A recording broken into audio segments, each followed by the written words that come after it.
lot of the 200s, there's been some really good runners, but there hasn't been the depth. Not too often do you really have a solid battle at the front. These are essentially professional athletes in this obscure space. To have 4 course record holders and Browning from the start calling out, breaking the course record by 10 hours. We'll see if we can pull it off. While on the surface, what confronts these runners is 250 miles. What really confronts them is a look into their soul, a look into why they do this, what they do this for, and how on earth they're going to make it from Phoenix to Flagstaff. The way that athletes are now approaching these events, we've been waiting for this. I'm Jeff Browning. Michael McKnight. Joe McConaughey. Some people call me String Bean. My name is Michael Versteig. I'm Arlen Glick. I live in Ohio and I run ultra marathons. I had chased all day for something that I wasn't going to get. And it was something I had to just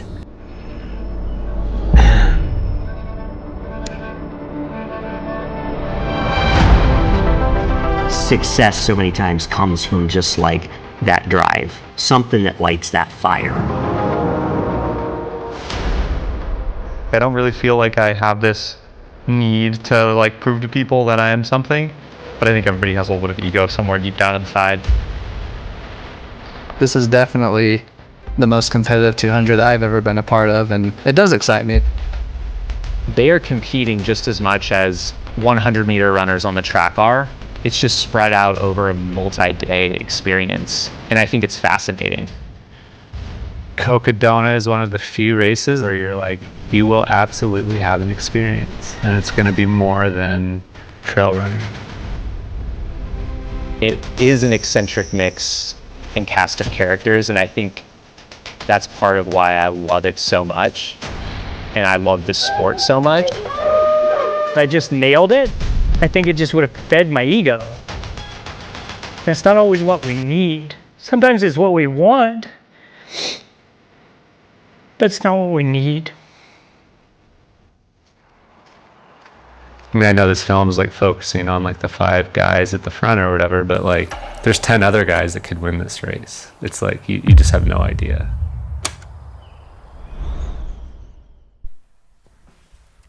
And welcome back to the Cocodona 250. This is another stream of such a fantastic day. Here we are on day 2, hour 34 of Cocodona 250. I'm Zach Marion, your host, and I am joined by Mr. Caleb Stevens. How you doing, buddy? I'm doing great, man. It's a pleasure to be here. It's been such a good week already.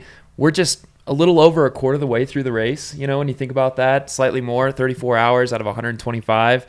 What a fun week. It's been so much fun, and what we can say, if you are just joining us or you're just starting this stream, where we are at right now is we have both male leaders through the Sedona Posse aid station.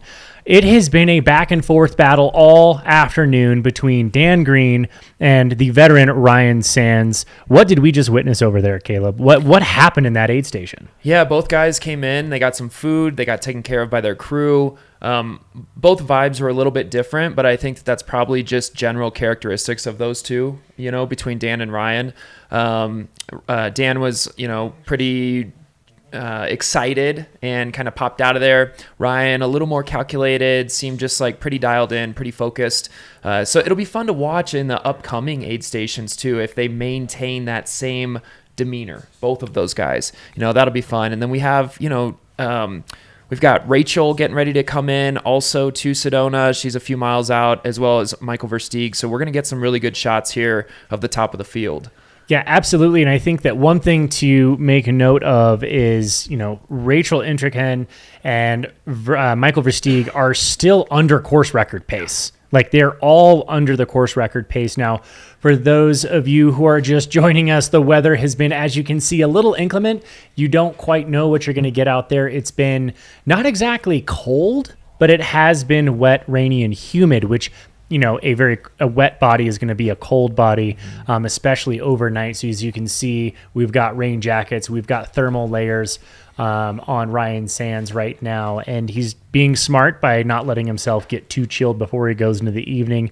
We heard him speaking in the aid station about making sure they have their lights with them, getting ready for this another overnight section. And Caleb, you've done this before. Tell me, what is the difference between going through that first night and then heading into that second night? The second night, you feel like you're kind of more in a dream. You're kind of floating a little bit more. There's a larger struggle there. You're going to want to take some more kind of dirt naps and things like that. And as you continue to climb and make your way up towards Flagstaff, it just gets colder and colder and colder. And so that wears on you. And one of the things I was thinking as we're watching Ryan here and this kind of steady rain that they've been or mist, right? It's kind of been plaguing these guys in the top of the field and really all the way through the course over the last 24 hours or so. And there's a grind associated with that too, of just it's not letting up. We get moments of sunshine and then we get more rain. And so that'll be interesting. But here in Flagstaff, it's pretty chilly and they're going to be dealing with that all night long. Yeah, you mentioned a couple things in there that I think are worth noting. You mentioned one, the sleep schedules. We've got it on good authority directly from Ryan Sands' crew that he had about 15 minutes of sleep at the Mingus aid station. Obviously, at this point, they are planning their sleep. They recognize that, hey, I might sleep before my competitor sleeps and they'll pass me, and that's fine. It's all part of the game. It's not about constantly staying in the lead as much as it's getting to the finish line as fast as possible. And Dan Green has had about a total of 40 minutes of sleep, as what's been said. And, I can never say that one plan is better than the other, or that one person's, moving faster than the other, given the fact like they spent more time sleeping, less time sleeping. I think it's all about getting yourself to the finish line as quickly and efficiently as possible. And for some, it might be stacking the minutes of sleep up early. For others, it might be catching up later. You also might be rolling the dice and you don't know. Maybe you think you can go through that second night, but you expended a little more energy than you anticipated. Again, speaking of the elements that zap a little more energy out of you, we've mentioned the mud that has been out on the course as well, that take just a little bit more energy, a little bit more extra weight every single step. And you could imagine there's a lot of steps between the start line and the finish line of a 250-mile race, and that can get very wearing on you. So, yeah, a lot of things adding up here. And as we move into this second night, we'll see who kind of floats through that dream and who's brought back to a crashing reality. Yeah, and you mentioned the mud, and it was so interesting to hear Jeff Browning earlier talk about how he'd much rather run this course when it's hot, but deal with the dry conditions versus this year in the mud and the challenges that's posing. And he broke it down earlier on the live stream and just said, that first day was, yes, it was very fast, cooler temps, but now you're starting to see a little bit of the impact of the mud there and what it's doing to the field. Ryan Sands right now, though, we've got him on the screen. I mean, he's moving pretty well. Looks better at this moment than he did coming out of the aid station. Looks like he's gotten a little bit loose and super dialed in here. Yeah, Ryan's moving incredibly well. We have already had Dan Green leave the aid station, so he is just a few minutes ahead of Ryan Sands. I believe it was less than 5 minutes between exiting the aid station between the two of them. I think Ryan spent maybe a couple more minutes in the aid station than Dan, but I would not say it was a significant amount at all, given the fact that we are 35 hours in. And again, it could be one of those giving up a few moments to save a few hours at the end of the day. So, being judicious with that time is important. Ryan, a veteran of the sport who has absolutely crushed long distance, multi-day FKTs and events. I absolutely have every ounce of confidence that he knows exactly what he's doing. Mm-hmm. Little view of the ground there, that is the terrain that they are running on, and it's not easy. It's no red carpet out there. No, it's not.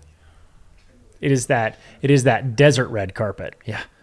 Have they done the overhang yet? Was that before I got here? Have they completed that, or is that section coming up here? I believe that section is coming up because they are leaving Sedona at this point, which means they are going to be heading up towards Hangover Trail and some of those other areas. That's going to be interesting to watch here as well, as that rock becomes a little slippery, and how the runners are going to navigate that. You can see it here a little bit on the footsteps that they've got. You can see the reflection on those rocks. Everything is wet. Those rocks are very slick. So hopefully runners can stay upright in these stretches and not have that impact them too much. Yeah, you can see it's quite technical, like on and off with that top. I could imagine it's just so hard to thermoregulate at this point. Your body's kind of gone through quite a bit. It's feeling good, then it's feeling a little worse for the wear. It's kicking off a ton of heat based off of that heat dump response, right? So we know that as you're going through, exercise is a thermogenic response, and it is going to create a lot of heat within the body, and that energy's got to go somewhere, right? Mm-hmm. So we know we're creating heat. Your body needs to dissipate that heat, but sometimes that faucet gets stuck on, and you end up dissipating too much heat and cooling the core temperature down, which can be absolutely detrimental in a race like this where you're going overnight.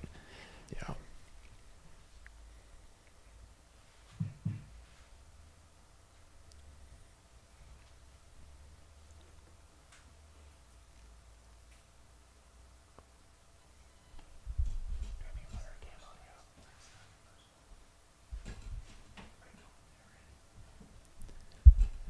Again, this is second place overall. Ryan Sands from the wonderful country of Africa. He's out in the South Africa there. Boy wonder, Red Bull athlete, just absolutely a master of all distances, of all races. And I think if you go back and you look at his ultra sign-up results, you can see just a history of all different sorts of distances, success through all of them. And also on top of it, I just have to say, just a gem of a human being, just a super, super nice guy. I would not want to be in front of him at this point in a race, but still a really nice guy. Would you say that his demeanor that you've seen him like coming in and out of aid stations matches what you would expect from him as someone who knows him? How do you read into that? Honestly, like Ryan is a professional, and I think when he came to work today, he put his hard hat on. Yeah. And it is a matter of he is going to work. He's doing what needs to happen. He's not necessarily not being jovial. We heard him in the aid station laughing with his pacer, Lucy Bartholomew. Also, very hard not to be around Lucy Bartholomew and have a good time. But he himself is a fairly joyous person, but he takes his goals and his efforts very seriously, and that comes across. And I think it matches who I know as a competitor. Sure. Which I think is might be a different version than the person that you want to go grab a drink with. Absolutely.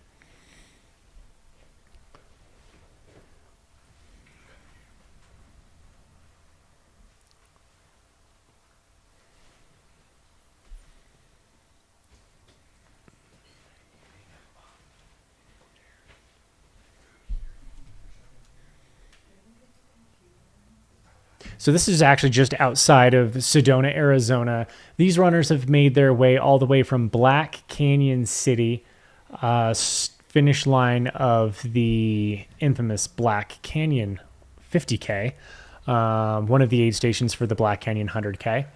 Its namesake trailhead there. Started all the way from there, made their way up through the mountains, through the pines, through the dells, and now they are in Sedona, Arizona, beautiful Sedona, Arizona, making their way up to Flagstaff. Again, Caleb, as someone who's run this before, tell us what do they have to look forward to over the next handful of hours? Yeah, so they've got as they climb out of Flagstaff, that's an interesting work as you're trying to get up onto that. Is it the Cocodona Plateau? Right? That's what it's. That's what it's called. Yes. Yeah. So there's a pretty big climb there. And then once you get up there, there's a lot of really runnable roads that these guys are going to start being able to kind of cruise down. And we talked about it earlier in the coverage where, if you can make it to that second half of the race and still have your legs and have your wits about you, you can make a really good push here. And both Dan and Ryan both have their legs. It's going to be fun to watch them as they tackle, some large dirt road sections and different things. Very runnable terrain. The temperatures, though, are something we're going to have to watch. I think we saw some of the leaders yesterday be impacted by those as we got into some of the evening hours. And so we're going to want to keep an eye on that. And then we continue to talk about it, but just because it's so important, the sleep schedule and what these guys are going to be doing is going to be super critical too.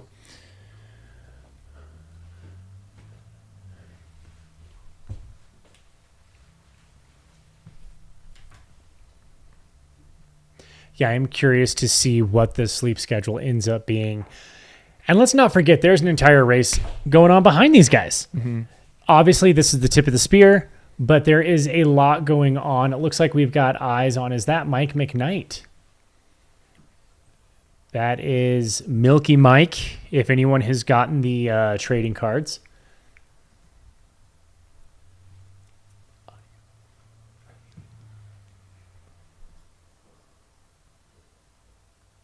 Looks like he's switching into a new pair of shoes there. Oh, I want to say that is the Puma Nitro Deviate Trail. hopefully you shouldn't need it though. No, you shouldn't need it, but just to be safe. What time is Popped it? out of those Ultra Mont Blanc carbons. I know way too much about shoes. Yeah. So, you know where the gels are? No, I don't think you will.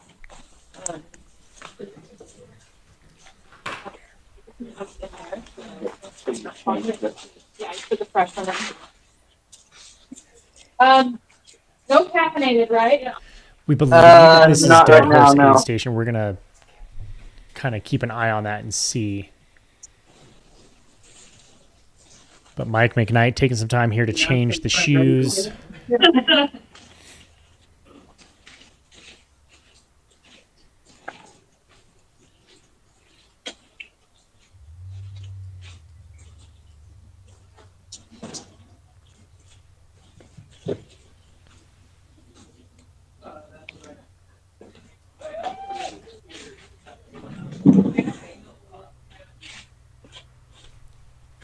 Also smart enough to throw that blanket over him, right? Yeah, I was just looking at that. A veteran of this race. You want to know I one of wouldn't the expect secrets anything to else running from ultra? Mike. All What's the that? Tickle your tips and feet tricks, and he knows what he's doing out soft. here. Really? Amazing. I don't know what It's it one of those does, things where, like, whether it's sitting like blood to the feet or something, but it feels so good. Huh. letting him speak a little bit here. What's going on? Interesting. Yeah, people make fun of me for it, but What's that? people make fun of me for it, but Hey, if it works, who cares what they say? yeah.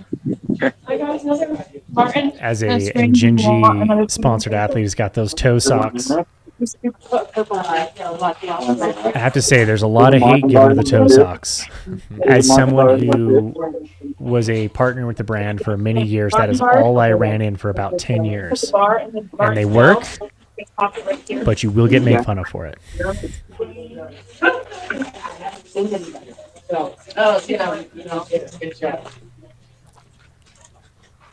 You know, interestingly enough, I think it's funny that Puma has made a decent little move into the trail running space. They only have this one option, but if you look at what they've done in the marathon space, they're pushing boundaries and they're becoming, again, towards the top of that footwear podium, as you will.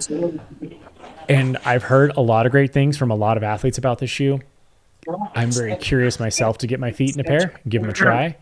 But if they're putting the attention towards the trail as they did with the road, they kind of came back out of obscurity over the last couple of years, ending up in the world stage podium many, many times in the marathon. Let's see what happens in the trail space. Which one's that one? That's not the one we have to use. That's the one we had to loosen the top. Oh, yeah. Okay. My absolute favorite thing about the live stream is any opinion that is made about anything, 50% of the people agree, 50% of the people disagree, and we love the banter here in the chat, so y'all keep it up. It's a fun hang, and we appreciate all of you. We can go. We can agree, we can disagree, we can agree to disagree. But let's all do one thing. Be nice, man. Be kind. It's cool. It's cool to be kind. No one needs an asshole in the chat, and I'm just going to leave it at that.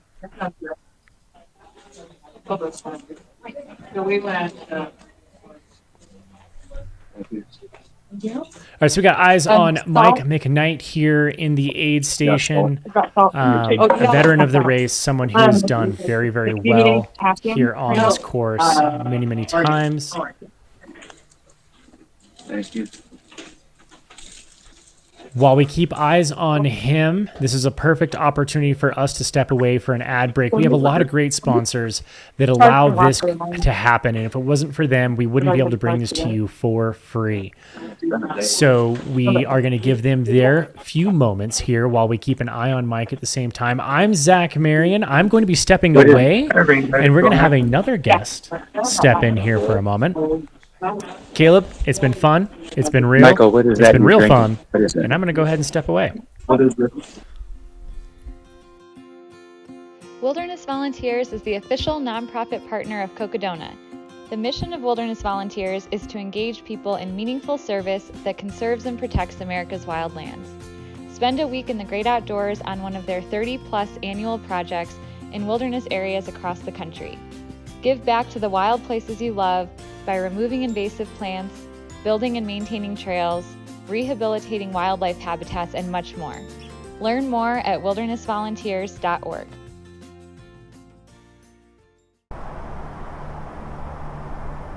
They call you crazy for the 4 a.m. starts, for the endless miles, for pushing your body to the brink. They might call you crazy, but that just spurs you on. Go further with Enduro 3, the ultra-performance GPS smartwatch from Garmin.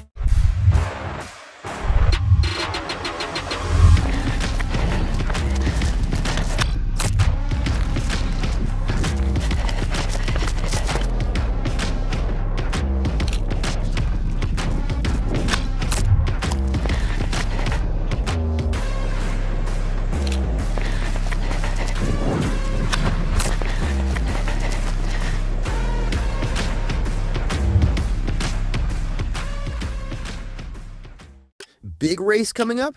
And finding a hotel feels like a job. Halo makes it easy for event organizers to level up their out-of-town attendees' travel experience.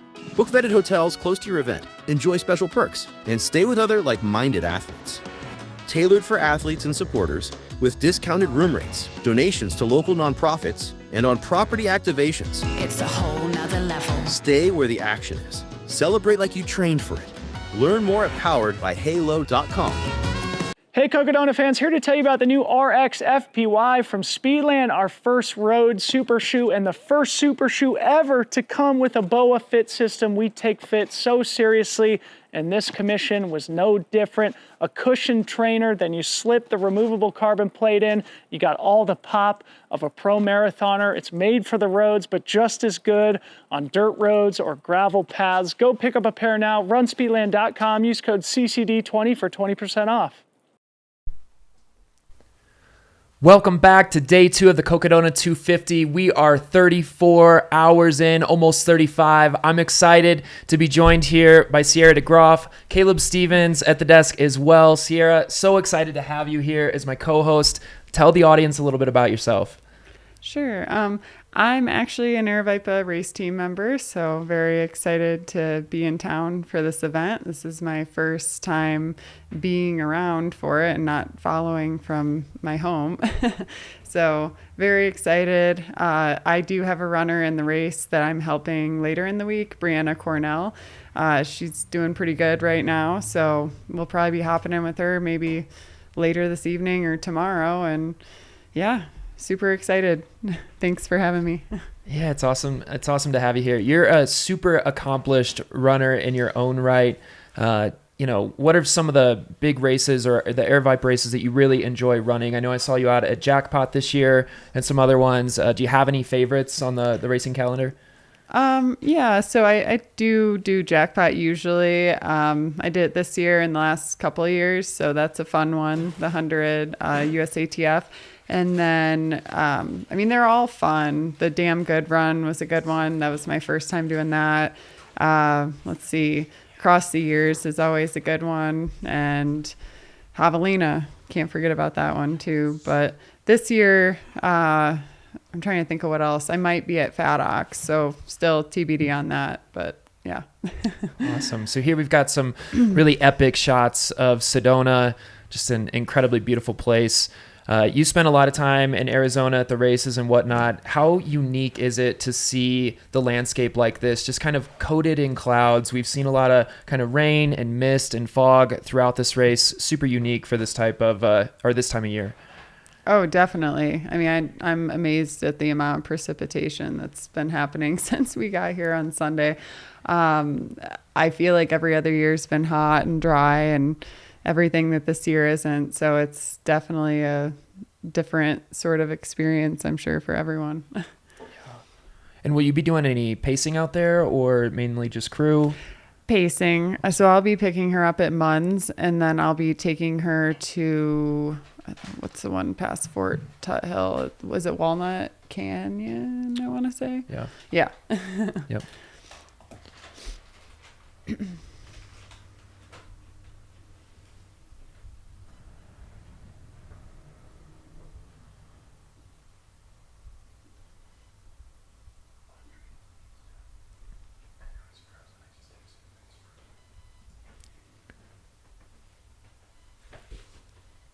So for anybody just joining us, we've got our leader, Dan Green, at mile 165. Ryan Sands not too far behind him at 164.7. Had a chance to see both of those guys in Sedona. Both looked good. Both took time to fuel, spent some time with their crew. Vibes seemed high, and really those two are the ones that are really charging right now. We do expect to have 2 additional runners coming through Sedona here shortly. Rachel Entrekin and Michael Versteig are both on their way. And then on their heels, we have DJ Fox and Eder Ramirez. Rachel, I was listening to a interview with her before the race, and one of the things that she said was that she wanted to get to Sedona around the same time that she did last year. It was early morning, and she said it was just so beautiful. She's going to be there likely before sunset today. I mean, she's having an incredible race. I don't know if you know Rachel well or have any insight into her that you could share with the audience. Yeah, I'm actually pretty good friends with Rachel. I'm trying to remember where we even met at some race, I'm sure. We both have been to some races together. We went out to the Ute out in the LaSalle range. I think it was like a year or two ago. She won the 100. I won the 50 mile at that one. I mean, she's an amazing runner. Trail, fixed time events, you name it. I mean, she's a crusher for sure. Yeah, she's been so positive throughout this race. Every chance that we've had to get eyes on her just has had a smile. The conversations that she's had with her crew or the folks that are behind the camera have just been so upbeat, and she just seems so dialed in. But is that typically kind of her, the manner about which she goes about life is just like very enthusiastic, very happy? Yeah, I mean, she's just the way I know her on all the videos. So definitely she.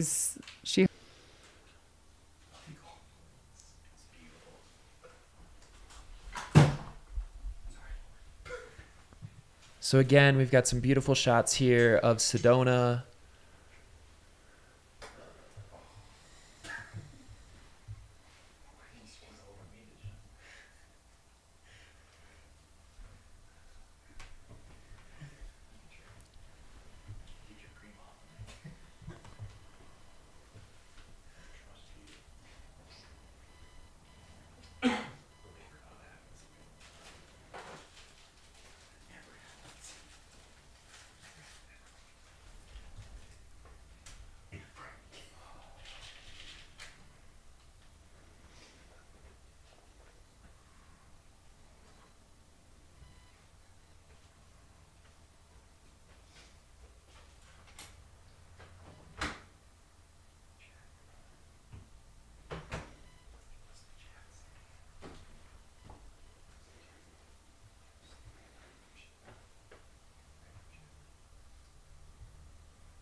Yeah, Chris Warden in the chat. The Hangover Trail, it is going to be super interesting. You mentioned it a few minutes ago with the rain, the moisture on there. It's going to be slick. The rock that we saw from our 2 lead men as they were kind of climbing out of that aid station was quite wet. Right now they have the benefit of the light, but as we get into some of those, evening and night hours, it may be a little bit difficult kind of traversing that.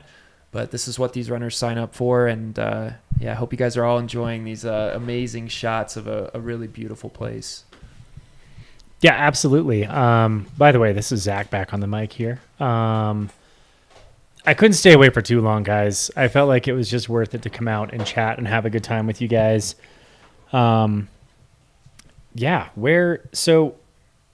We're sitting at just outside of Sedona. This is, I believe, the Hangover Trail. Is that correct? Mm-hmm. Yeah, so beautiful part of the course. I think it's worth noting that there's still a very significant elevation gain that has to take place coming out of Sedona. You've got to get all the way up to Flagstaff. So it's not going to be an easy task to leave that aid station and get up to Flagstaff. I think once you get into Flagstaff, you think it's over until Mount Eldon smacks you in the face. And you have one last little gut punch before you got to make your way home through Buffalo Park. Yeah, and this year that climb is going to be a little bit different for the field, going up the road and then down the more technical section. That'll be an interesting little wrinkle for the race this year to see how folks attack that. Historically, you're able to kind of just let it rip down that backside, especially if you still have legs. And so I don't know what your thoughts are on that, the backside of Eldon versus that more technical side and what that could look like in the later stages of the race. Yeah, I've done Eldon a few times. From what I've heard from locals and everything, it's going to be a little tougher this year just with the setup. And probably with the conditions as well. So that should be interesting. Yeah, we do have snow up there, at least when I came into the studio about an hour ago. Still some snow up there, the fog, you couldn't see the top of it. It just looks like a perfect finish for the race weather that we've seen over the first day and a half here. To finish on Eldon and have there be snow is just like the perfect kind of exclamation point of this year's race. Yeah, I mean, talk about throwing everything at the runners this year. Like you don't get the overly hot temperatures, but you still got to deal with like the humidity and how that can affect you, and it feels super hot. 60 degrees and humid in the sun can feel unbearable. At night, it can feel absolutely frigid. Mm-hmm. It's so interesting to see, like, watching all day how the course has gone from hot to cold, sunny to not to cloudy. Like, you've had a little bit of everything. Even we watched Ryan Sands go into an aid station, put a thermal long sleeve on, leave the aid station, put a jacket on, and within 5 minutes took the jacket off. Like, it just ranges everywhere. You can never really find your rhythm, I don't think. Mm-hmm. Yeah, and the mud too has been, a wrinkle that we haven't historically seen at this race either, that the runners have had to face. Yeah, Sierra, so someone who, I don't know if you would consider yourself someone who specializes in fixed time events or loop events. First question, we got to get it out of the way. Does Cocodona entice you at all? I mean, definitely it's an amazing area and course. And, I've ran parts of it just in separate stints. I'm not really on that 200-mile bandwagon just yet. I went out to the Monster and helped out Pete Mortimer too, and that was like my first, deep dive in the longer stuff to help or pace or anything. It's not that I don't. I mean, I get FOMO like every year, when I'm watching and following. But yeah, like I do like the fixed time. I like the 100-mile. I like the 100K, and I do want to get faster first. And I mean, I'm not saying that I wouldn't hopping into something like this, but I think there's plenty of time and I can be involved in other ways other than just racing it for now and still kind of get the fix. So we'll see. I'm not saying it will never happen, but maybe not in the near future. Yeah, I mean, I wouldn't say you're like at the end of your career by no stretch of the imagination. So you are, I would say, closer to the sunrise and the sunset of your running career. There's lots of races to be had still. And this is one of those ones to me that, unironically, the kilometers of Cocodona 250 is 401 kilometers. And I kind of look at this as a 401k. Right? It's your retirement race. And this is how I would like to retire, is experiencing the Cocodona 401k. Sure.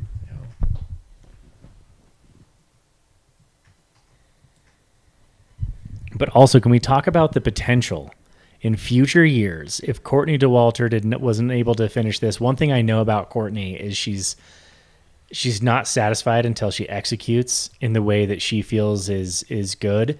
Which is awesome because she's not an athlete who comes back and does race after, does Western 18 times in a row because she feels like she just hasn't had her best day. She knows when she's had a great day and she's happy and moves on, but she also knows when she doesn't have the day that she wants. And she generally will come back to a race until she nails it. So she's had a couple of those at Run Rabbit Run and then came back and absolutely crushed it. And, I'm selfishly hoping that this tees us up for a potential 2026, 2027 Tara Dower, Courtney Dauwalter, Rachel Entrekin. Let's get all of these ladies out here and have just a phenomenal throwdown in one of the most beautiful, epic, ultra-long ultras in the country. Yeah, that'd be an incredible field. Super stacked. Sierra, of the three there, who would you put your money on if you had to? You can't do this to me. That's so unfair, but also it's very unfair. Well, we're talking hypotheticals a year or 2 years from now, so I think it's fair. Yeah. If we're talking hypotheticals, I think that's fair. Honestly, personally, I have to say you can't ever count out the GOAT, right? She's always capable of having a fantastic day like we witnessed today. They don't always go that way. Mm-hmm. And someone who would be chopping at her heels is Tara Dower. And she is on the rise, in my opinion, as an athlete and still has a lot of growth to be made. But you know what? Who's to say in 2 years there's not going to be someone else? Yeah, it's a tough one. I mean, and I always have my money on Rachel because, I've just witnessed so many of her accomplishments firsthand and I know her super. So I'm partial, just because she's a close friend. But that it could be anybody's day in that field. They're all amazing athletes. So, and like you said, probably new ones to come too that we're not aware of. we are in what my opinion is the golden age of trail running, where everything is just, the sport is changing and evolving, and it's on such an exponential track where, I've been in this sport since 2012, and to come from what it was, I remember, the original, I guess I've been in the sport longer because the original Unbreakable was one of the things that I was just getting into the sport, and I watched that and I was like, that race, I'm going to go do that race. That's amazing.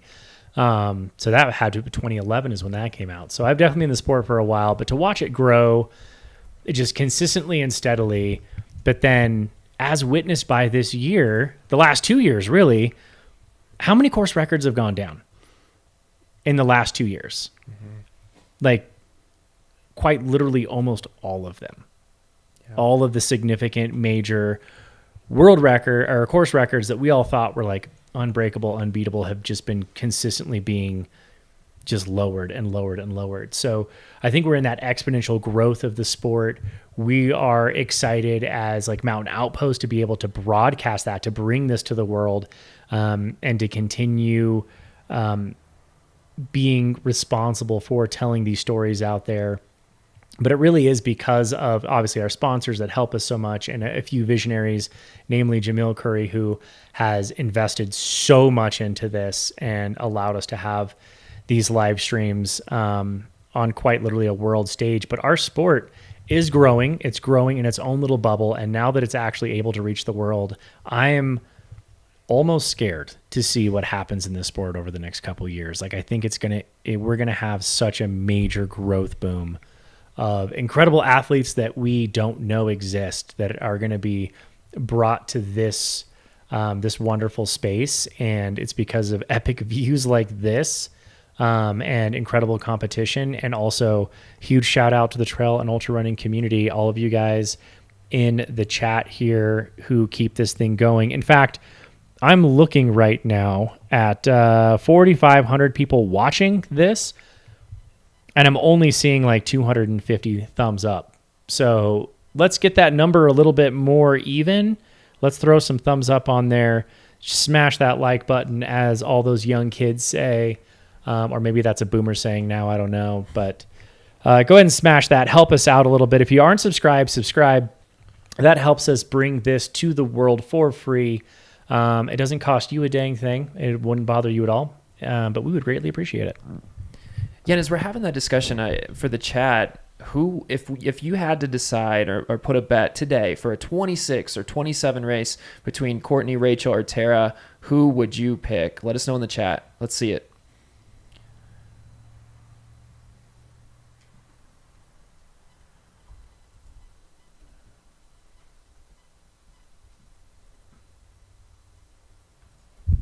I've got to say, we've got like the best fans in the world.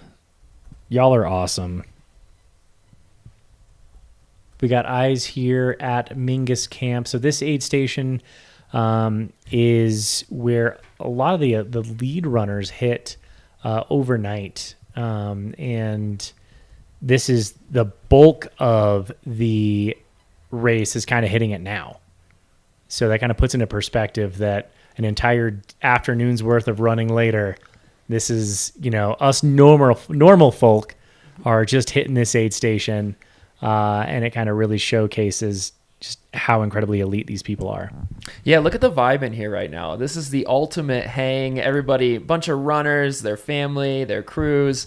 They got a great fire going. There's lots of great food in there. And everybody's just celebrating the community and trying to do everything they can to get their runner ready for that descent down Mingus, which we know is quite technical. From what we've heard, is quite muddy today, and it's only going to continue to get worse as more and more foot traffic goes over that. It's going to become slicker and slicker and slicker. So, one fuel stop here, maybe a nap at the top, and then it's go time. And they're on their way to Sedona after they leave this aid station.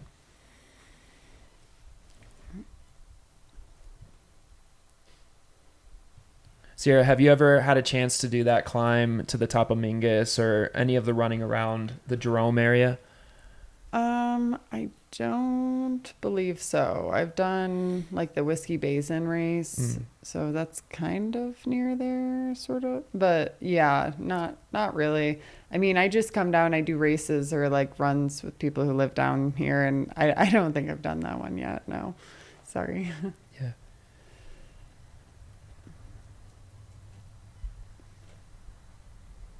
A lot of Kevin Goldberg fans. Hopefully he'll be jumping into the chat here soon. Again, it seems like at least once an hour, Kevin's coming in, giving us an update on where he is.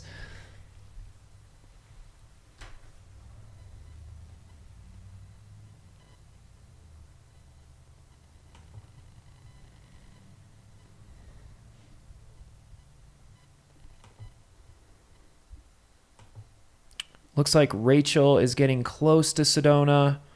She's just under 3 miles, probably close to 2.5 now. So hopefully we'll get some footage of her as she's coming in. And then Michael Versteig is about 4 miles out. So 2 additional runners getting ready to come through. That would be our 3rd place overall and 4th place overall. 1st place female getting ready to make their way into Sedona. We've got Dan Green and Ryan Sands separated by about a mile right now. Let's make sure that the tracker had refreshed. Yep, Ryan's refreshed 4 minutes ago, and Dan's was 3, so that's just about spot on, about a mile apart on those 2.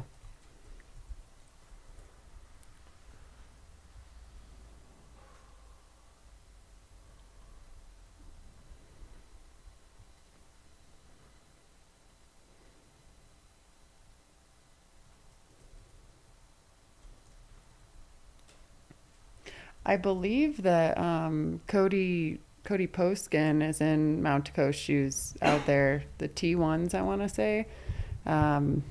He was the winner of Jackpot after the I believe so.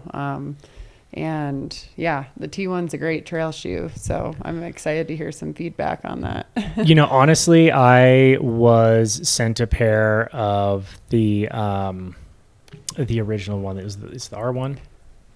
The road one? The road one, It's yeah. the R1, yeah. Yeah, so I was sent a pair of those straight out of the box. Uh-huh. I put them on, went out for a 10-mile run. I was questioning them when I started. I really, really was. I didn't know how I'd like the little bungee system up front. It felt a little interesting to me to put them on. By the end of that 10-mile run, I was pretty sold. And by the end of that week, I had put specifically in those shoes, I had run another 50-something miles. So that shoe has become a staple for me. And that was literally just a few weeks ago that I got them. And I've done probably 80% of my running in that shoe.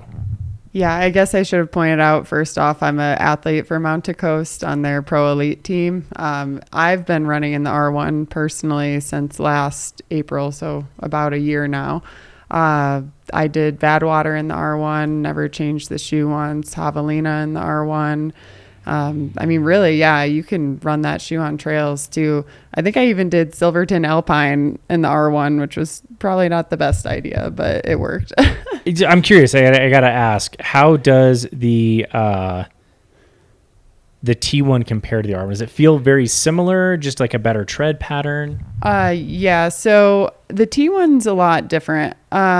It's just like our, mountain trail shoe. So the lugs are a little aggressive. I mean, not too aggressive though, but honestly, it's the most secure shoe I've ever used in mud, snow, any of that stuff. I originally come from the Midwest and I've been in Vegas now for about 10 years. So I'm still a little timid when it comes to the snow and the mud. But I feel pretty secure in those shoes and the ride is good.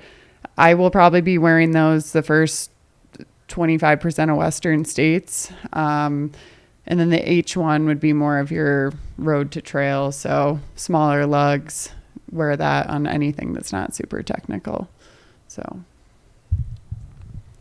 Yeah, and speaking of great, amazing shoes, huge shout out to Speedland. I've seen a lot of those out on the course over the last 24 hours.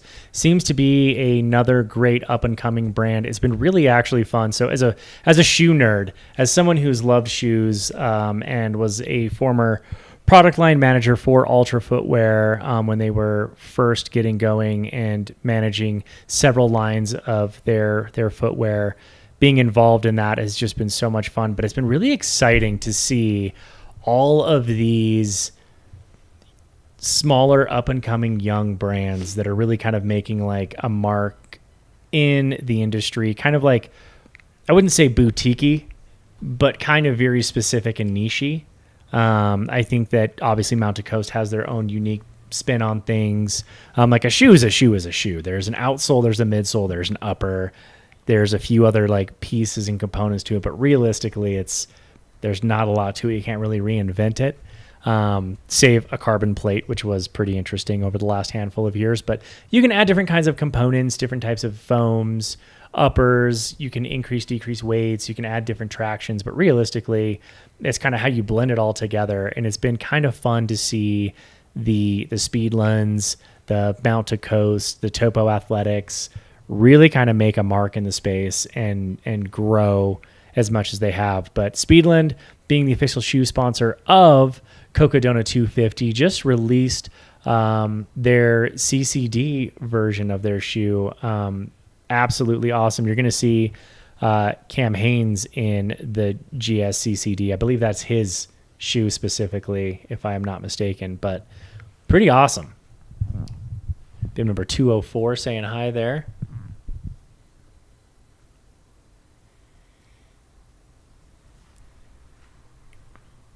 I enjoyed that. I am not much of a shoe nerd though. I don't have a lot to contribute on that front, but that was nice. You guys are, you called out earlier, Zach, how big of a shoe nerd you are. So it's fun to like watch you dive into that like head first. You guys can't see Zach's face, but when he talks about running shoes, the dude's eyes light up and you can tell there's so much passion there. It's awesome. Well, suffice it to say, keep an eye on. I'm gonna drop a little teaser here. Keep an eye on Mountain Outpost. We are our large plan is to be far more than just a live stream, a race live streaming business. That kind of entity of the sport. We want to bring all around entertainment to the sport. And one of the things that I'm currently working on, which should be announced shortly, is we might be bringing you a lot of, my face talking about different shoes out in the sport, and me putting each of them through the paces and giving you kind of my thoughts on them. So I love footwear in a weird way.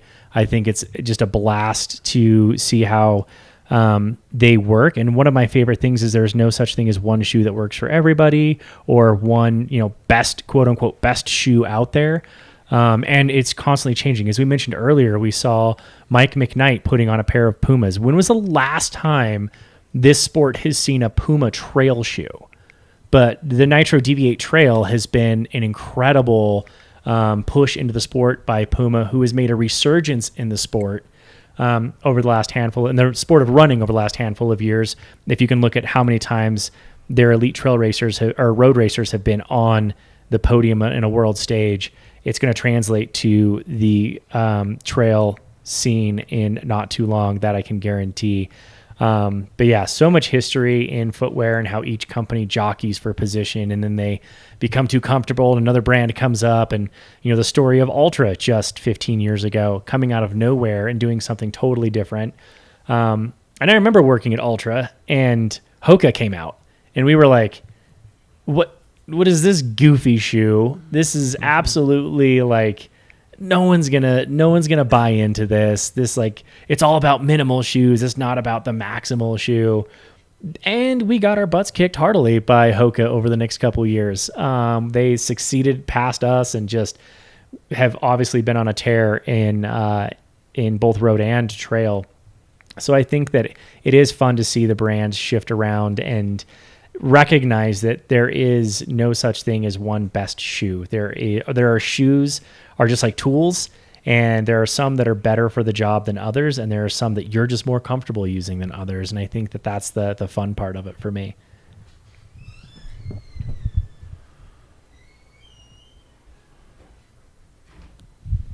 We did get word that we should have eyes on Rachel Entrekin coming into Sedona in not too long. It seems like this is the part of the race where the gap gets bigger and bigger between the runners. So our availability to bring you, some of the great shots is getting slimmer and slimmer. But we are mindful of the rest of the race, the other 290 runners behind the top 10. So we do like to try to keep some cameras set up here at the aid stations, like we're watching Minga's camp right now, and try to showcase as best we can. And in fact, it's a lot of fun because we didn't do this intentionally, but when we set this one up here at Minga's camp, we left the laptop turned around so they can actually see the screen. And I believe that is why they're all coming up and waving hi to it, because they can see us talking to them.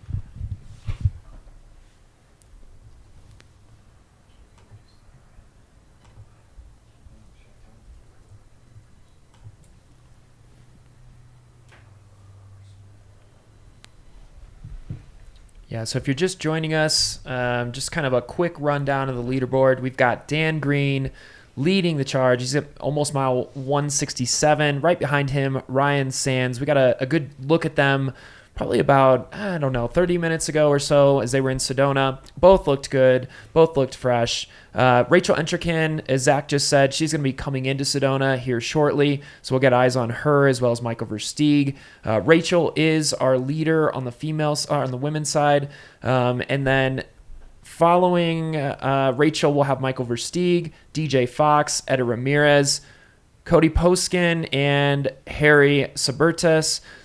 Finn Melson is also behind Harry there, so a familiar name to the crowd here, as well as Max Joliffe.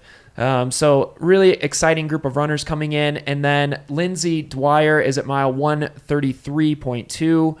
And Sarah O is at 125.3. Looks like she's actually running with Georgia.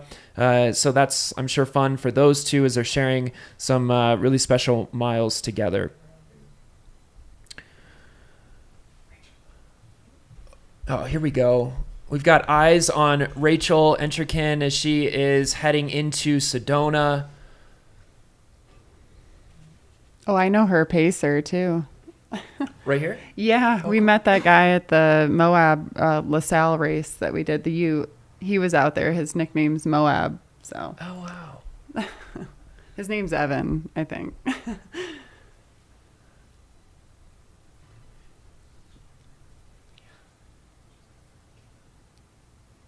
Last year coming through Sedona for me, it was just really, it's an interesting, I mean, you see it here, all the cars and everything, and it's a kind of a funny visual. I mean, these runners have traversed, all over Arizona at this point, have been all alone on trails for hours, and then all of a sudden you come up onto a populated area with lots of traffic like Sedona, and it's this stark reminder that there are people around you. You're not out there alone. Yes, these trails are beautiful and they wind through some remote areas, but then all of a sudden you come up into an area like Sedona and it feels like you're back in real life again. And it was a really strange feeling as a runner to experience that, especially when you're, really fatigued, really tired.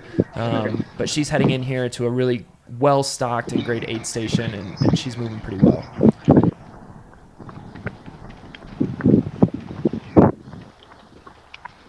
Sierra, as you're watching her, she is, how far would she be in? She's 160 miles in right now. What do you see from her, her stride, her gait, and just kind of her overall demeanor? She's so consistent. I mean, you wouldn't think she just ran 160 miles by looking at her and trail at that, I mean, she did the 48-hour at Across the Years too, and same thing, like from start to finish.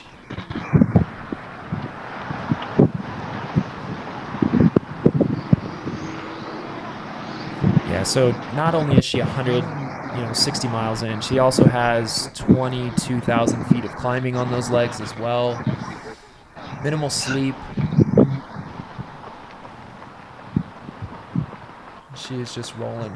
Yeah, and again, I mentioned this, but she really called out several times in her pre-race interview that she just hoped that she could go through Sedona again in the morning or at dawn like she did last year.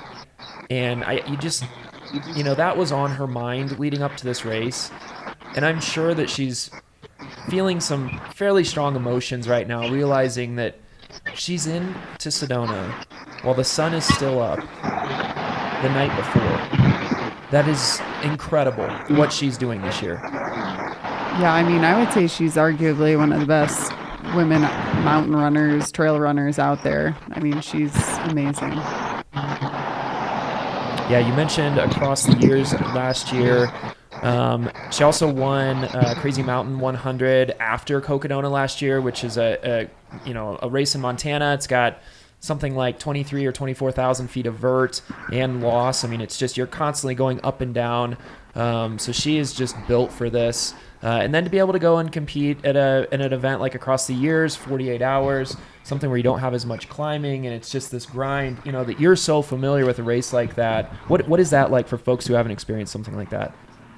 Yeah, so the fixed time stuff, it does take a lot of mental fortitude. I mean, especially the short loop courses. I mean, it's so different than these trail races where you're hitting the aid once every loop, which could be like a mile or so, in some cases even shorter.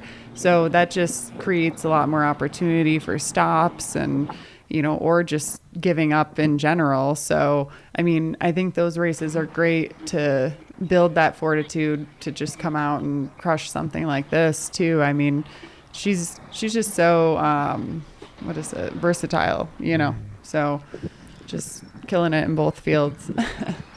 Yeah, and we do have some audio here, so we're going to step back and just kind of listen to Rachel as she comes into Sedona. This will be really special. I haven't slept in days.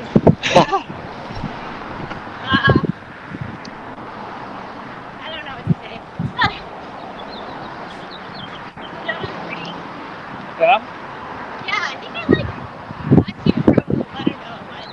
I'll be curious to see that hangover trail. Because I hear that's pretty sweet. A lot of climbing Oh yeah. in Sedona this year. Yeah, I followed Ryan down at least those trails towards the hangover. Yeah. Little wet. Oh yeah? A little wet, but not too bad.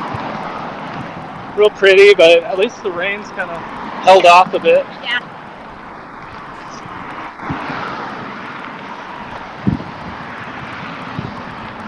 Yeah.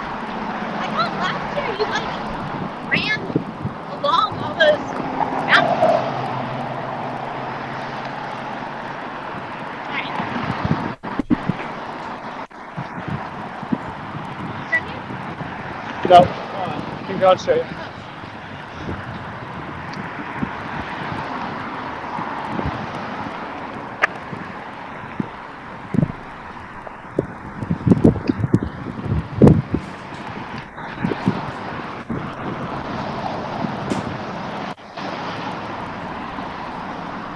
Should I get some of the red rock in the back?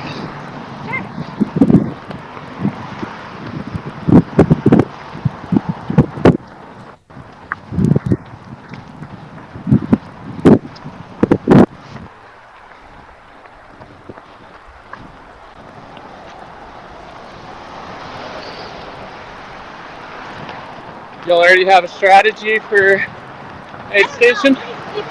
Yeah. I'm gonna chat with my crew. See what our strategy is. Yep.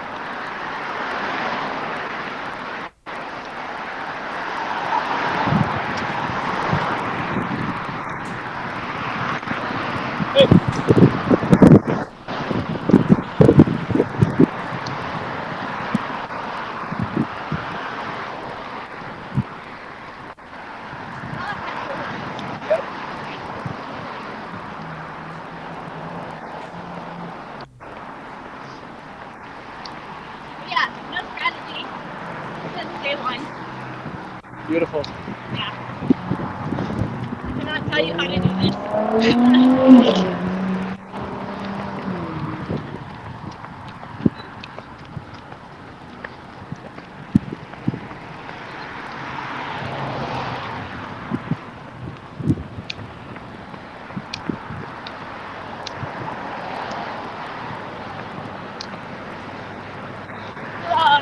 What's going on?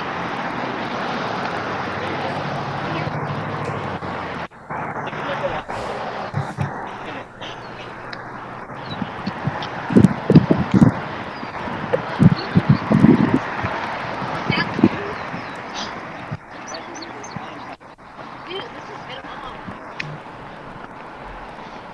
Looking around this bank.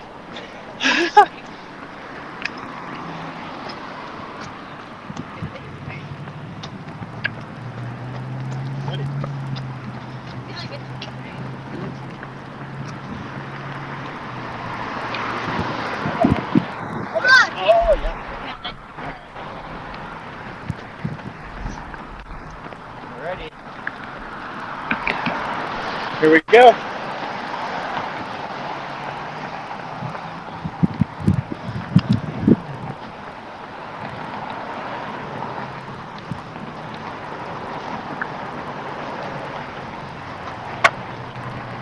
Great skill with your feet. Thank you.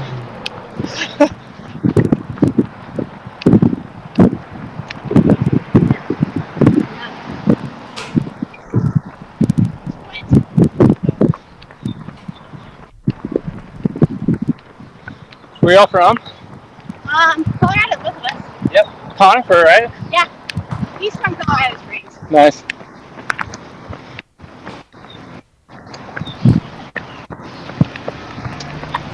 Is your arm retired? For sure. Huh? For sure. Admittedly, I don't care. Okay. Yeah. It's like sore. Oh yeah. It's just pain, right? Yeah. We're so close. No, where the heck is this Oh, we're gonna climb up some trails to the park. Oh, I remember. It's like a little mountain bike trails. Yeah. Okay. So you think it's the same place? Yeah. Wonder why they renamed it. What it used to be called? I don't know. Not Sedona Coffee, I think.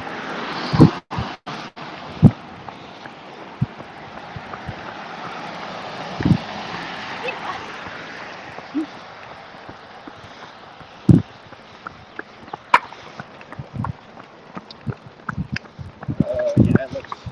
It's steep. It is. Yeah. Of course it is. It's short. It's short though. Yeah, it's short. No. But I would like to power hike it. Alright, yeah, let's check it out. Quickly. Yes. Let's do it.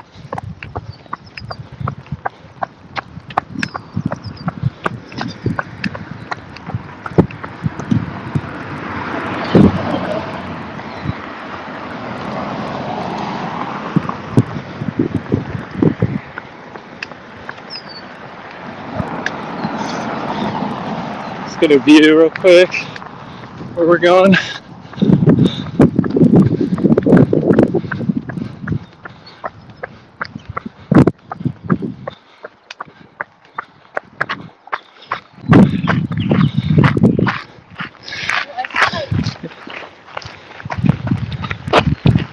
It's kind of perfect timing. It was raining real good earlier. Yeah. Clouds are real low. Seems like they burned off a little. So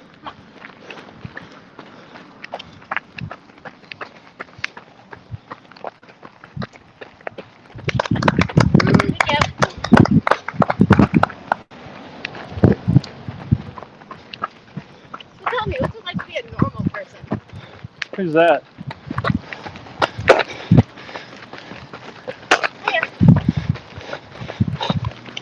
I'm a crazy one behind the camera.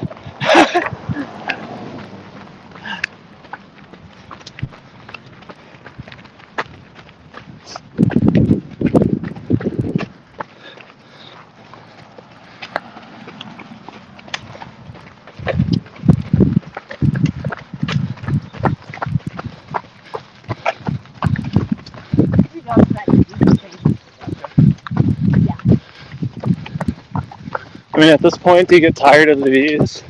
Do I get tired of what? The views? No. The views keep me awake. That's good.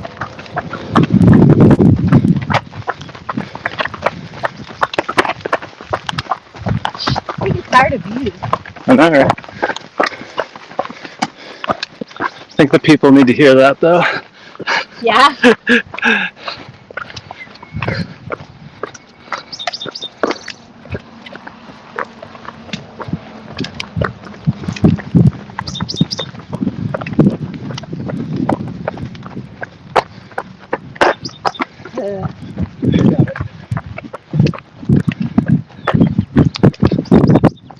Ag.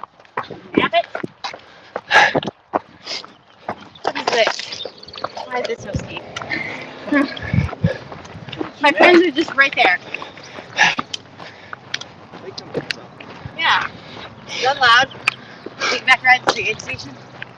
I can receive aid within a quarter mile. That's true. Piggyback rides. Great. Alright, you got this. There's no choice, Evan. Oh, I thought we could do that. Oh, no, dude. It doesn't matter.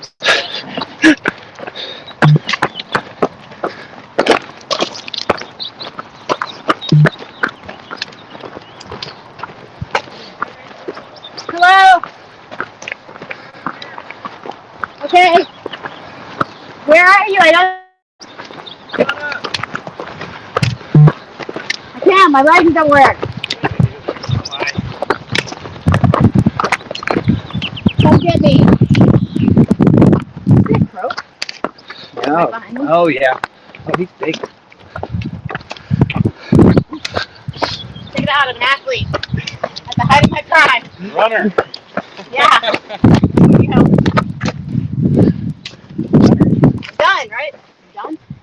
Can be if you want, but Yeah, I don't can we suggest go to it. 160? Not silly. Oh, Oh, there's more. There's more. just flat. I mean, there's much more.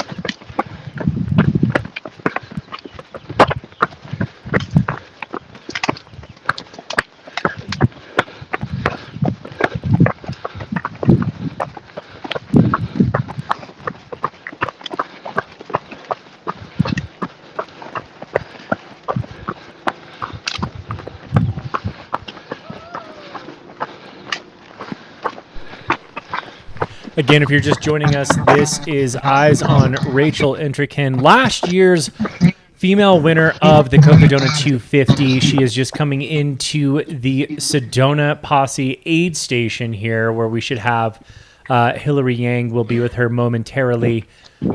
We were commenting here. We've just been watching her, listening to her for the last few minutes, but we've been commenting here internally how none of us are surprised to see her in this position and just how incredibly great she looks right now. Nice work, girl. Yeah, this is super impressive, and I don't think any of us should take like a performance like this for granted. It's just so fun to watch, and to just be able to see this and be a part of it. It's really awesome. I mean, I know we're going to have Aid Station Fireball shoot us a ton of information here, and potentially being able to see kind of what splits, how up she is compared to where she was last year here at this time. And yes, I think it is so unfair to compare year after year, given that conditions can be so different and courses can change ever so slightly. But to take that much time off of year after year is pretty insane. I believe last we heard she was multiple hours ahead of where she was the year previous. I want to eat that for sure. Because I'm also wondering if I should just take a caffeine pill and wait till dark. Do we get real medals for? Yeah. She told me what's on her socks before the race. But I forget what it was. It was something cool. I'm trying to figure it out again. Okay. Maybe like a little animal or something.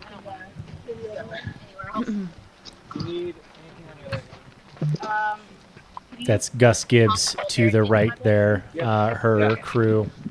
Nobody heard that. I mean, we had the opportunity to speak with her crew. Tara did earlier, and gotta say, like, she is legitimately being crewed by some of the best people out there. Like, these three dudes are completely like in awe of her, and they're like, dude, she is like freaking crushing it. She's awesome. They're just all stoke, all vibes, super high there with her crew. And personally, knowing Gus, like, I don't know that I would want anyone else in my corner. Yeah, that interview earlier was it was so much fun to watch. Those guys, they're quite the crew, and you can tell they're continuing to keep her vibes up.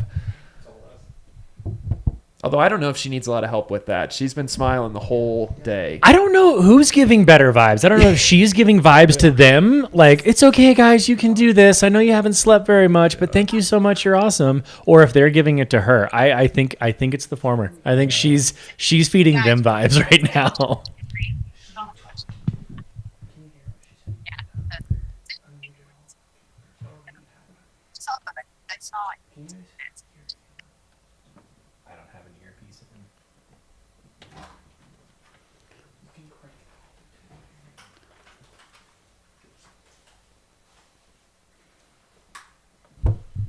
Okay, so we got Hillary there, but our feed is down on their end. So we've got eyes, but we don't have audio. So give us a moment while I figure that out. But Hillary doing the absolute most out there in terms of boots on the ground, getting some great information.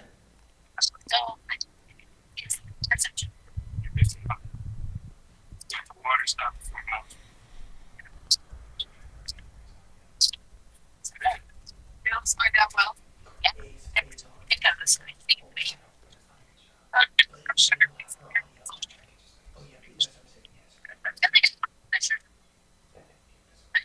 Still in schedules.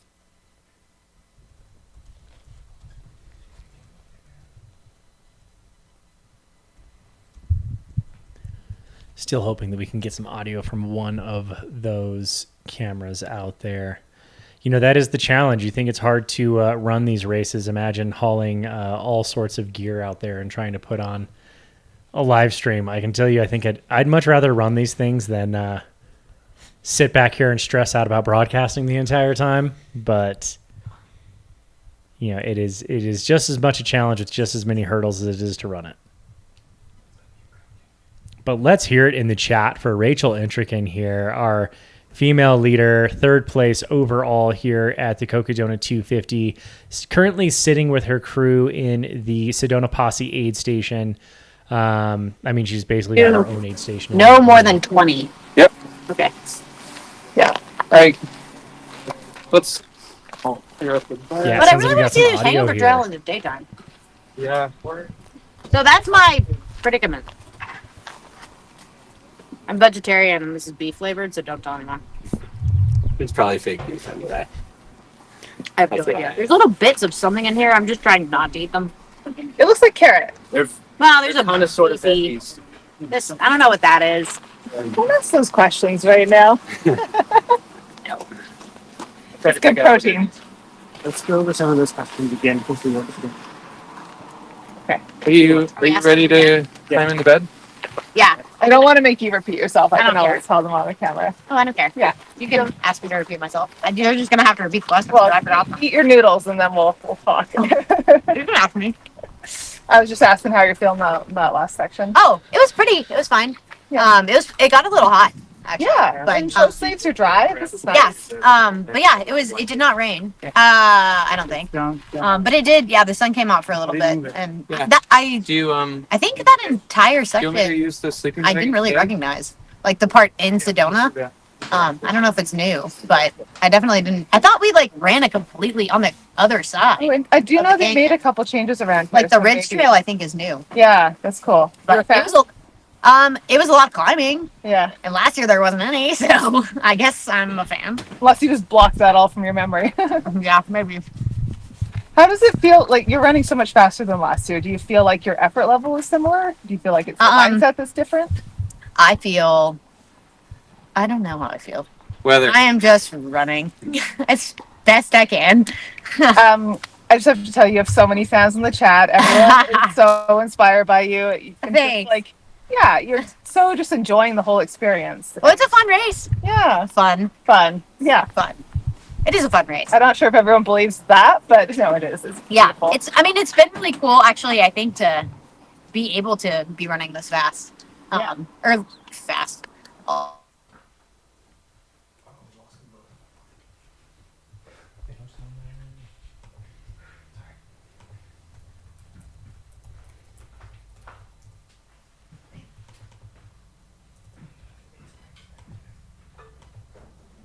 I'm sure the weather's all The helpful. weather's fantastic. I did zero heat training because I didn't have time. So it's worked out really well for me, I gotta say. Well, Your, thank you so much, Rachel. We'll let you Yeah. go back to your cruise stuff. Cheers, thank you. Yeah. Your lair is ready for you. Oh, really? Okay, yeah. Yeah. You did this? You can access it from either side. Nap time. Nap time. Shoulders? Oh, I can do this myself. I'm an independent woman. Yep. Okay. I heard that. Come on, independent woman. Okay.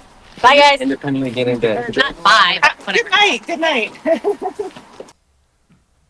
What an epic few moments there with such an incredible human being. I think all of our conversation was confirmed that she is running with more like happiness and joy and just getting it done than any of the other athletes we've seen so far. We saw Dan, who's just like pushing, but doing it with a smile. We saw Ryan Sands, who is like extremely regimented, doing his thing, being a complete professional out there. He's got his hard hat on and he's going to work. And then we saw her of just straight up enjoying it. Like, yeah, I'm just here to run. I'm just running. How do you feel? I don't know. I'm just running. Like, cracking jokes. She's hands down looking the best.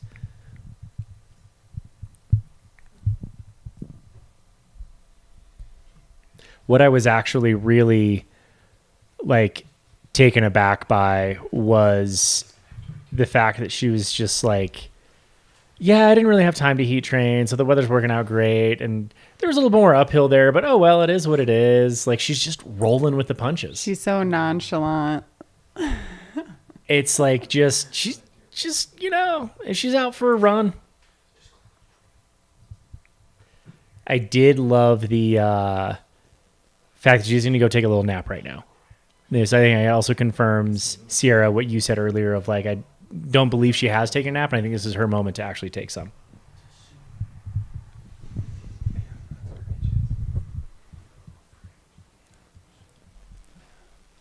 Hillary, are you still out there? Any nuggets for us? Yeah, it sounds like we lost them for a moment, where we're going to work on getting that back. But in the meantime, look at some of these views. The John G Skycam giving us some of the best views of Sedona right now. I was secretly, like, on the inside, I was really excited for the end of day 2 because I knew we'd be in the Sedona area, and I've seen all the drone shots from it, and I was like, ooh, the live stream is going to just be popping at this point. Like, it's going to look so good.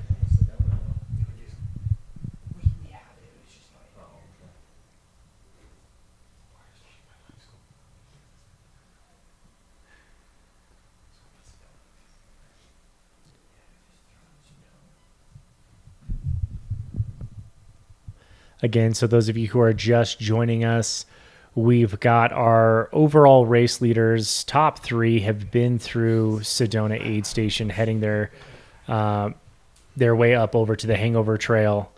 We had Dan Green in the lead, who'd retaken the lead over Ryan Sands, the South African stud, just elite competitive athlete who has been a veteran of the sport for the last decade plus. If you've been around, you know that name, and he is going to work here. And behind them by a fairly decent margin, I wouldn't say she's hunting them down, but she is close enough to give them a bad day if they have any kind of falter whatsoever. We've got Rachel Entrekin in there taking a short nap in that aid station. And I think we are back with Hillary. Hillary, can you hear us?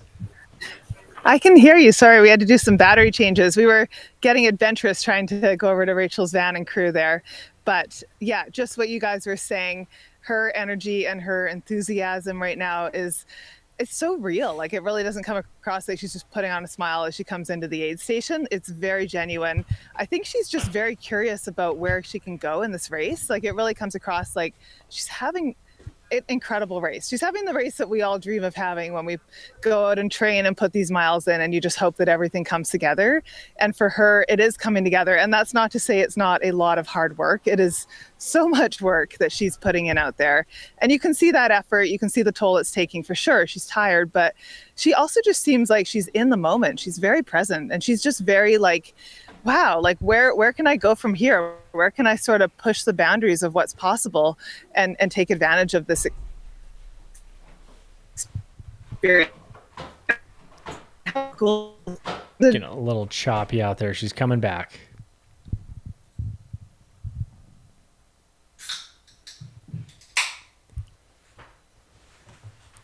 That is the the fun of this being out in the middle of nowhere and depending on a lot of Starlink is, sometimes you get it, and then especially with these clouds, that's something that I don't think people realize. We use a lot of Starlink for these things, and it has been challenging in the weather, and specifically in like the more wooded areas. Obviously, kind of that line of sight there. But yeah, to her point, I think that she was just super jovial. Yeah, and you know, she has been all day. We just keep talking about it, but to be, again, you know, 20-ish thousand feet of climbing on those legs, 160 some miles in, and still making jokes with her crew, you know, and still having a good time, being willing to have a multi-minute conversation with Hillary and just share kind of what she's experiencing and, you know, what she's going through, and that the last section was a little bit warm and things like that. It bodes well for her in the last 90 miles of this race, you know. And Sierra, what did you see as you watched your friend there run down the streets and make her way up to that aid station? Yeah, I mean, looks like she's having a good time, and she looks strong. And I mean, like I said, for 160 some miles to be on those legs, like, she's looking great. And that's, you know, that's the Rachel I know. Anytime I've ever hung out with her or been at a race with her, she's always super fun to be around. So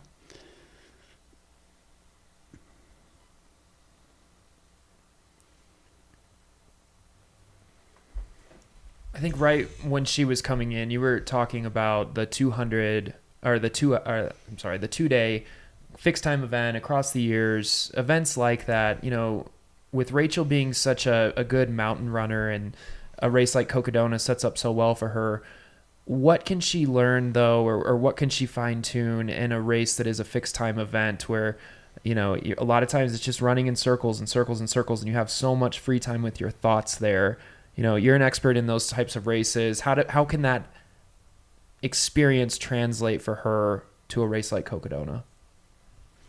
I think just being focused. I mean, she's having a good time with it, but you know, like those loop races, you don't get to look at views like this. I mean, you're running around a concrete loop, usually around a baseball stadium or in a park, and, you know, you got the same views. So I think just taking like the mental tactics from that race and applying it to this one. And the timed races are great too, because you can practice nutrition and hydration, and it's like a safe place to do all that. So then, you know, you get your formula down right, and then come out here and there's longer stints, you're not as likely to like screw something up. I feel like, you know, you're more comfortable with everything. So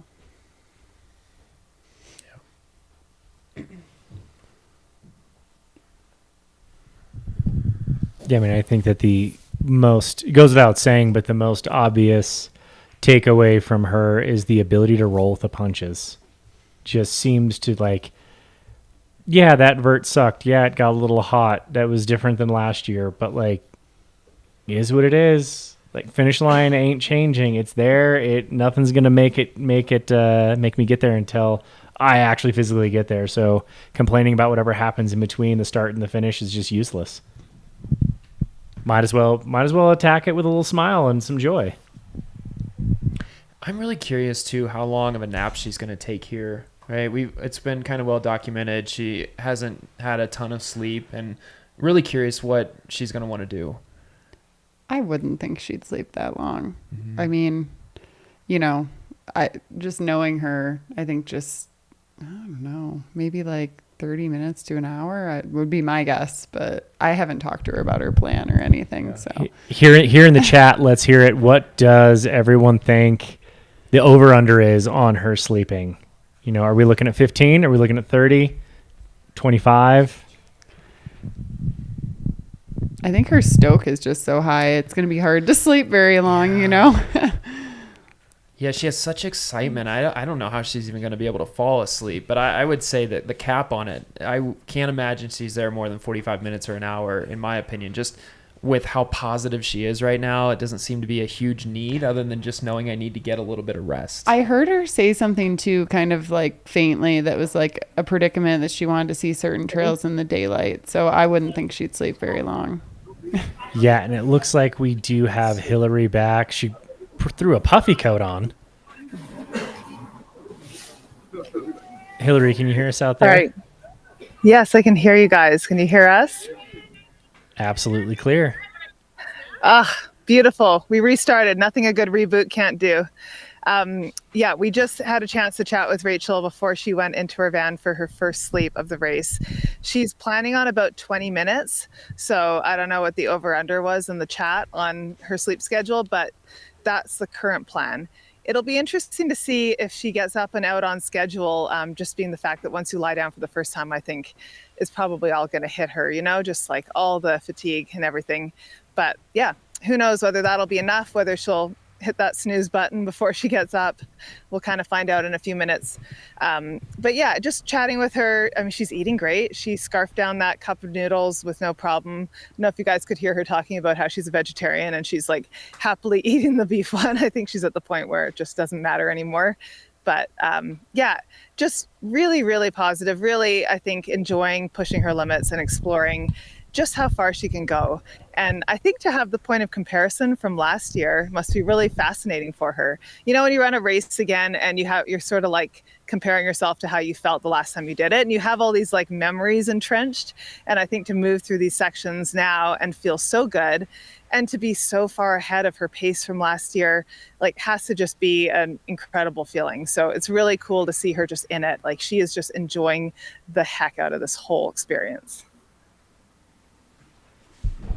Yeah, no, that's been absolutely apparent. Her crew looked pretty awesome too. They sound like a great bunch of dudes over there. How was their reaction with her? I think they are like having the time of their lives, you know, and you get so invested in your runner's race. And, you know, I know for Gus, just pacing her this last section, he's a fan favorite, great guy, but like her entire crew just seems really like Team Rachel, whatever they need to do to get her moving. But they don't have to do much. She's very self-motivated right now. So I think it's just like, how can we sort of like support her as best we can? And I know earlier they were trying not to tell her that Courtney dropped until, you know, they absolutely had to. And so I think they're competitive, and that's coming out. And they want to see Rachel get the best out of herself that she can get. But, you know, Rachel is in a place where she's certainly not, you know, and you're sometimes like, I just want to stare at my pacer's feet and like not think and not do anything. Like, she is driving the ship. She's in command. She's cracking jokes. She wants to talk to us on the live stream. That just says a lot about her headspace right now. And I think that's really great to see, especially at this stage of the race. And you sort of need that. You need that like mental wherewithal to know what you still have in front of you, but also just be enjoying it and not checking out of the process. And like, she's trained so hard to get here.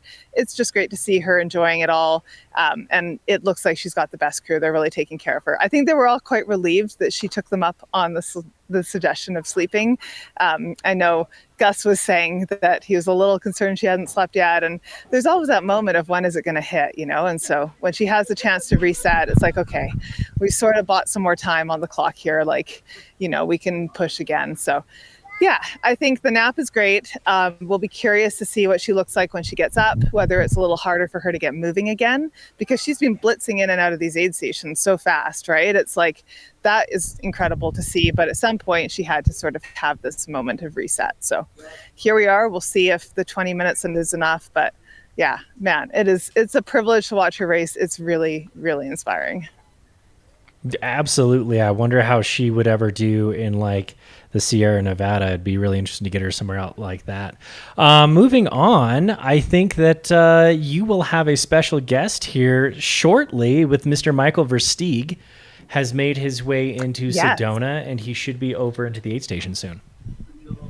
Yeah, I see some of the his family and crew are over there right now. So yeah, I see them all kind of congregating. I think his wife and baby are there. So it's sort of fun. You start to recognize everyone's crews at this point in the race. And once they show up, it's sort of like the spidey senses go up of like, okay, runner's coming in soon. Everybody's sort of gearing up for it, which is kind of cool. We're like a little caravan traveling around the race right now.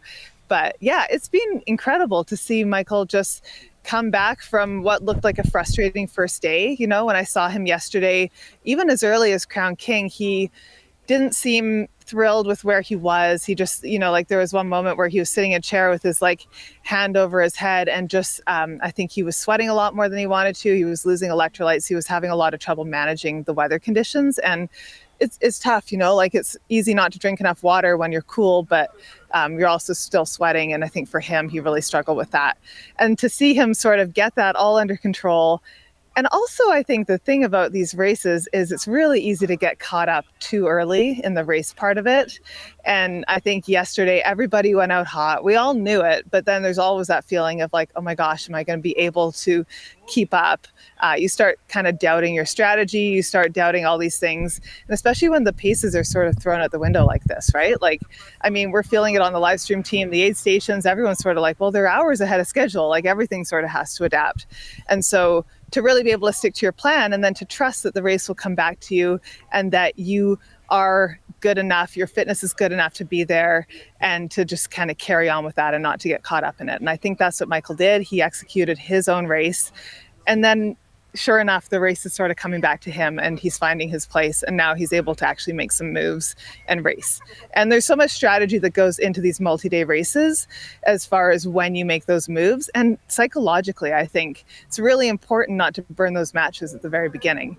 You know, like you can't go into it and just be in that mindset from the beginning. That's just too many hours. And so it's fun for him on day 2 to now be able to look at the field, to be in a great position, and to sort of think about how he wants to strategically kind of take on these guys at the front of the pack. So really excited to see him, see what he does at the aid station here and what he needs from his crew.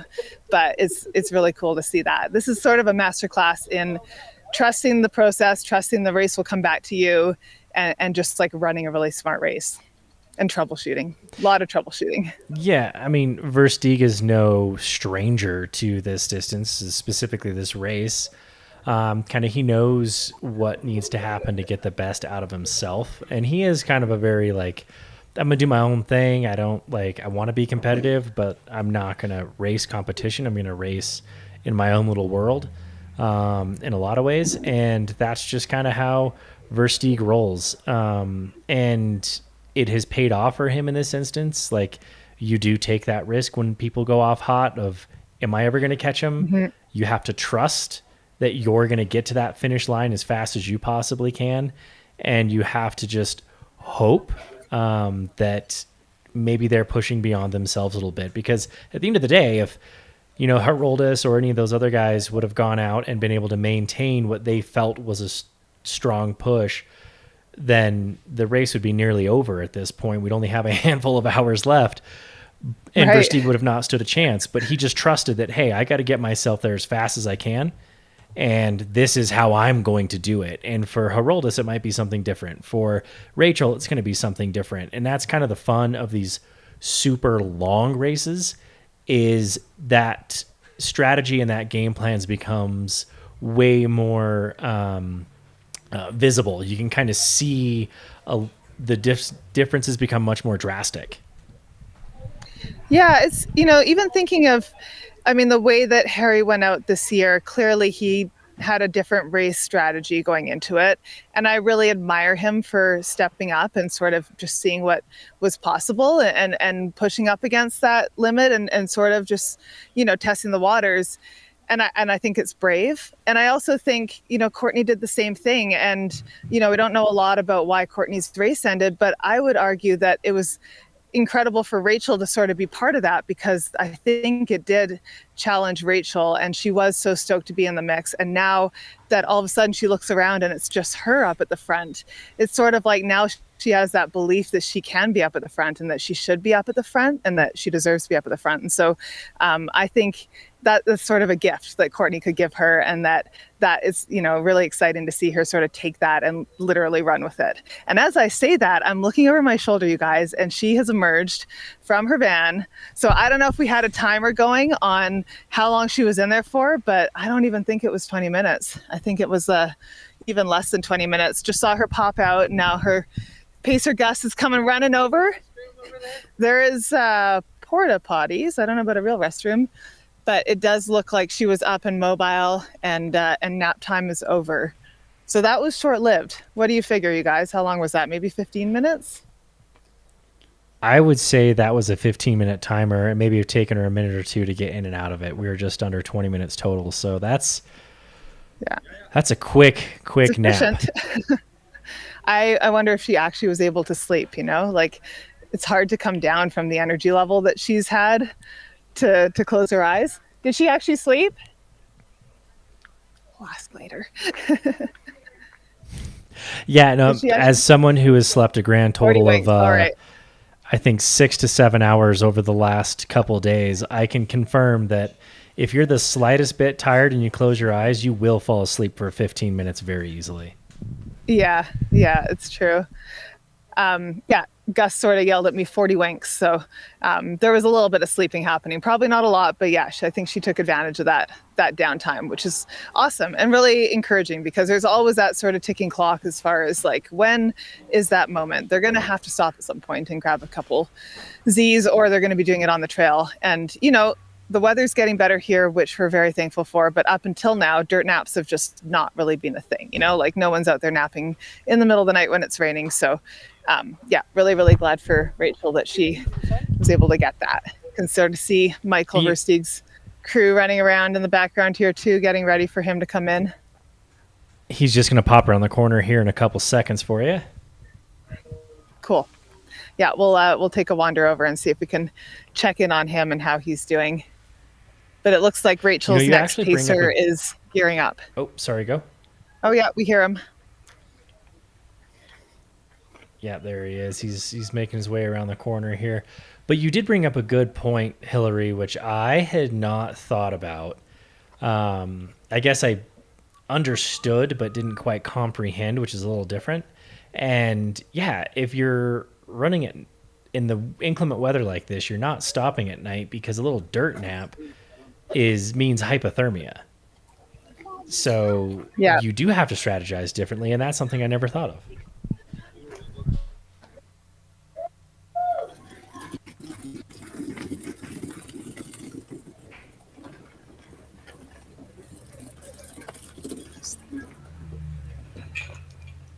Let's just stop here for a second.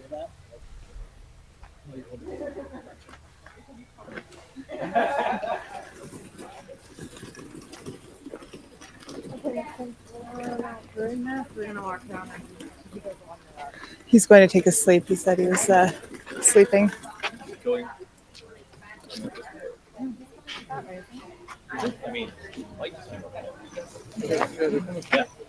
Yeah, they go out the same way. It's an out and back down to the trail there. Oh, nice. Yeah.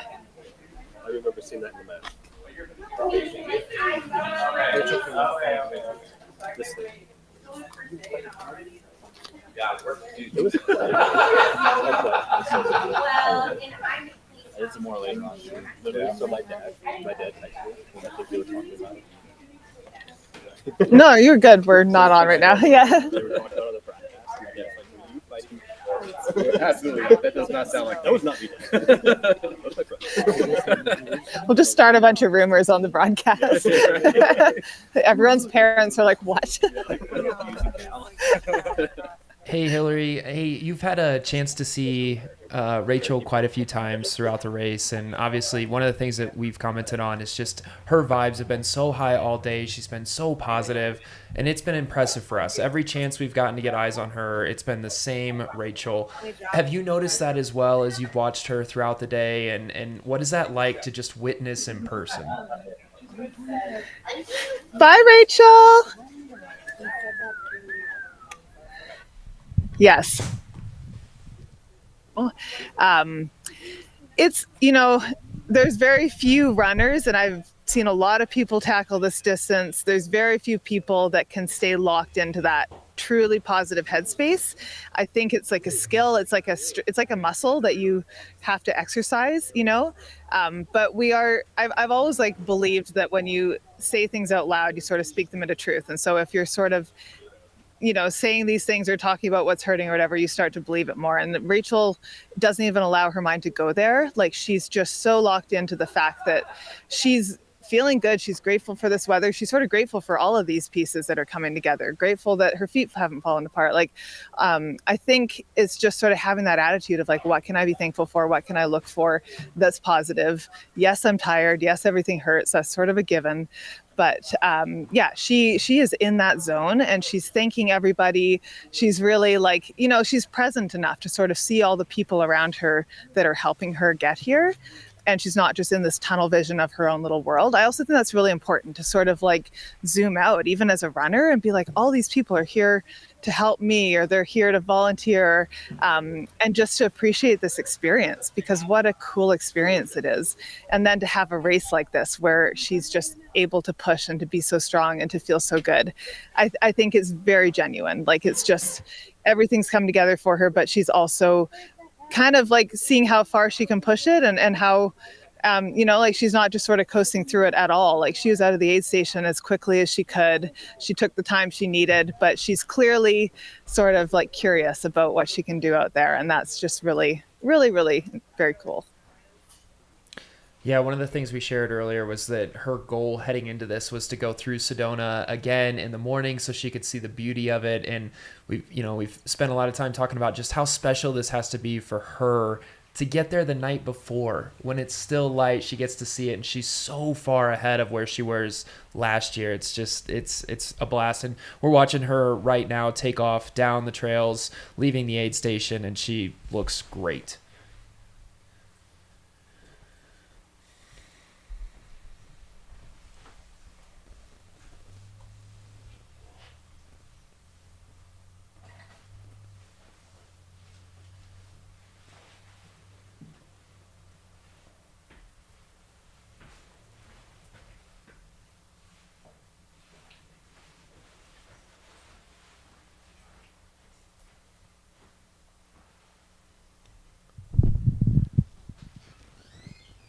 Again, eyes in the sky here with the John G Sky Cam.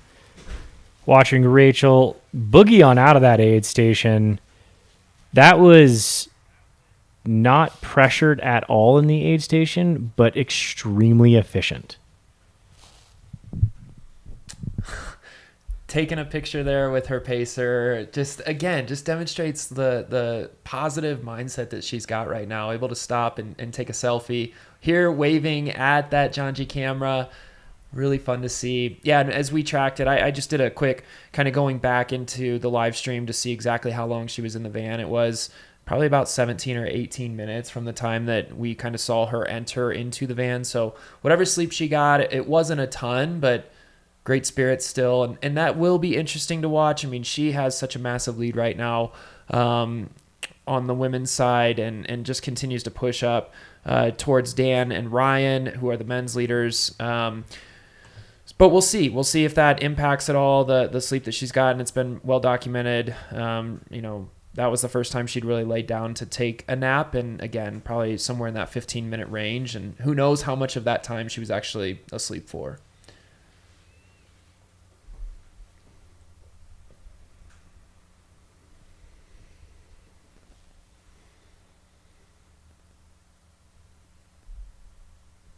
Sarah, as you watch her run here, and obviously no favoritism with any of this, but seeing someone that you do have a connection to, how cool is this? Do you feel like nerves for her? Do you feel excitement for her? Like, walk us through what this is like for you.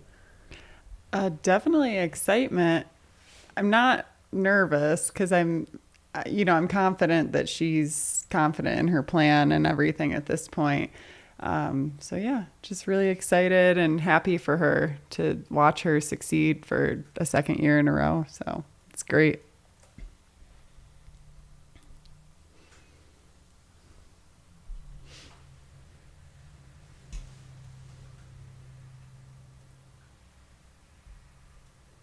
Yeah, and we'll get Hillary back as soon as we can.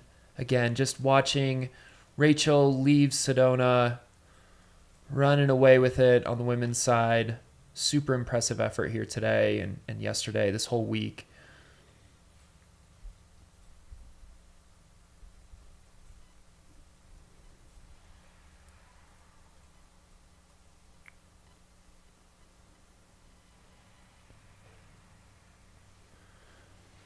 Looks like we can expect DJ Fox next into Sedona. He's right around mile 160.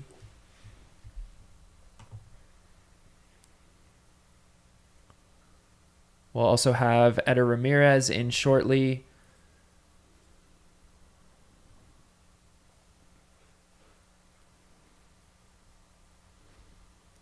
On the women's side, we still have Lindsay Dwyer there at mile 135. And it looks like we've got Sarah O now at mile 128. So she has put a little bit of space there on Georgia. They were running together for a little while is what we saw on the tracker. So a little bit of separation there now. Sarah O is about 3 miles ahead of Georgia.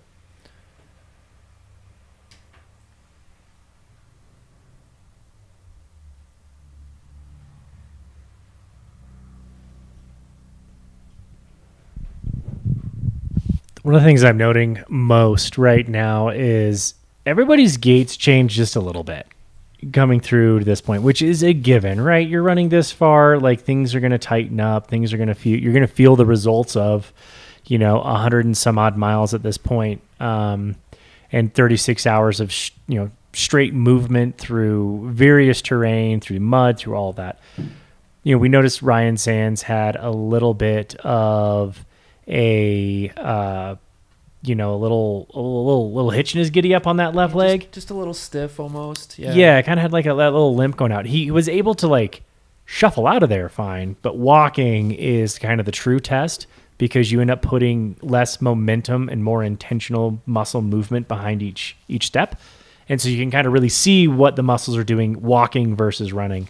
Running, you kind of have like momentum going in your favor and you just have to swing. Walking, you actually have to intentionally move and activate each muscle. So you see it more walking. Rachel didn't have a huge differentiation in her stride. She just was still in her shuffle and was just like rolling. She's very similar to how Peter was at the Monster. The amount he was running when I was pacing him, I was just astounded, and the speed too. Because, it is like momentum. Once you lose that momentum, it's harder to get back into it. So I think it's good to keep moving if you can, because once you start that walking, hiking, it's just hard to get it going again. Yeah, I think we've all been there where you find that pace where you can run up a hill and then you end up hiking up a hill because you're going just slow enough. You're like, oh, I might as well hike. I'm almost going. And that hiking feels harder. It's because you're just so much less efficient. You're not using a lot of that rebound in the soft tissue. Your muscles, your tendons, your ligaments they have a little bit of a rebound to them. And if you stretch them, they want to rebound and snap like a rubber band, and you kind of lose a little bit of that efficiency. So to your point, Sierra, yes, a shuffle is the most efficient stride at this. So your aerobic capacity is being utilized to its highest percentage. Get a little nerdy there behind with the physiology of it all. And it looks like we got eyes out there. Holy Hannah. Who is this out here putting down a blistering pace? It looks like Dan Green almost, right? Yes, that is Dan Green. We've got eyes on him over there. That is just incredibly ridiculous is what I'm going to leave it there. Ladies and gentlemen, we've got our overall leader here at the Cocodona 250, Dan Green, making his way beyond the Sedona Posse aid station.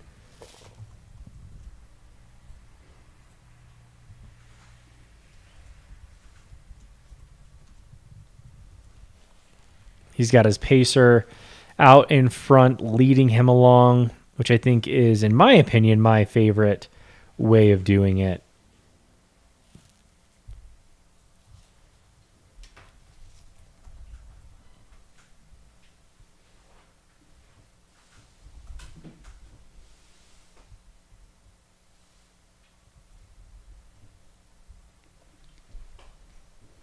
Do they have some creek crossings in this part? Or I remember we did the Hangover Trail a couple months ago, and we had to go through a really cold creek at some point. I feel like I'm not sure, to be honest. Caleb, you want to weigh in on this? Is the expert of this course? Yeah, we didn't do this section, right? So last year, so I've been out here though, and I don't remember there being it was right by the road. Yes, the deep section there. Yeah. So once you get through here and you continue to go on That's where there was actually a rope last year to use to get across that. Yep, you're right. And that was that was like the deeper water section. I don't know what that depth is going to be like today. I mean, we haven't had a ton of precipitation. I'm not sure. Too bad, but it was really cold. Yeah, I do remember that. I remember it flowing pretty quickly last year, and so that's one of those too. When you're on those, your legs are a little weak, your stabilizer muscles are a little weak, and then you're getting Slippery slammed by rocks. water. Yeah. Where it's a little challenging to get across that. It's also very cold there right now. You know, considering, I mean, especially tonight when folks are going through there. Sure. I don't know what the low is. Let's see that. I do have Sedona here pulled be up. In like the 30s this week or something. Like pretty cold. Next 48 hours. Let's see here. Yeah, they're gonna get down into the 50s. Is gonna be the low in Sedona tonight. Oh, yeah, and then up here, I mean, we're looking out the window now, and it's raining here in Flag. So the weather will just continue to get worse for the folks out there on the course. Again, still snow on Flagstaff as well, or on Flagstaff, on Eldon. Yeah, thank you.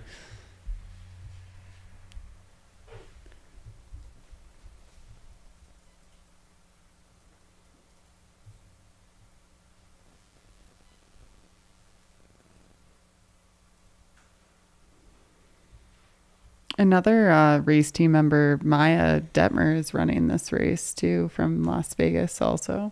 She's doing pretty good.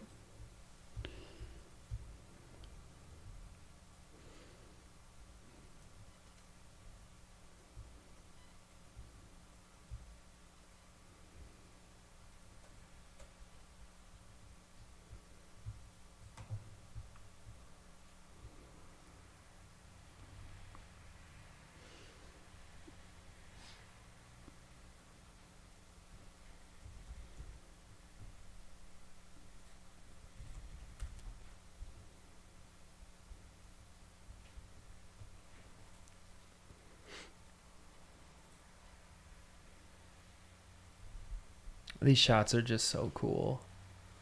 Howie and team, the photos that they're going to have from this race. I mean, what a treat that's going to be if you're one of the participants. I was going to say, this has got to be like photos from this year are going to be like immortalized based on like those low clouds and fog that was socked in against that like super vibrant green pops against the red rock. Like, you can't really make a better day than this for at least photos. Yeah, and a lot of the runners are in that bright gear, so they're going to really pop in these photos too. It's just, these are going to be iconic. I think after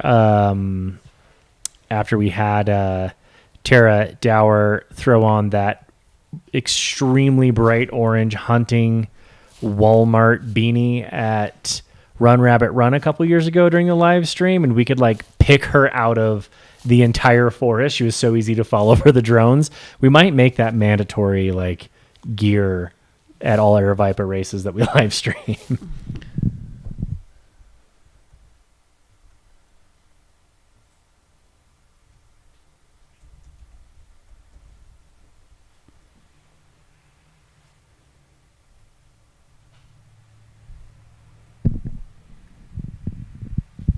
So I think we do need to kind of take one quick eye on the other races going on right now. We do have the Mingus Traverse is happening out there, where we are actually going to speak to current 5th place runner Xander Chase as part of the nonprofit that we have here today. He's going to come in tomorrow and give us a little chat. So I'm anxious to talk to him about his race today. Francesco Sensuri is our leader with Tyler Welch right behind him. It looks like they're kind of running literally hand in hand, reaching dead horse in 8 hours and 58 minutes, with Benjamin Lucas not too far behind at 7:42. And again, Chase Xander in 5th place. Ooh, why do we have a 1-2-5? We're missing one place there. Coming through 7:46. So those are your top few runners there, with the women's side being Elise Lagerstrom, Amanda Sullivan, Anna Pajak. They are all in dead horse as well at this point.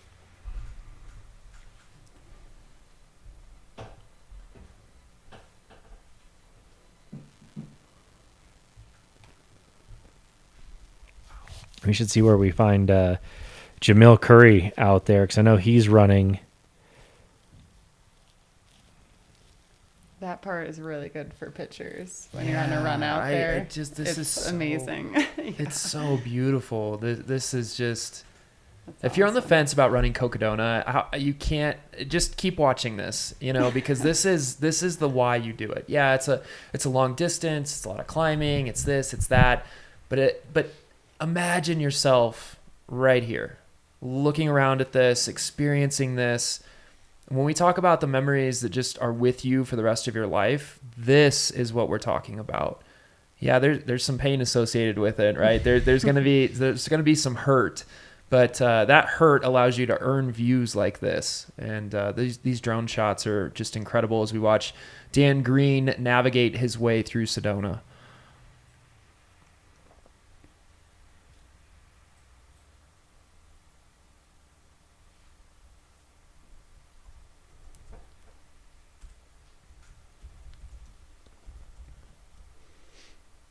It's funny. I was like packing to pace this race because I think I have 36 miles of pacing.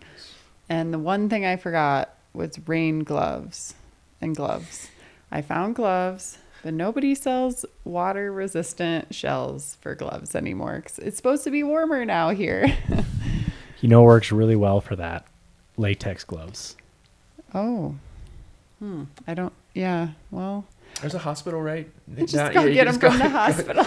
Yeah, if you you can. I mean, honestly, any go to the house cleaning section of any grocery store, and you can pick up nitrile gloves would be best because latex will tear pretty easily. Yeah. But nitrile, the blue gloves, they're pretty strong and durable. Okay. They are obviously waterproof because they are a rubber latex base. And if you get them a size big, you can put your normal running gloves on and put that over the top. And you now have a thermal waterproof glove.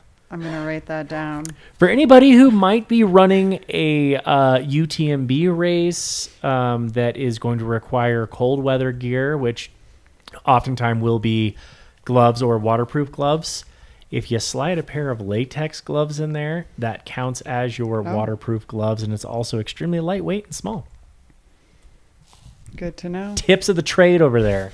We're giving away all the secrets and the hints over here at Mountain Outpost, bringing you the Cocodona 250. For those of you who are joining us, we've got eyes on, is that Dan Green over there? Yep, that's still Dan Green running over there, doing his thing. Yeah.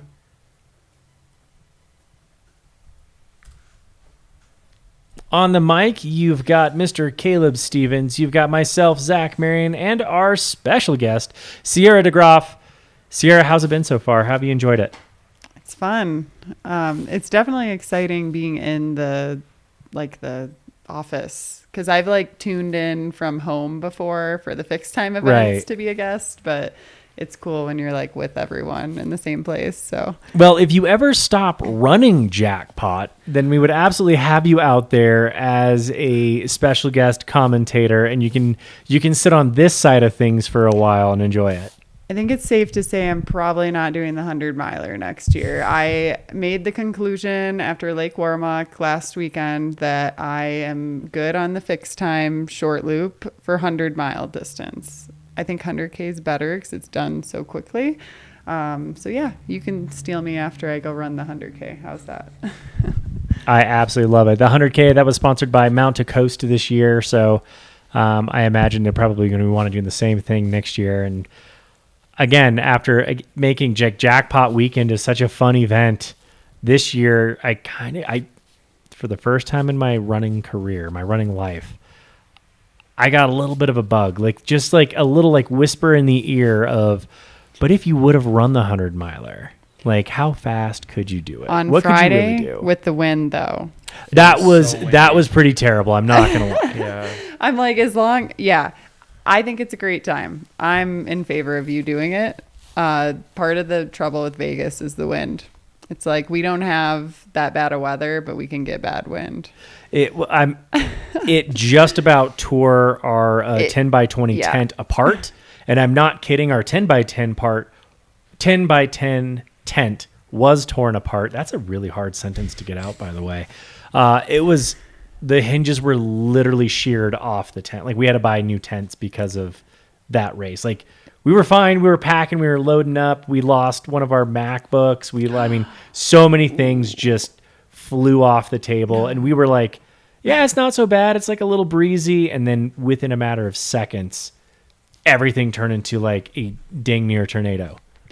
It was bad. Like, I'm pretty good at keeping my head on straight, but man, I was about crying with the last marathon to go. I'm like, this wind, it won't stop.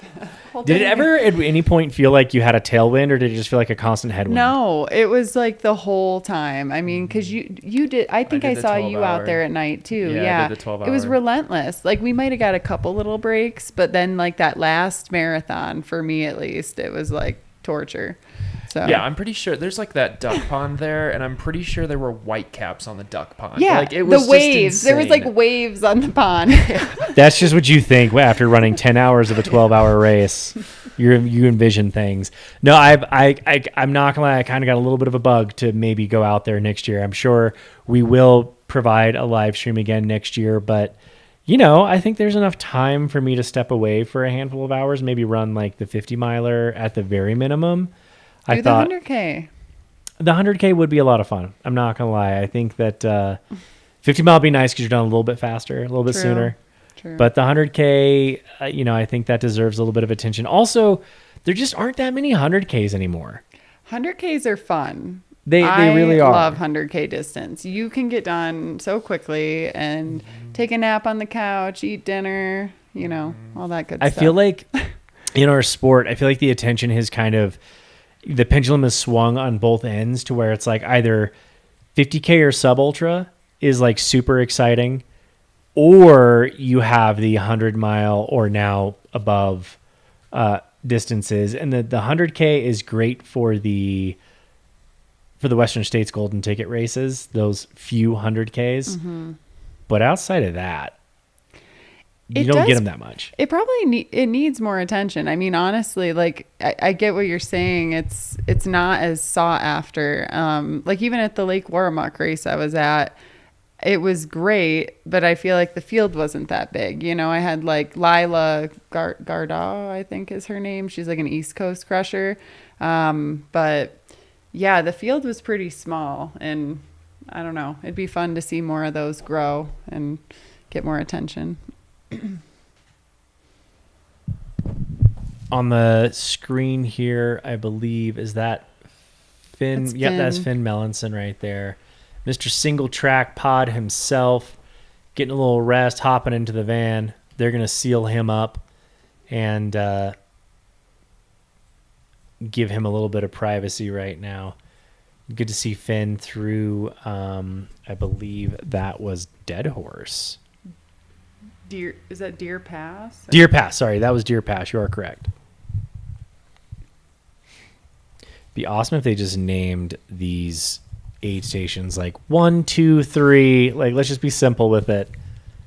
You name it somewhere and the name gets confused. That, or I just need more sleep. One or the other. And more food, more caffeine, and more food. Let's get that pizza fund going in the chat there. If you want to see us sustain ourselves through the end of the night, we're gonna have a little pizza fund there. Throw the address in the chat and see what kind of Grubhub shows up.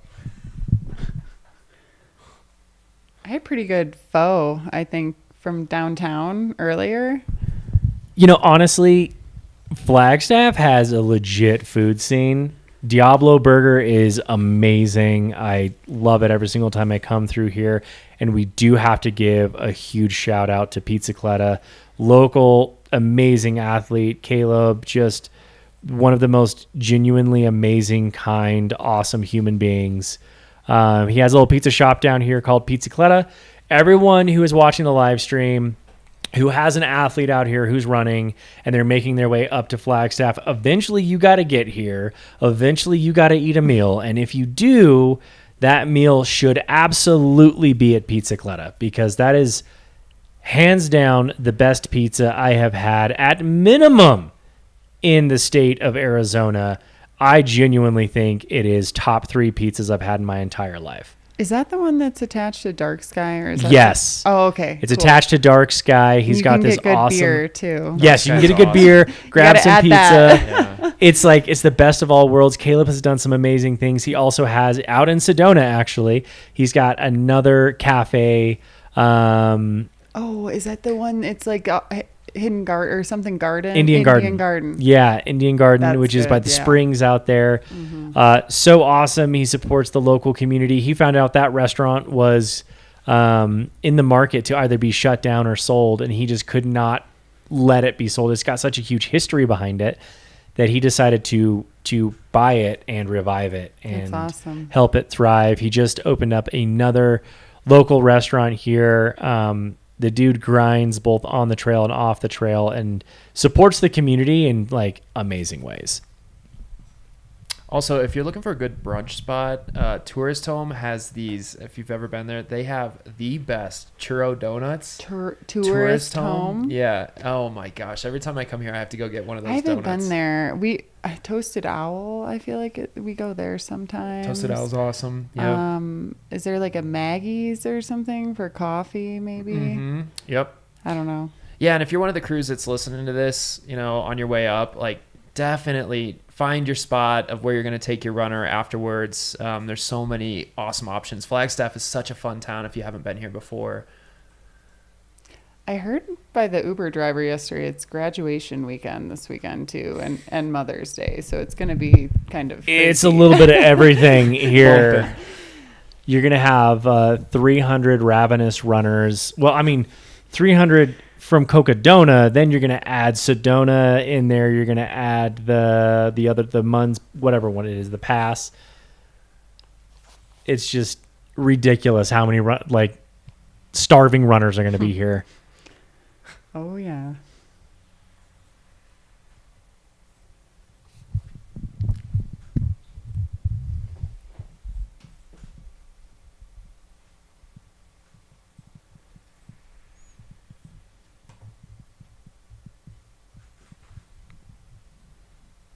Cody Poskin.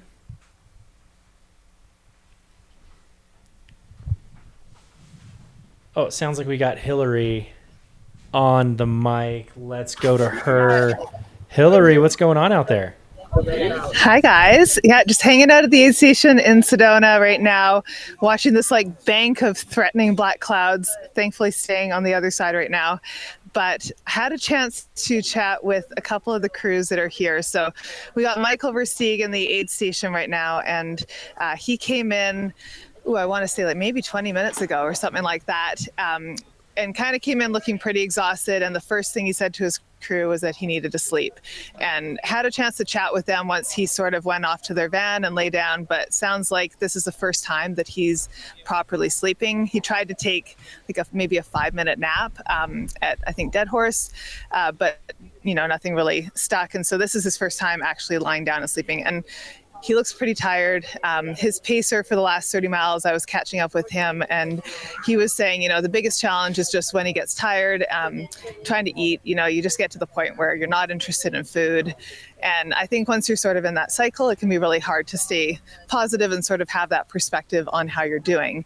And again, we get a really interesting case study with these top runners. And I think nutrition is probably king as far as the most important thing you can do to stay in that positive headspace. And seeing Rachel slurping down the noodles, seeing Dan just eating the burger, Ryan getting the rice, and it's just the most important thing. And I think for Michael, it's just he needs to be able to get a bit of sleep.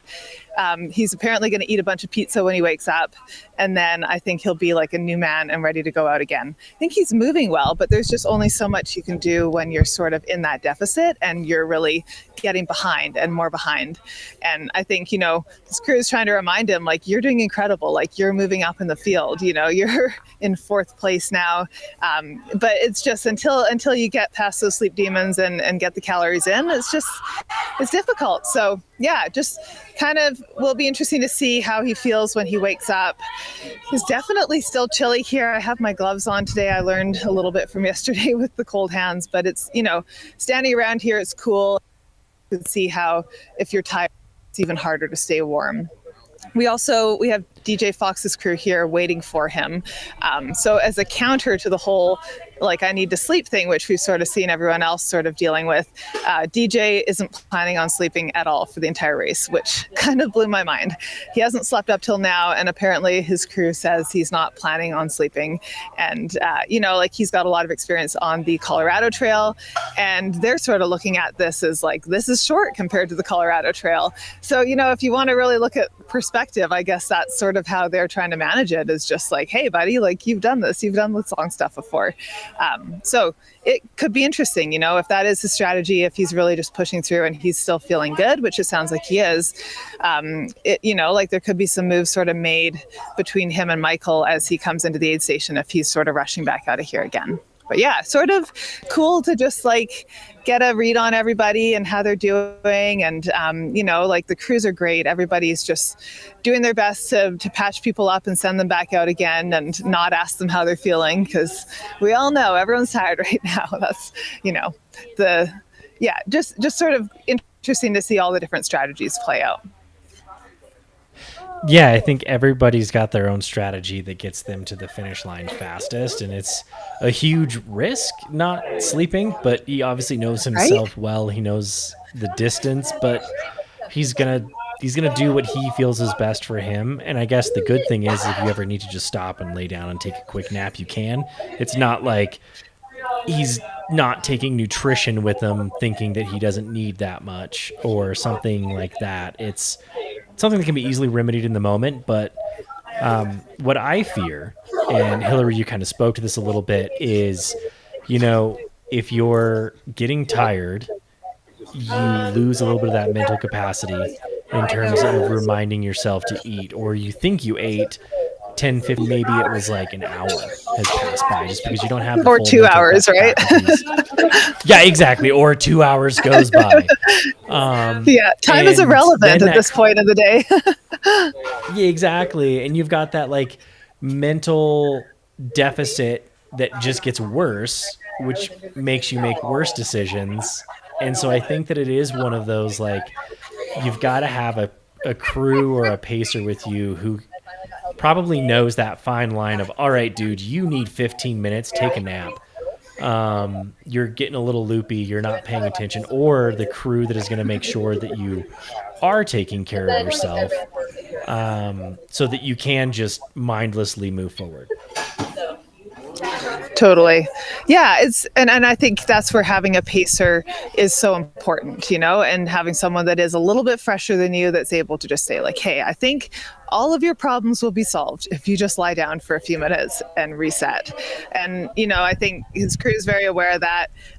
Just what you were saying on sort of the sort of negative cycle that we can get into, and just like, I can't recall the number of times that like I've gotten into that, and then you eat something and 20 minutes later you're just like, oh, like, why was I even, why was I even going there? Like it's very, very easy in these races to lose track of time, and you just get tired of eating too. Like, it's a long time to be that diligent about getting food in and keeping those calories up. But it's also, this is the danger, is you sort of get lulled into this like complacency, and then you get behind and you don't even know it, and then all of a sudden you're plodding along. Also interesting, I was just chatting with them about this last section, and a few of the crews have said, and the pacers in particular, like how sneaky hard this last section was. And Michael's pacer was like, nobody talks about this section being difficult, but like the climb is steep, like the trails are technical, you really have to pay attention. It's hard to sort of just get into that rhythm. You can't tune out and just sort of shuffle through the miles. So that plays into it too, because you're just not covering ground as quickly as you would, like it's sort of frustrating when you're looking at your watch and you're like quarter mile, another quarter mile.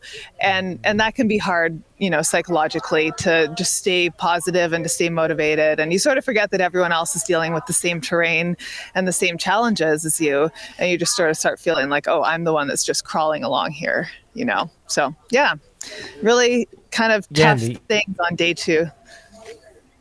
The added stress of like the mental acuity and energy that you're expending trying to pay attention to the trail, and you can't just get into that mindless shuffle. It's becomes even more important that you have the sugar, the hydration, all the things you need in order to get yourself through.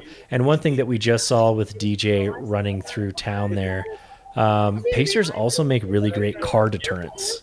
I think DJ almost got tagged like 3 times running through those parking lots. But we got eyes right now actually on Ryan Sands out just beyond, out on the Hangover Trail. Yeah, he looks great. Yeah, he's doing well out there. You're also, I imagine you're also watching the live stream, eh? Yeah, I got it out of the corner of my eye. The shot looks gorgeous. I mean, seeing Ryan go out of here, like you said earlier, Zach, he is so focused. You know, he didn't come this far and work this hard not to be right in the mix. And, you know, I know he wants that win. I know he came here to get the best out of himself.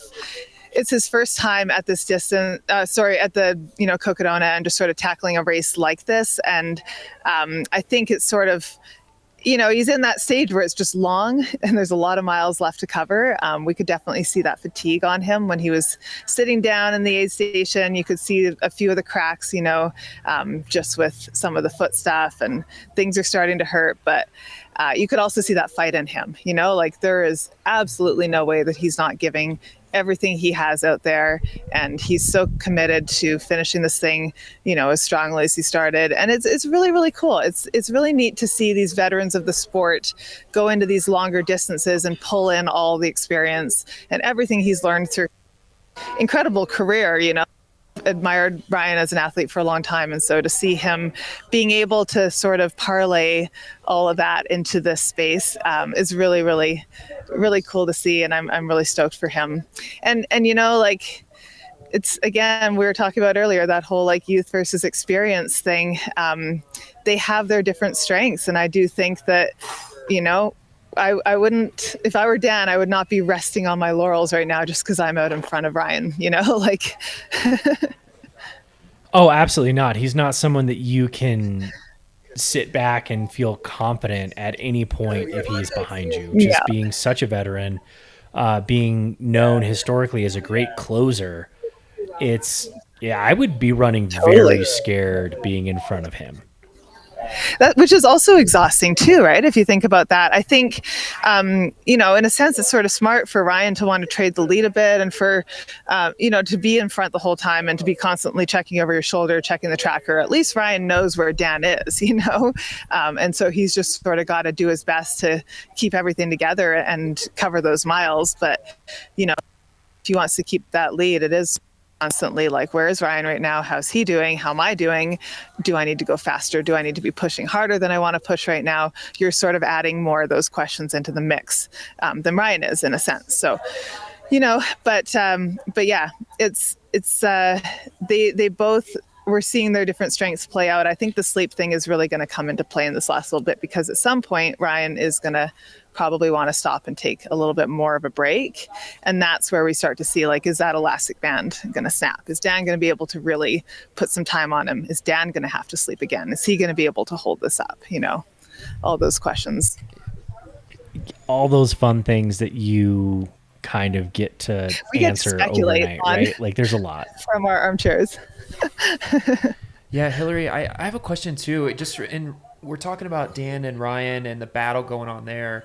When Rachel went through, did you get any sense of if she is just focused on doing the best she can, throwing down a great time in the women's race and setting a record there, or is she in kind of a hunting mode of saying, you know what, I'm not out of this and I'm going to go get those two guys too?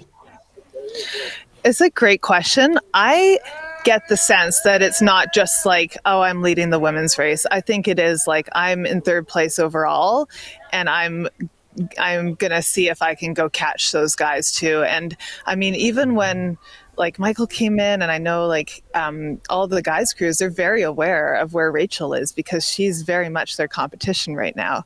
And that's really fun to see, you know, like when your third place person in the race happens to be your first place female.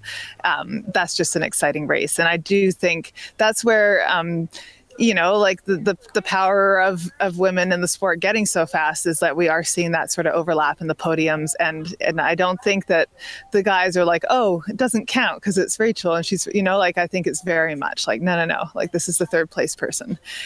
And for Rachel, looking at the guys ahead of her, it's like, this is 1 and 2 and I'm going after them. And that's really, I get the sense that she's trying to hunt as much as she can. And she's not far off, like especially as we've seen in this race, how quickly things can change and how quickly time is made or lost depending on decisions that are made. And, you know, like it is absolutely possible that someone up ahead of her is going to falter and she's going to cruise by. So, yeah. Yeah, Rachel just You better about watch your 6 backs. miles back. And as you talk about the sleep factor, you know, that's 1 nap basically. Yeah, exactly. 1 nap, a blister, a couple of like, I need to walk, I just can't run anymore. Like Rachel's running everything. I mean, they're all running everything right now, but at some point in these races, someone's going to have a low patch. And then it's like, will that coincide with Rachel feeling stronger than ever and being able to just hold that momentum and cruise on by? You know, like I think it's really exciting to hear that. And I hear DJ, speaking of exciting, and his crew coming into the aid station right now. So we'll see if we can sort of spin around here and take a look. And again, his plan is not to sleep. So we can confirm that DJ will be doing a stop, but not necessarily, or not at all doing a sleep stop. Here he is. Let's go, DJ. Nice work.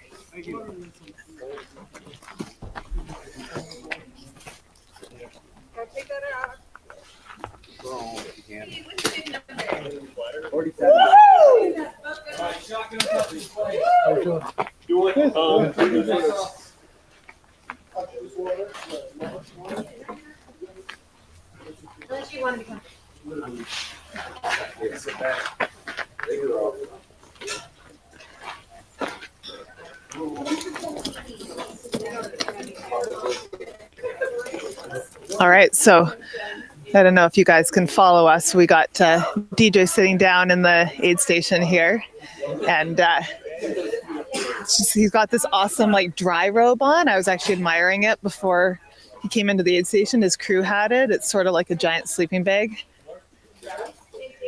And it looks like he's also on the beige train. That might be some like potatoes maybe that he's eating. Yep, mashed potatoes, can confirm. Yeah. That's true, actually. When I saw him at Whiskey, we were like, he's eating mashed potatoes. Yeah, so mashed potatoes, guys. That's coming in clutch for DJ. We're seeing a lot of like, you know, muscle care in the race, whether it's like a Theragun or some sort of like a, I think runners are doing their best to take care of their legs and their muscles at this stage in the game in a way that I haven't seen before. I haven't seen people kind of stop and take that intentional time as much. So that's cool to see. Y'all should be paying for this.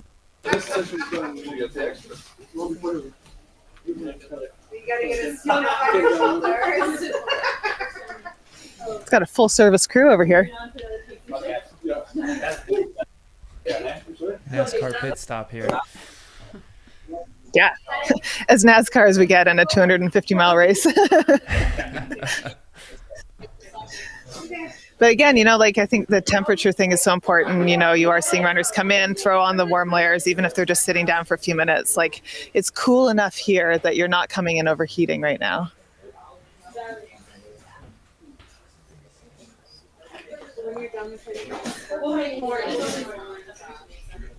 Looks like his pack is getting pulled apart and refilled by his crew over there. He's got a bunch of gels that I can see on the table there, those like 90-gram pouches and some with caffeine. They're both excellent. Hillary, do you know the strategy that he's got of no sleep? Is that just kind of like a challenge of, can I do this on no sleep? Or is it a strategy of, I think it puts me in the best position possible to finish as fast as possible? That's a great question. I think I would gather it's a little bit of both.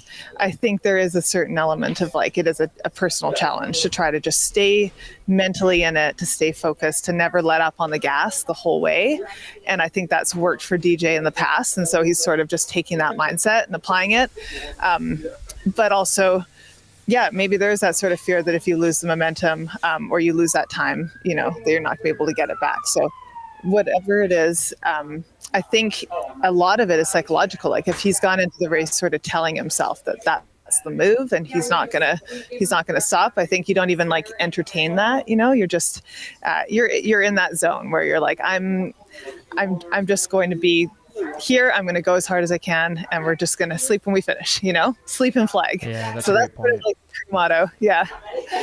It's like anything, right? Like if you run 100 miles, you get to the end of the race and you're like, that's it, I'm done. I'm not like, that's as far as I can run. But if you decide you're running further, your brain sort of accommodates that. It's sort of these games we play with ourselves, right? You're always just like, what's possible?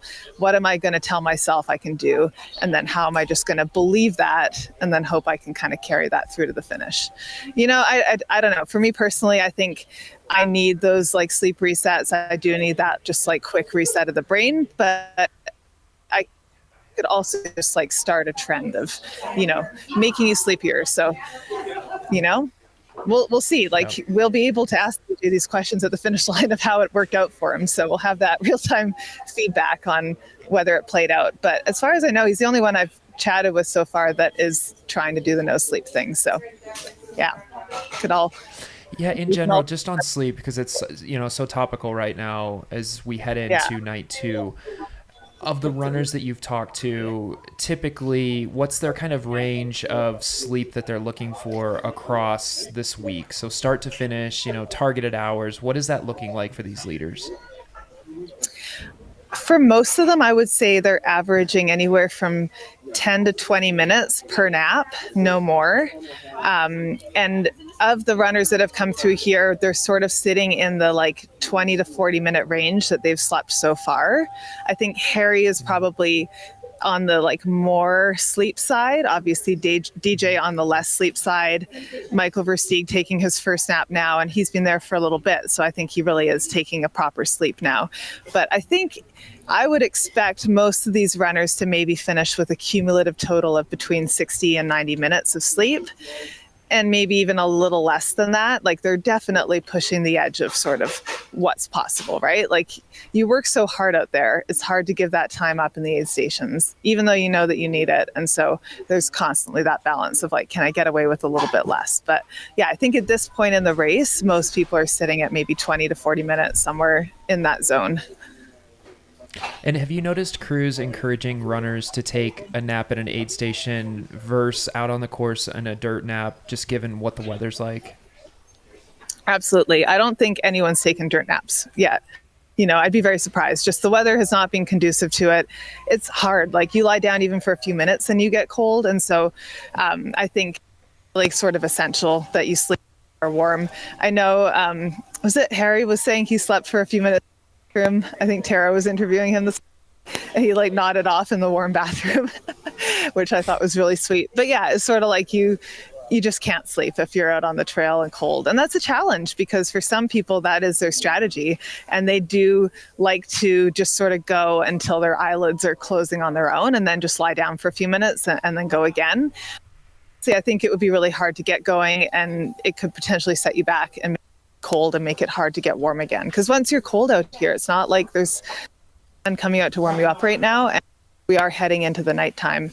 And I think it's because we're heading into the nighttime that you are seeing more people come into Sedona and really like take advantage of the fact that they can get a few minutes of sleep and just sort of reset because they know they're going into the night. They know they have more climbing ahead of them. They know they have to be mentally sharp. You know, like the last thing you want to do at this point in the race is to be tripping over a rock or, you know, like have some sort of an injury because you're just so sleep deprived and you can't pick your feet up.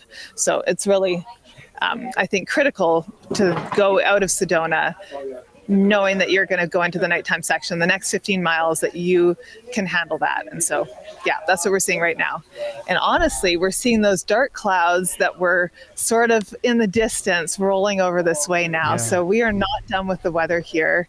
And it is wild to me. Like, I have never seen weather like this in Arizona. I know you guys in the studio with, you know, all the experience of the race could probably attest to that too, but it is crazy to see the difference in the temperatures and everything to adapt to that, and just, you know, like wearing all the jackets all the time. Looking at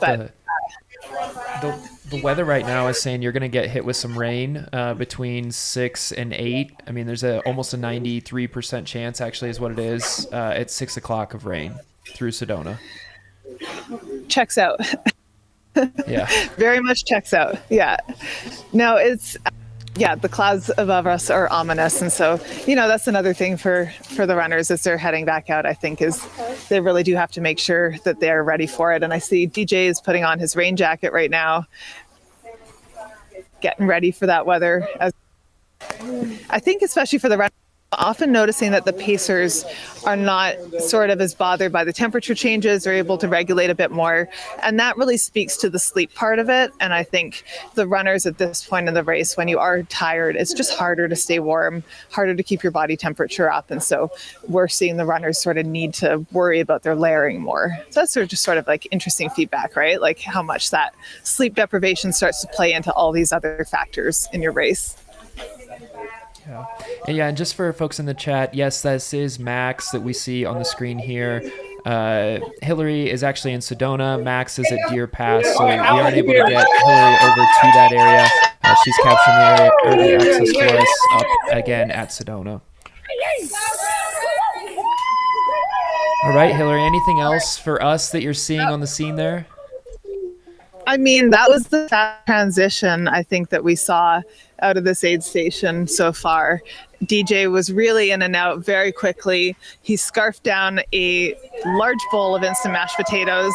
He's got his whole hype crew here. He threw on his like sleeping bag blanket for 5 minutes, did a little like roll of the legs, no shoe change, and then he's out of here, you know? Like, he is definitely all business. And I think that whole no sleep strategy, it's also just like, don't sit down, don't stop moving, don't let yourself even go there. Just like stay in the zone, stay locked in. And we really saw that play out with him. And he just moved up, right? Like, he's now past Michael Versteig. So yeah, moves are being made, guys, heading into the night, and the rain is coming. So the rain is here.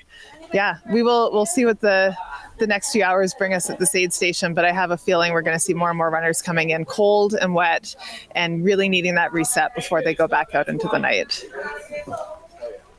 Awesome. Yeah, no, thanks. Great coverage, Hillary. That is DJ Fox on the screen. He's now in 4th overall, 3rd place male. We've got Michael Versteig that's still at the Sedona aid station, still getting a nap. On the screen here, we've got Max just rolled into Deer Pass and is having some work done by his crew.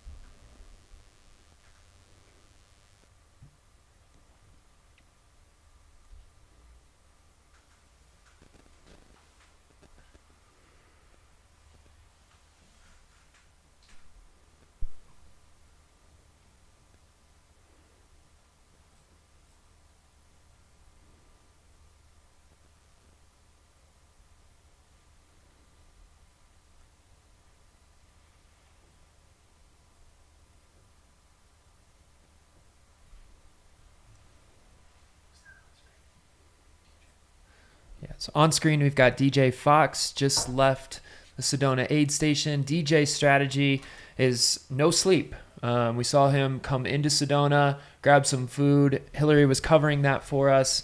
No sleep, right out of the aid station, and he is rolling right along as he makes his way out of Sedona. Currently in 4th place overall.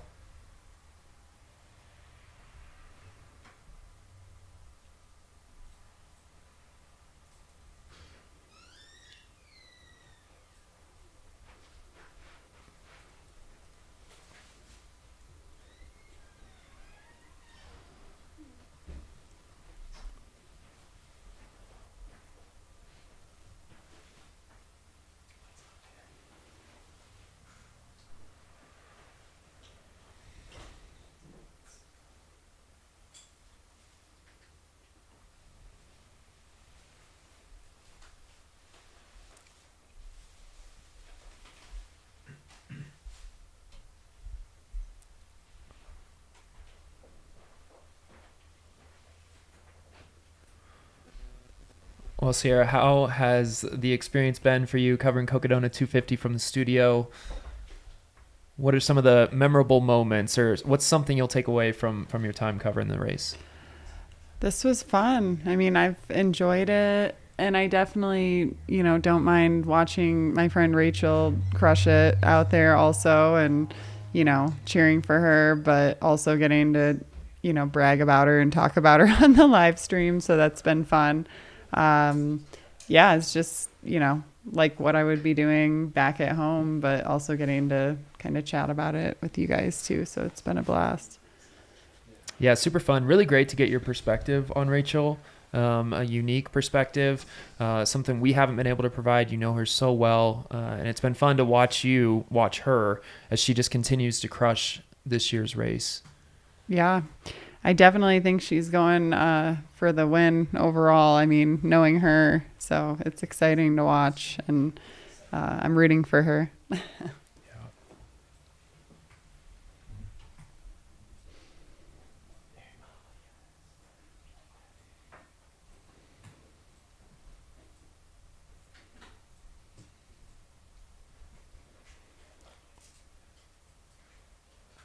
Yeah, so here again, another shot of Sedona. We've got Eder Ramirez rolling into town. It looks like it is or about to or will be soon raining. Chance of rain till 8 p.m.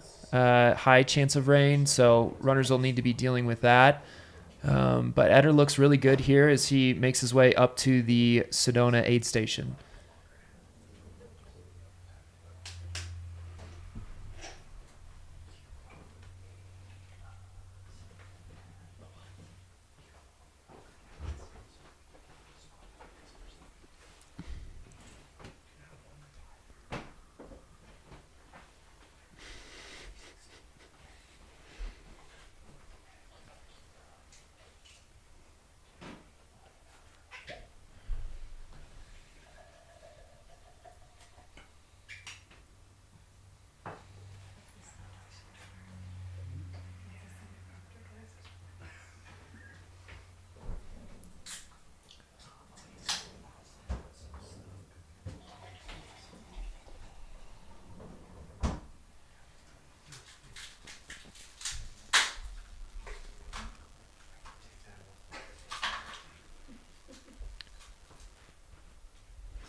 All right, everybody. This is going to conclude my time on the mic and Sierra's. It's been such a pleasure to join you all today. So much action has taken place. It's been an absolute blast. Sierra, any final thoughts for the audience as we depart from the mics? Yeah, it's been fun hanging out with everyone and chatting about the race, and keep the energy going for the rest of it, and keep the vibes high. Thanks for having me. Yeah, it's been great. Thanks, everybody, for all the comments in the chat. I'll be joining the chat as soon as I get off of here. I cannot separate myself from this place. It's amazing. Lots of great action. We are going to cut to a quick commercial, but stay right there. We're going to be back with Aravipa After Dark and your host, Chris Warden. Thanks so much for tuning in. We'll be right back. You got wise blood to come win some in. I'm an outlaw.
Cocodona fans, here to tell you about the new RX-CCD from Speedland, the road super shoe made specifically for the Cocodona 250, an uncompressed SCF midsole, single BOA fit system, a removable carbon plate made for the roads, but just as good on the gravel, sort of like the GS, but in a lighter, more streamlined, faster package with just enough cushion for this long and arduous race. Go pick up a pair now. Runspeedland.com. Use code CCD20 for 20% off.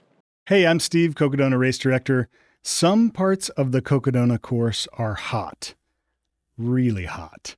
So when we were looking for our runner shirts for the Cocodona 250, we wanted something that would protect our runners from the intense Arizona sun. Our search led us to the Janchi Sun Chaser, the perfect hoodie for a desert ultra. UPF 50 that doesn't sweat off, cool to the touch and cling-free fabric even when you're sweating, scuba style hood, integrated thumb slits.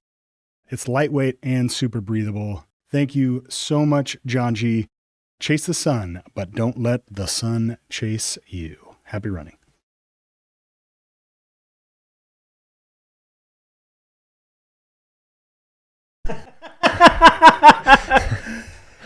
Good evening, everybody. Thanks for joining us here in the Cocodona 250 broadcast presented by Aravipa Running. This is the Mountain Outpost YouTube channel. And it's time for Aravipa After Dark.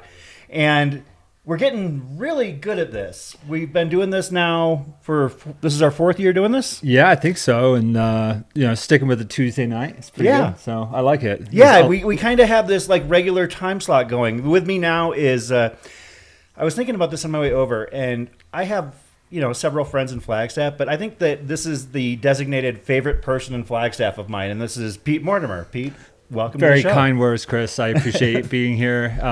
This race has a special place in my heart after doing it for the first year, and I've just watched it morph and just grow into something beautiful. So happy to share a little insight with you guys today. Yeah, and it's not just the insight as a runner, because obviously you had great success at this event the very first year. And you're one of the runners highlighted in the original Cocodona film inaugural year, where it highlights your second place finish there.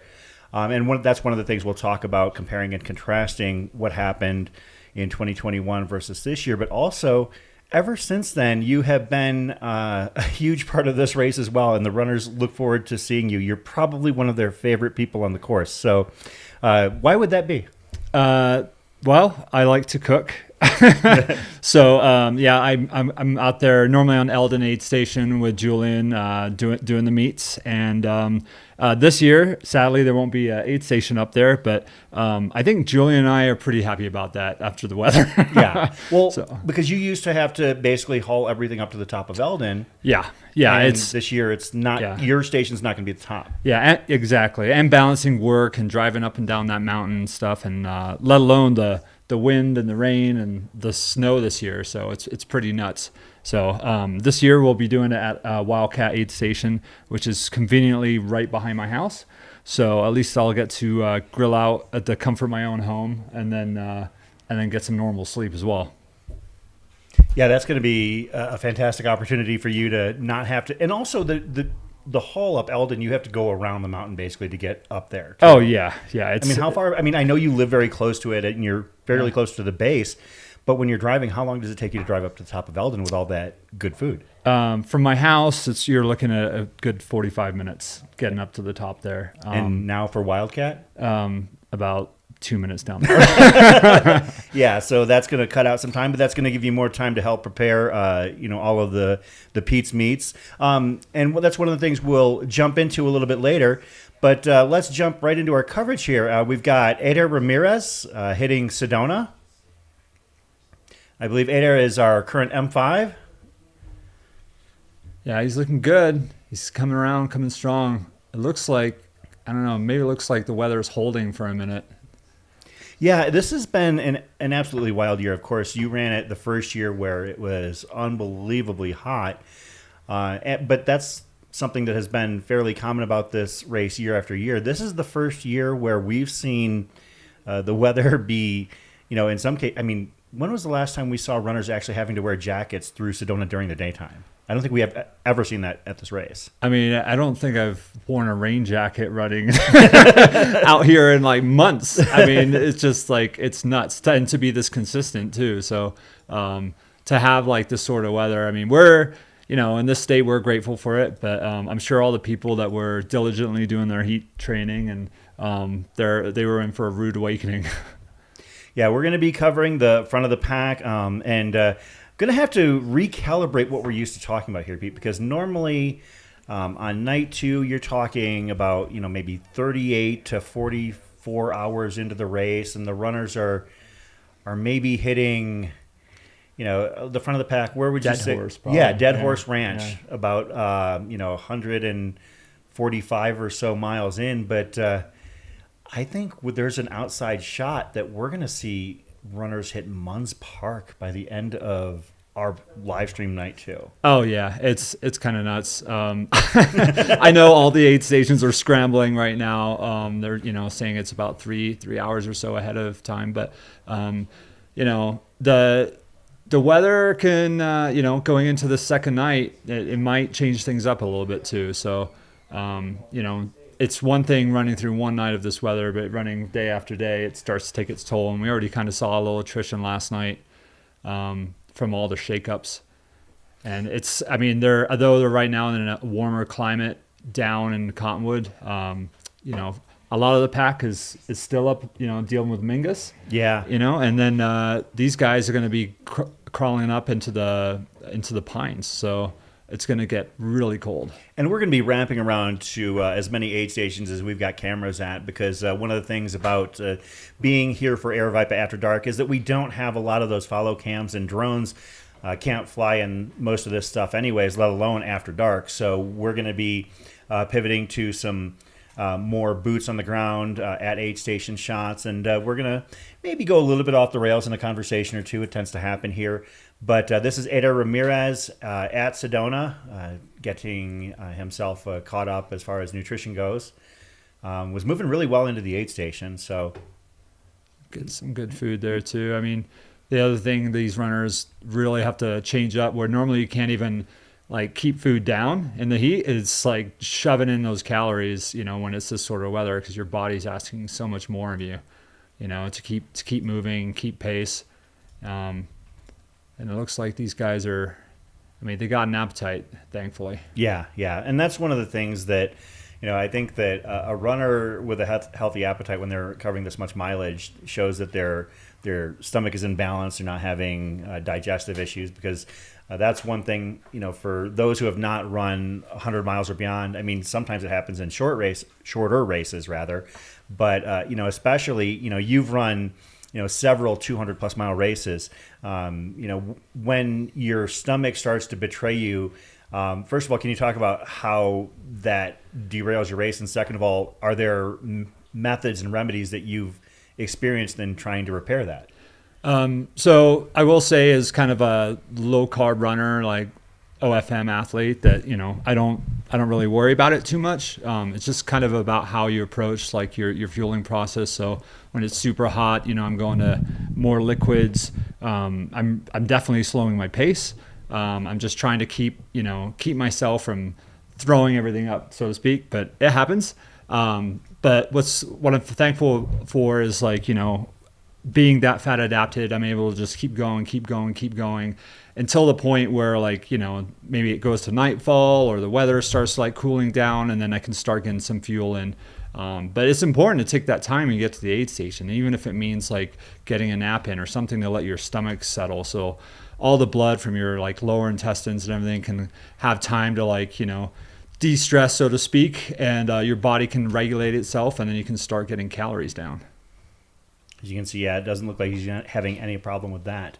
We will be wrapping around to other aid stations as well. One thing I do want to do is run through our cutoff schedule. It looks like we only have one cutoff to worry about during our broadcast time tonight, and that will be at Whiskey Row, the mile 77, 78 aid station, of course, in downtown Prescott.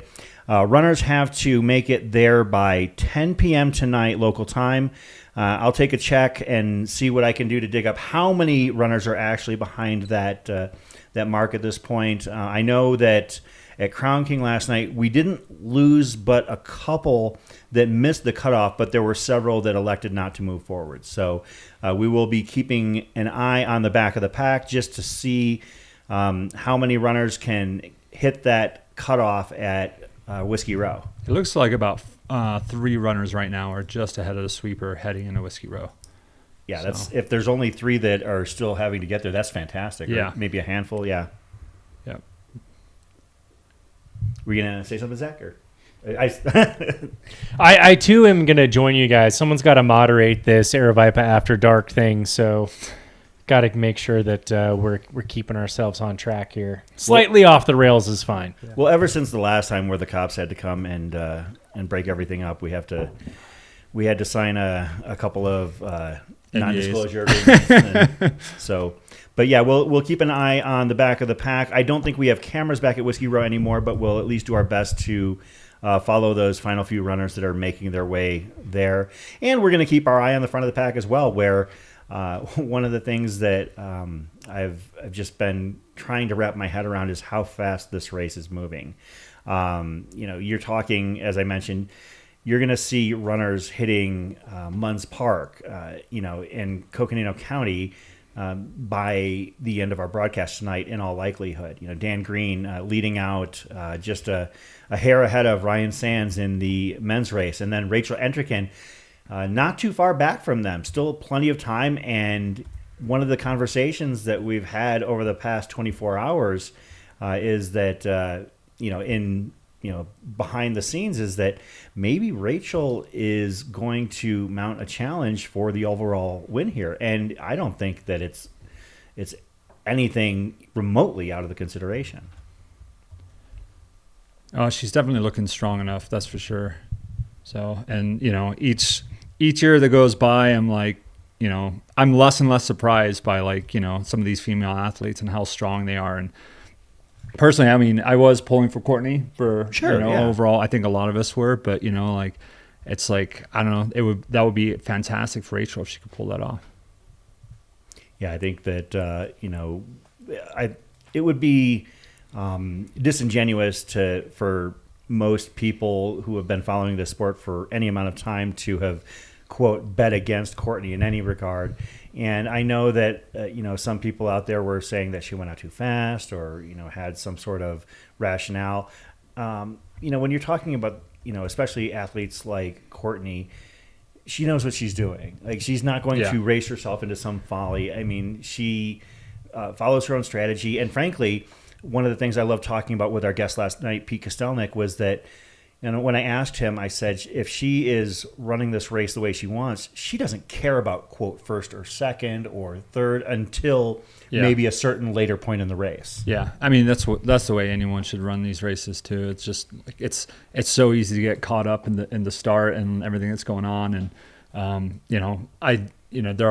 they are ahead of the schedule, like surprisingly with the weather, being the way it is. But I also think, again, that can change it up over the next night or so. Yeah, I mean, to talk about your experience at this race, of course, in 2021, as we mentioned, you finished second. There was a positional move in the final 10 miles of the race for you. Oh, yeah. I mean, well, I did. I chased Dax for a long time. He made me work for it, that's for sure. But yeah, you and Dax Hawk basically got to the base of Eldon, and then I mean, we've seen it year after year. It's like, things can just people can look like they're never going to catch up, and then all of a sudden, you go down for a few hours and you wake up and you're like, oh my God, look at the tracker, Yeah. So and that's the beauty about this sport is it's just it can get like this sort of distance and. With this sort of talent, I mean, it's just, I don't know, it's always changing. It's always changing.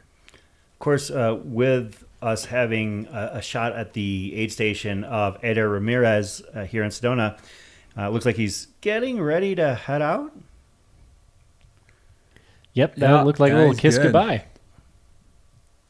Keep moving, stay warm. I love it. That was a pretty hearty bounty in front of him. That dude had a plethora of whatever he wanted to eat, which in these races seems to be the tactic for the crew. Like, who knows what you're going to come into this aid station craving or wanting, so we're just going to lay it out there, and you you grab whatever sounds appetizing. We're not going to force anything down your throat. We're just going to make you eat something. A buddy of mine, Brian, was running with him. He was running because he lives down in the Cottonwood area, and then he's just having to pass him, and he said he looked really strong. So yeah, that actually popped up in the chat. Someone was talking about that. Oh, is that right? That's good. Saw him out on the Lime Kiln Trail. Yeah. Yep. So one of the changes in the course this year, of course, is the fact that the runners have to take the hangover trail. I was wondering if you could kind of talk about that and how I know that the expectations were that things were going to be hot and dry, but from the looks of things, it's going to be wet and cloudy, overcast, and could add a whole new dimension to that section of the trail. Yeah, I'm supremely jealous because that's one of those beautiful trails in Sedona to go up, and it's been nothing but Kasner year after year. So yeah, hopefully, I mean, for the people that do get to see it and the landscape out there, it's this kind of tucked away hidden gem that a lot of the locals run for fun. There's sections that look like, when looking out, you look like the surface of Mars. I mean, it's pretty remarkable. So, Kasner Trails, it was beautiful too, but you're really skirting around it and you don't get to experience any of that. But once you get up, going up Calpais and you get higher up, you're going to really get to see it. And that's, there's no better way of going up Munns. It sounds like we've got word from the course. We have Hillary Yang out there at the aid station. So we're going to throw to her and see if we can't get a little update on what happened in there. Hillary, what do you have for us?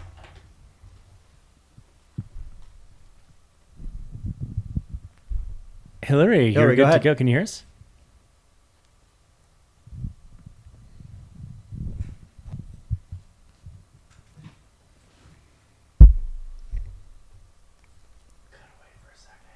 We'll get that audio squared away here as we see Eder continue his path away from the Sedona aid station.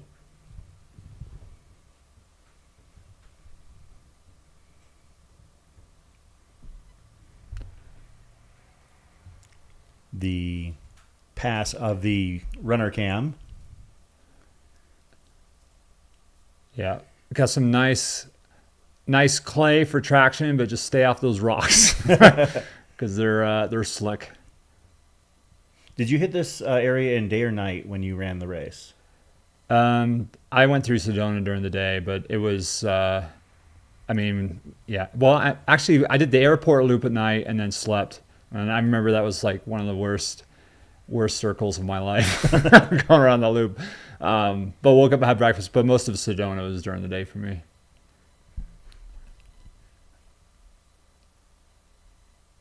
We're going to try and bring Hillary in. See if we can. Okay, well, as soon as we get that squared away. Thank you. Just let me know.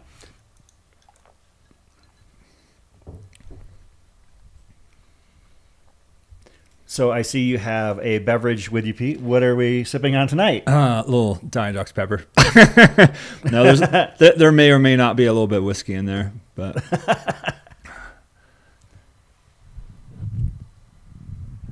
you see why I'm here, guys? See what I have to deal with? Yeah.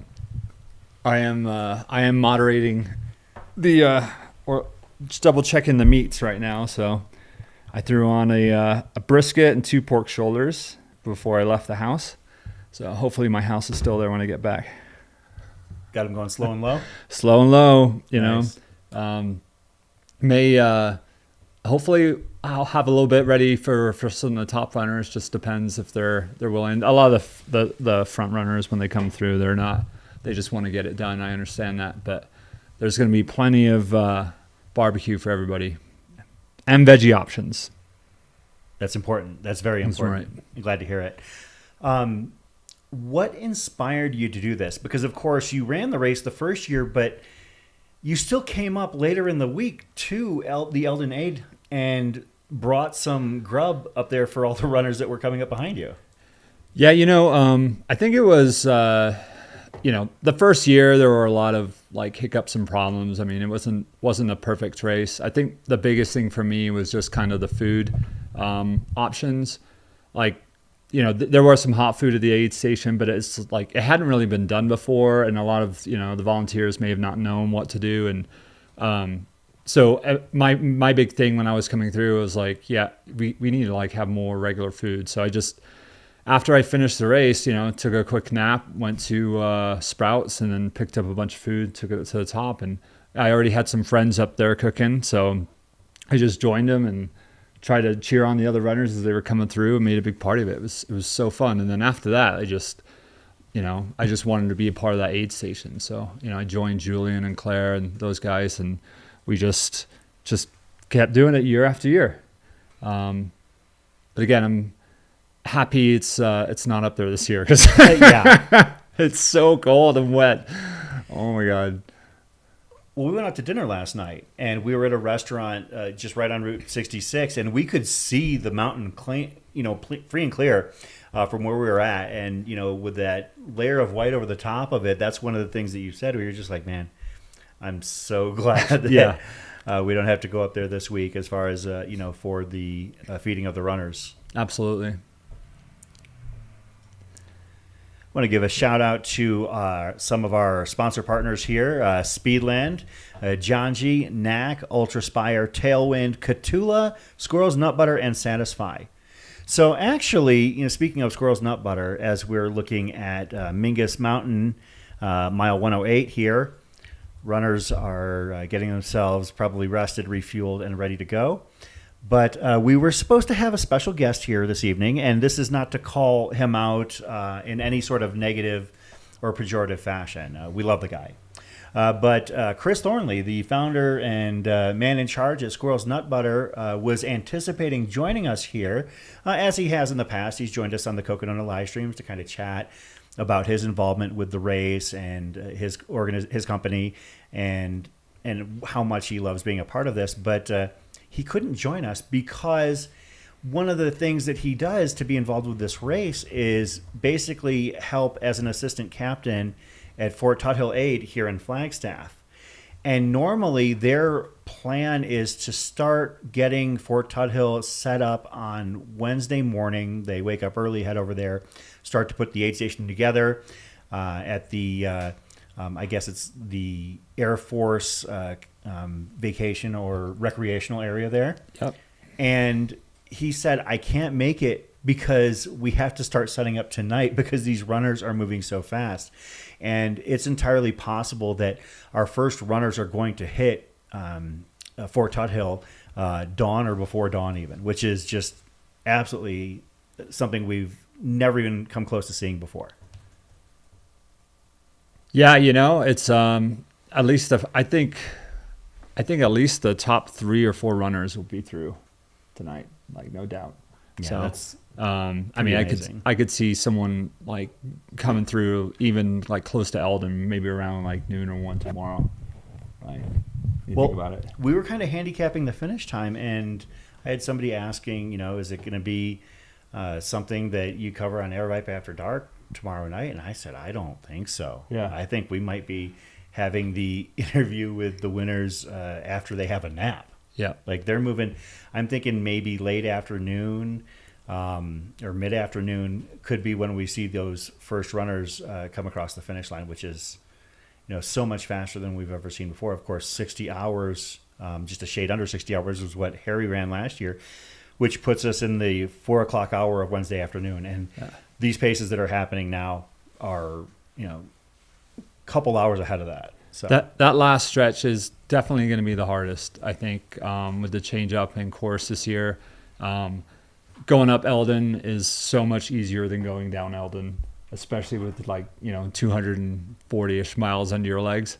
And also they'll have a long stretch between Wildcat and the finish with just pretty much like a water aid there, so they're going to want to make sure they fuel up big time for that climb, because the New Heart is very runnable, but it's very it's a long climb, and then going up on the Sunset there across the ridge, And then down Eldon of all things, which, you know, like I never want to go down that trail. It's just so rocky, bouldery, and it's just gonna wreck the quads, gonna wreck the knees. So it's much easier going down the Lookout road on the other side.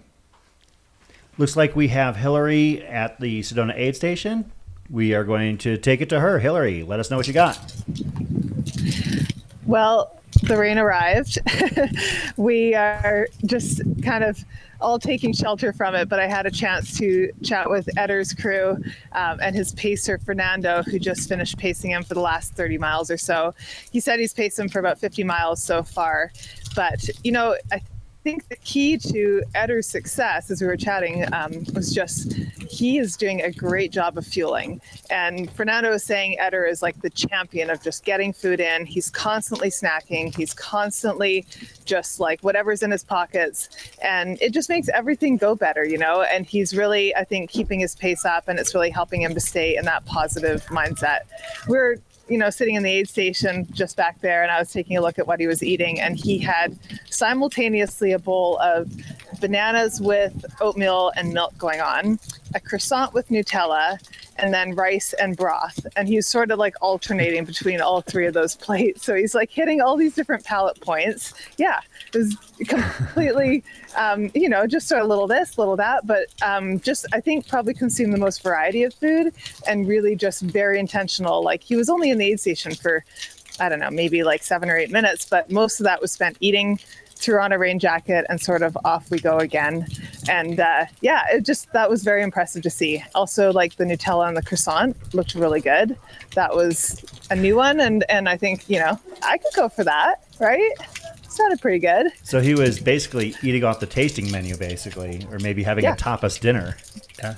I think they call it the trash panda technique. Hey, you know what? Like, that is goals. That is absolutely what I aspire to and never managed to hit. But I think the key to his success seems to be variety. And, with DJ, we saw exactly the opposite. Like, he was on the instant mashed potatoes train for life, and that's all he's eating. And even Rachel was saying she's on the beige train. So it was like instant noodles, mashed potatoes, more instant noodles, everything sort of just very neutral. But yeah, no, Eder is doing a great job of eating. His pacer, Fernando, was also saying he's also very kind of dedicated to enjoying the ride and being present for the highs and lows. He's not rattled when things get hard. He's very much just sort of in it and riding it and, believing he'll come out of it again and pushing when he feels good. And, I think he's just very much in this mindset where he understands what it's going to take to get to that finish line. And he's here for all of it, not just the good parts. But really kind of inspiring to see him just so calm and cool and collected. His family was out here too, his wife and their 2 kids, and apparently they crew him at like all of his races, and it's a real family affair. And he recruited a few friends for this race just because it's so long, but it's really, really fun to see them at the aid stations, and the kids were running around playing in all the rain, so at least someone's enjoying it. But it is, I'd love to say that I am, but what you missed a few minutes ago was a rain full of water just like dumping on all their camera gear and us scrambling to get it all under cover again. And even chatting with Fernando, I wanted to have him on camera for a few minutes, but after standing still for just like 5 minutes, he started shivering and his body temperature dropped right down. And that sort of goes back to what we were saying earlier, which is like, it's fine if you're moving, but the second that you're not moving fast, your body temperature goes way down. And those layers are so critical right now, and being able to get the jackets on, and, like the weather's just changing so quickly up here. So yeah, it was cool to see him looking so good, and he hasn't slept yet. That's the other update. So at some point, his crew is anticipating that he will have to take a nap. But as of right now, I believe he just moved into 5th place male, right? Correct me if I'm wrong there, guys. I think 4th. Is he 4th? Yeah, Versteig is still there sleeping. You've got Green, Sands, DJ Fox. Yeah. And if Versteig I'm is losing still there track, sleeping, but I think you might be right. Yeah, if that's right. Yeah, Michael is still in the aid station here. So yeah, so 4th male. Again, like, he's getting ready to go. Speaking of, that's cool. But again, like that just shows how quickly these things change, because Michael Versteig came in ahead of DJ Fox and ahead of Eder, and now both of those guys have passed them as they go back out into the night. And so it just happens. Like, I think in some sense you have to just let go of that as a runner and as a racer and truly run your own race. And Michael came in here knowing he had to sleep. Like, he just had that look on his face. He was like, I have to sleep, which is like prime time. You have to take advantage of that, right? Like, if your body's ready to sleep, and you're clearly not doing it on the trails right now in this weather. So it had to be here. And I think it was really critical he got that. And, you know, DJ's plan is to not sleep at all. We'll see how that works out. But at some point, Eder is also going to have to sleep. So there's just sort of this ebb and flow to the whole thing. And we'll see how these strategies play out of when people are choosing to sleep or kind of taking advantage of these windows where they feel tired, or if they're just trying to like push through as far as they can and just hope that they can hang on until the finish. But yeah, it's very much just sort of this dance of taking care of yourself, but also not losing the pack completely. Yeah, I think it's too early to get wrapped up in like what's going on as far as like, you know, your pace. And like, I'm glad Michael's taking his time to take some sleep. And you know, I think after, like, as a runner doing this myself, you just have to just sit there and just let them go, let them, like, you know, and just break down. Because if you're not getting sleep, you're not going to be moving that fast. I mean, there's only a few people that move that consistently. So I think what Mike's doing is smart. That being said, you know, it's like it's getting more and more competitive with these 200 milers, and people are sleeping less and less and just seeing what their body's capable of. So, but you know, I'm one of those guys, man. I like my shut eye, so I'd rather move faster and get a little nap in, especially outside the rain. Totally. And that is sort of the gamble you're taking, right? Is that if you take that time to sleep, you're going to make it up by moving faster. And yeah, like you said, it's getting so competitive that there's a lot more playing with that line of just like, where is the right amount of sleep? Where is just enough sleep to get me to the finish line? And because of that, it makes for more exciting racing. I think you also see more spectacular blow-ups. You see that not play out well for people, but that's just sort of the nature of the sport in general, right? Like, if you want to race at the top these days, you are going to have to skirt that line of like what you need to get there. But I'm on the same page. I feel like, you know, getting a little bit of shut eye and just resetting your body and your brain, especially if you're sort of stuck in that cycle of being a little bit more negative or just like not being able to zoom out and take it all in, like just kind of sleeping, getting a bit of food in you, like it can do wonders. I mean, look at Harry, right? Like, been watching him on the tracker for the last few hours, and what we're hearing is that he's really picking up his pace and he's feeling good and he's moving well again. And so, you know, obviously he had a great day yesterday until he didn't, and has sort of taken a little bit of time to regroup and to kind of collect himself again, but is coming back. And in a race this long, you got time for a comeback. You got time for a couple comebacks. So we're not done yet. Absolutely. Yeah, when we saw Harry this morning, I was actually super impressed with how fresh he looked when he was speaking to Tara at Jerome. Right, yeah. Yeah, he actually looked great at Jerome. Yeah, he looked like it was that however much time he slept was absolutely what he needed. But I feel like, and again, this is something that I don't have experience with personally, but when I hear that DJ Fox and Eder Ramirez have not yet gone down for a nap, I get a little bit nervous, because you brought up something, Hillary, that really didn't trigger in my brain until now. You can't dirt nap in this weather. Yeah.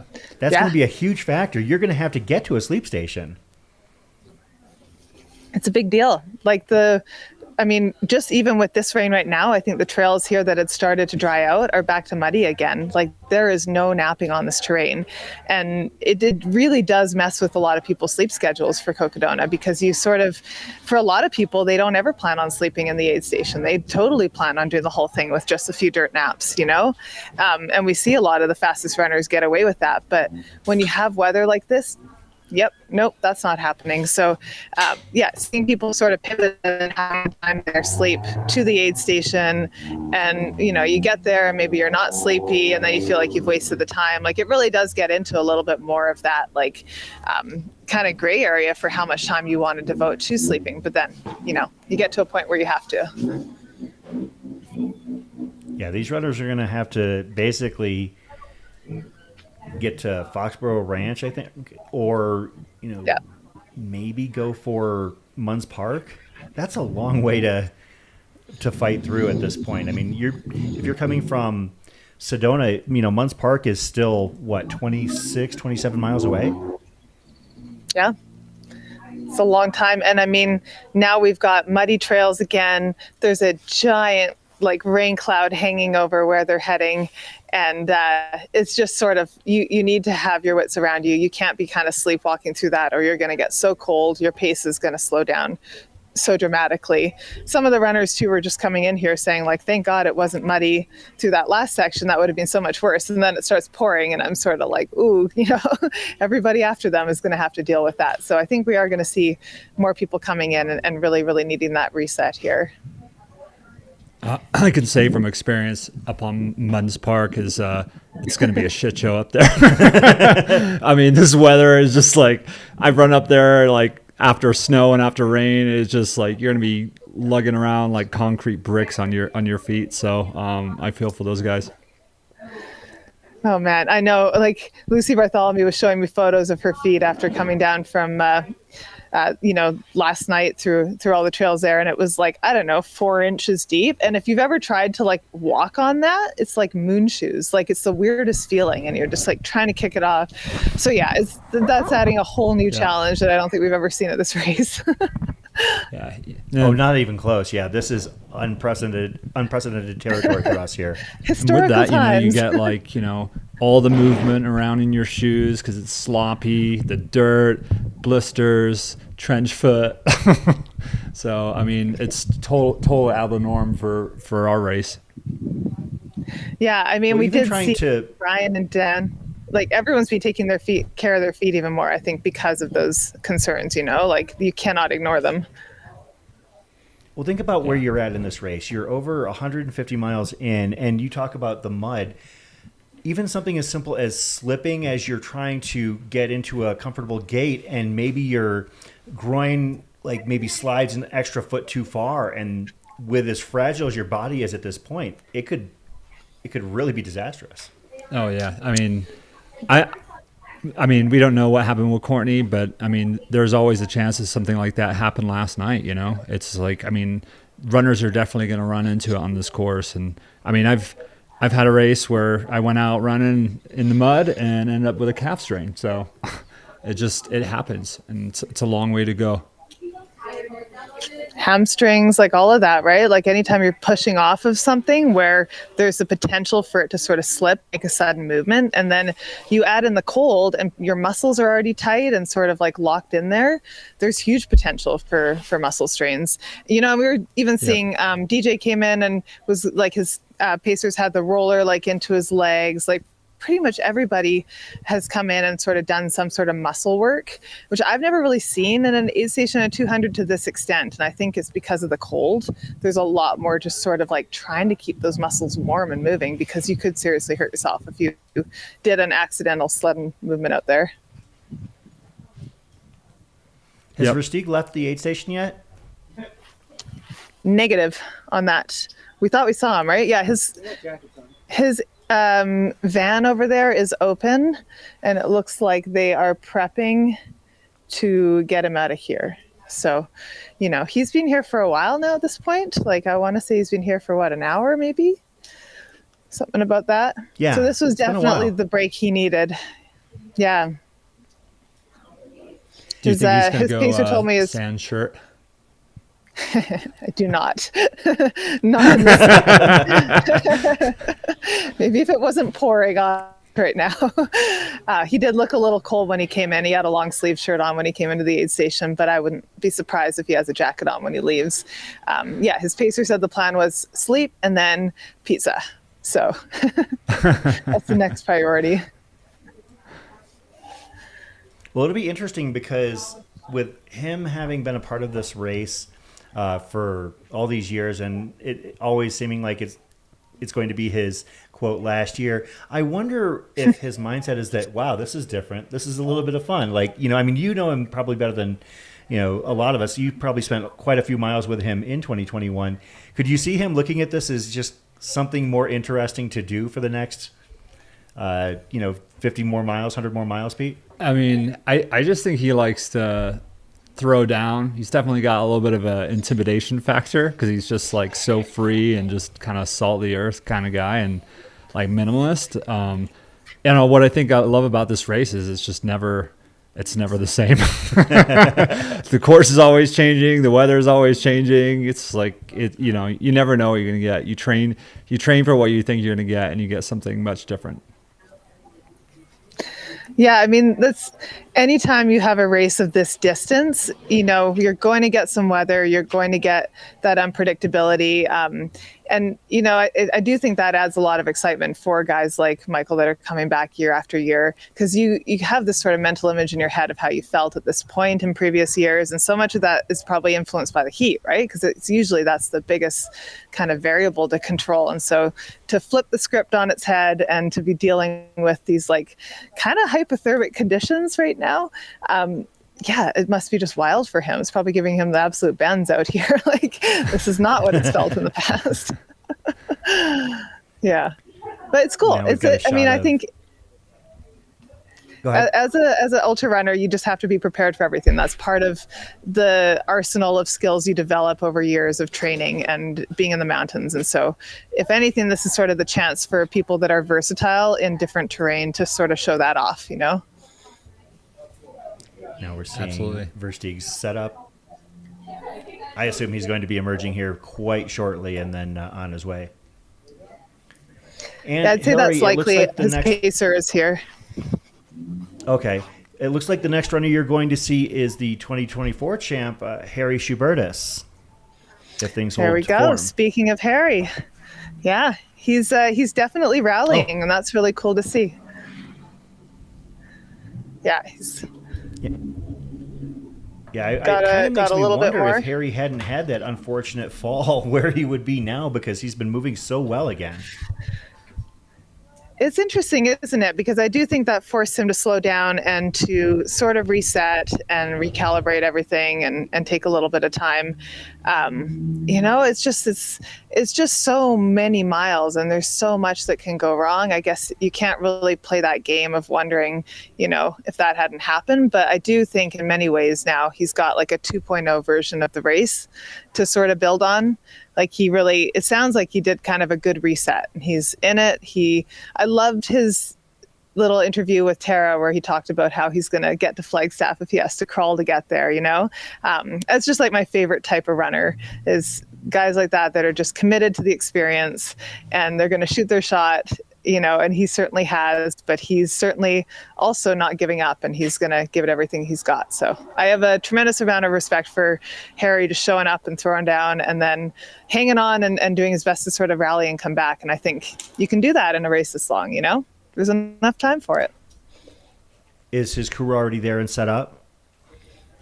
No, I have not seen them yet, but they might be hiding around the corner. They're hiding around the corner. I think because of the rain, there's been more hiding. But yeah, they're definitely they're going to all pop out at once. Layer for his pacer. His pacer's wearing a tank top. Yeah, good point. I mean, when Eder came in, his pacer was in a t-shirt as well. And when I first talked to him, he said he wasn't cold at all. And then 5 minutes later, as I was sort of standing here with him still, he was shivering and shaking. So I really do think it's just like, if you're moving and you're warm, you're fine. But the second you stop here, like that's when you get cold. And that's sort of the danger of stopping for too long in the aid station. It's sort of like a bit of a, gamble there. Yeah, for sure. I wonder of the next few runners, whether it be Harry or I believe he was followed closely behind by Cody Poskin. You've got Finn Melanson, Max Jolliffe, Jesse Haynes, Michael McKnight. If any of them are going to elect to go down for a nap the same way that Versteig did when they get there. Yeah, I mean, I think as we get closer to night, we're probably going to see more of that because, it is 15 miles to Foxborough and it's not easy terrain and they know they've got some climbing to do. So I would say I would see more runners stopping here for a nap. There's also a great sleep station here. We were just inside the building here checking it out, but they've got cots and blankets set up here. So, I think most of the front runners have crews and vans or some sort of sleep setup, but it is great that there's the option for runners to kind of get inside the warm building and have somewhere to go if they need to. And access to some good restaurants around there too this time of day. Apparently. They feel like a few extra miles. I definitely take advantage of that. Like I'm going to do 260 miles to a food tour. Well, that's what your crew's for. Just get them out there. Plates in order.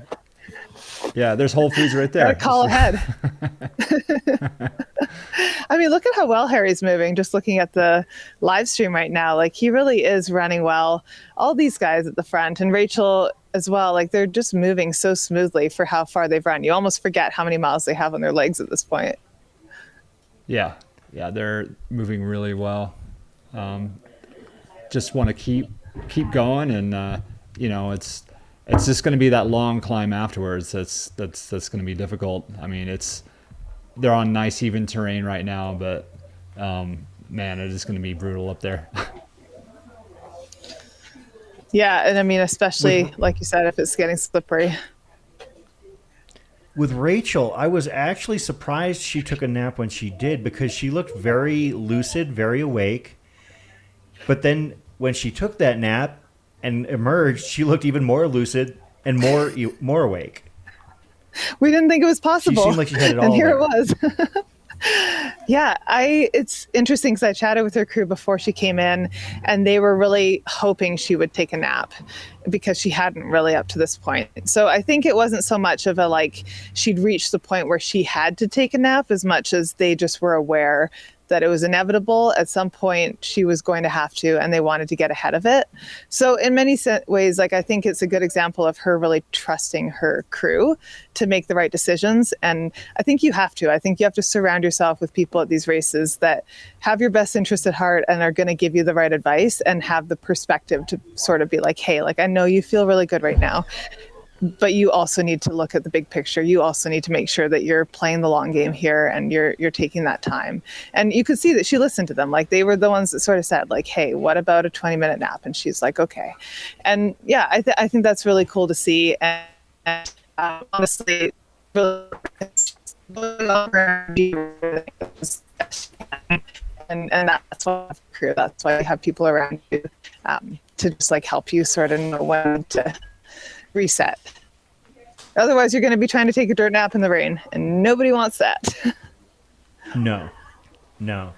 Harry is getting very close there. He's actually on the out and back leg of the road, so I assume he'll be coming into view for you very shortly if he's not already there. And he's, again, moving very absolutely. well. And we'll try to get even some data. ever so slightly uphill. Yeah, he looks great. He is cruising. Do we have any updates on where our next women are? Our next woman looks like it's going to be Lindsay Dwyer. Looks like she's a little bit of a ways out, maybe about 18 or so miles, perhaps. Sarah O. Rachel's got an incredible lead on her, doesn't she? It is. Yeah. It is wild how much Rachel has opened up on the field.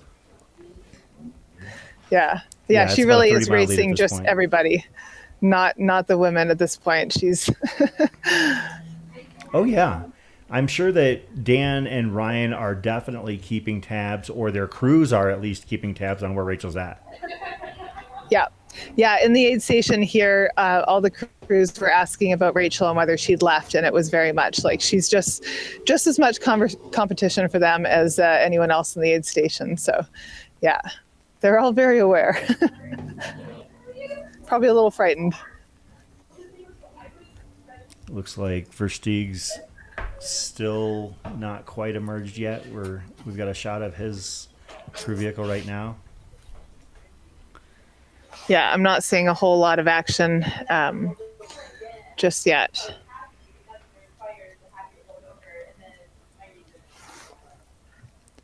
He's gonna have to plug some of those Satisfy holes on his shirt. Keep the rain from dripping in. All that extra ventilation. Yeah, look at Harry go. Like he just looks like he's cruising. Yeah, looks fantastic.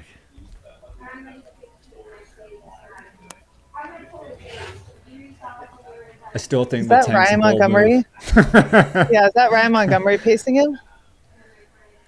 Oh, it kind of looks like it. Could be. I know he was going to be out there helping somebody. Yeah. I thought he was Hard to with tell. Kyla Rosemeyer, though. Yeah, I think he was helping Kyla Rosemeyer. Okay. All right. Well, shout out, Ryan. Yeah, I just know the John G crew is rolling strong. So they've all been supporting each other and showing up at all the aid stations, which is really fun. Well, that's true. He is a John G guy. Absolutely.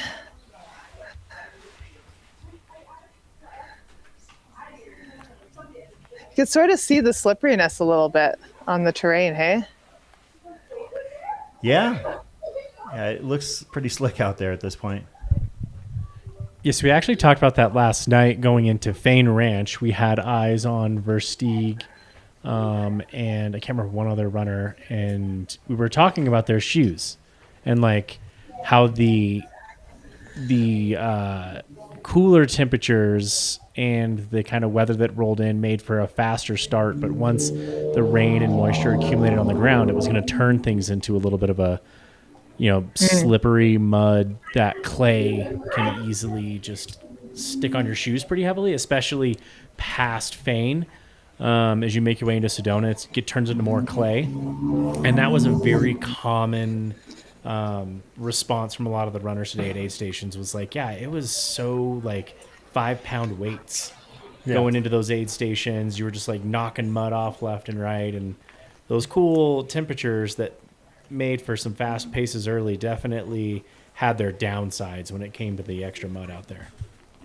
I think Do you that's think what they're anyone going to was run like- into once they get off the hangover trail up top. Because once they hit that Schnebley Hill Road, like it's sloppy. Like there's hardly any traffic up there, and it looks like Dan just hit the top there, according to his tracker. Ryan's closed the gap quite a bit from where he was earlier. It just looks about a mile behind now.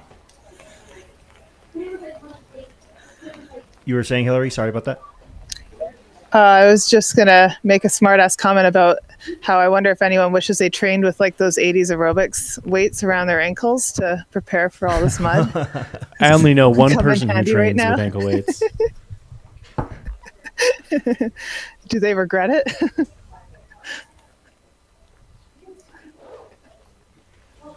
Looks like Harry's just about there. He's at that little single track area just leading up to the parking lot where Hillary is stationed. You can actually Promised see it. land. Yeah. Yeah, what's that feel like, Pete, to come out of that and see that you're right there?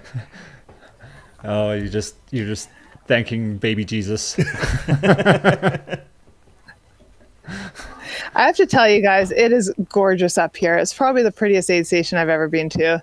It is so beautiful, like when the rain stops and you can actually see the rocks and sort of the mesas behind us. It's so stunning.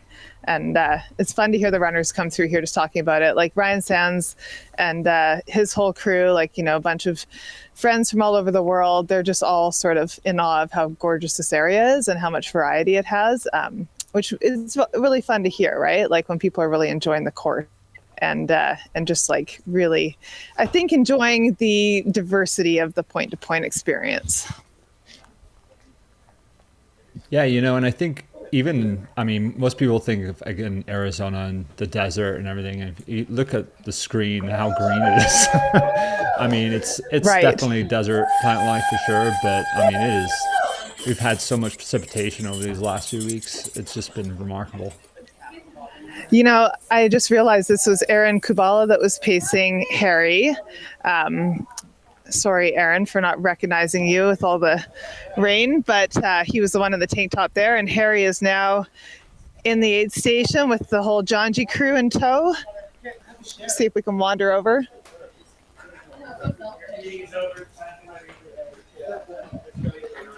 Looks like he's getting his wet layers off as soon as he can. Smart. Just get dry, Yeah. get some food, and keep moving.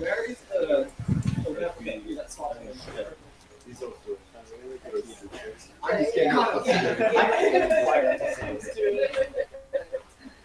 think everyone looks in great spirits. Hi.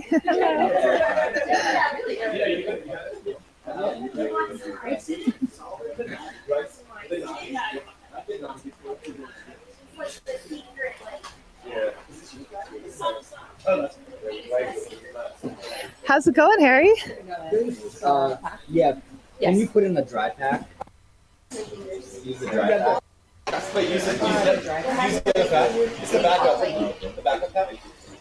As Harry works through the aid station, I just got word from our ace stats man, aid station Fireball, letting us know that Harry is still on almost the exact same splits as the 2024 race when he got to Sedona as well.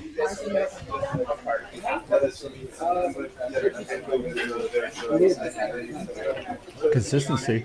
Yeah.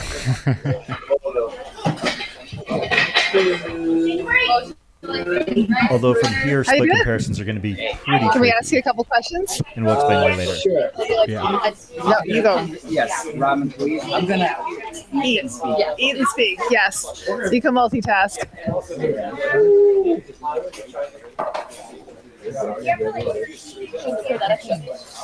Oh, sorry. How is the eating going? Actually great now. Yeah. It's swapped. Ramen noodles. Ramen noodles for the win. On right now. Yeah. Let's. Beautiful race We just fueled got a by heads ramen up. noodles. Hold on, Hillary. Yeah, Hillary, hold last year on. was breakfast burritos. We just got word that Dan Green has already hit Foxborough Ranch. You never know what's gonna happen. You never know. Oh my gosh. See, and things are looking up. You just get a whole bunch of noodles in you, and Yeah.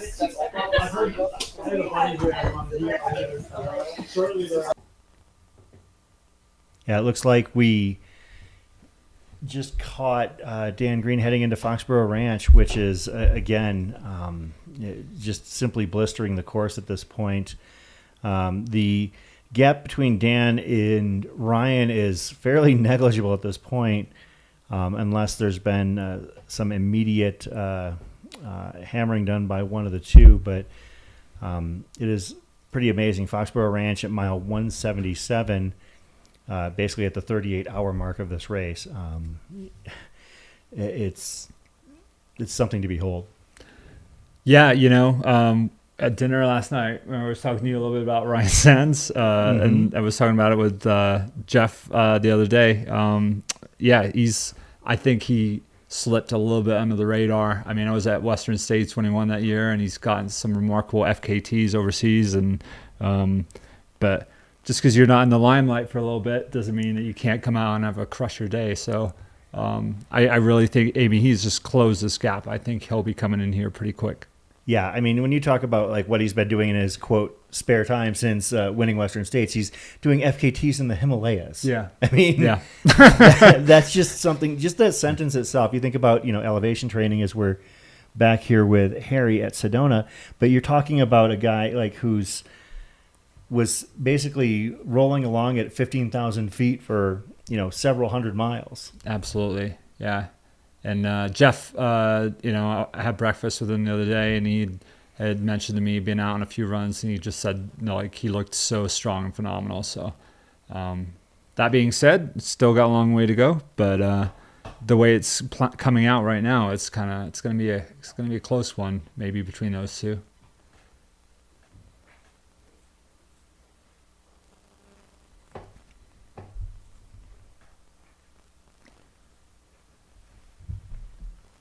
Snacking Harry.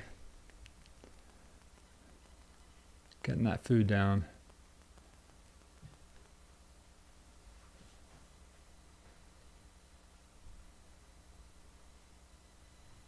Can we get Hillary and Harry's audio back on? Most of the day, or past 2 days, I guess. Yeah. That's what fits. That's Let's do it. So rather than a nap, we're going more caffeine. Is that the strategy? There's still plenty of daylight. Why to nap now? I'll nap later. Is he when I'm warming his tired. hands up on his calves, or I'm trying to figure out what's going on. No, I think there's like ice in there. Do you have ice in there, or what is it? It's heat. Okay. Oh, yeah. So they're just doing a little work on loosening up the muscles. Again, when it's so cold outside right now, it's hard to I'm keep sure the this muscles. weather's got to be closer to what Harry's accustomed to. Yeah, Harry, are you thriving in the cold weather? The live stream wants to know. I used to. Yeah, I guess I am right now. You are. Yeah, I love rain. Yeah, I love rain. That's why I lived in Southeast Alaska for so long. It's bringing it all Yeah. back now. Oh yeah, yeah. This is perfect weather. You know, you get soaking.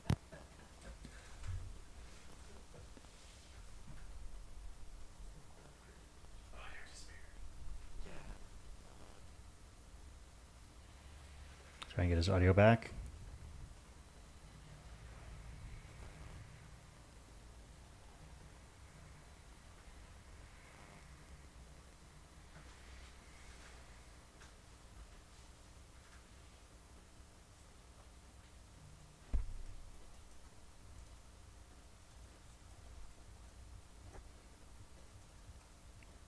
That's an overhead shot from Sedona and then over to Foxborough Ranch. We're expecting to see Ryan Sands swing through there, but we'll see if we can get Harry's audio back while he is there with Hillary at Sedona.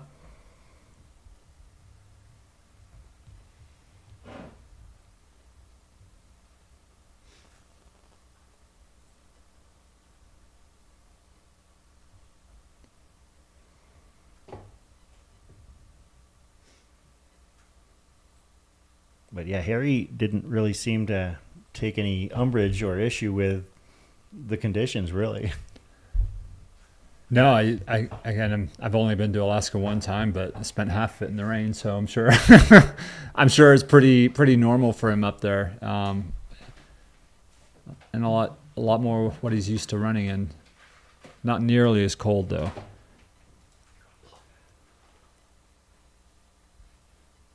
Looks like we might have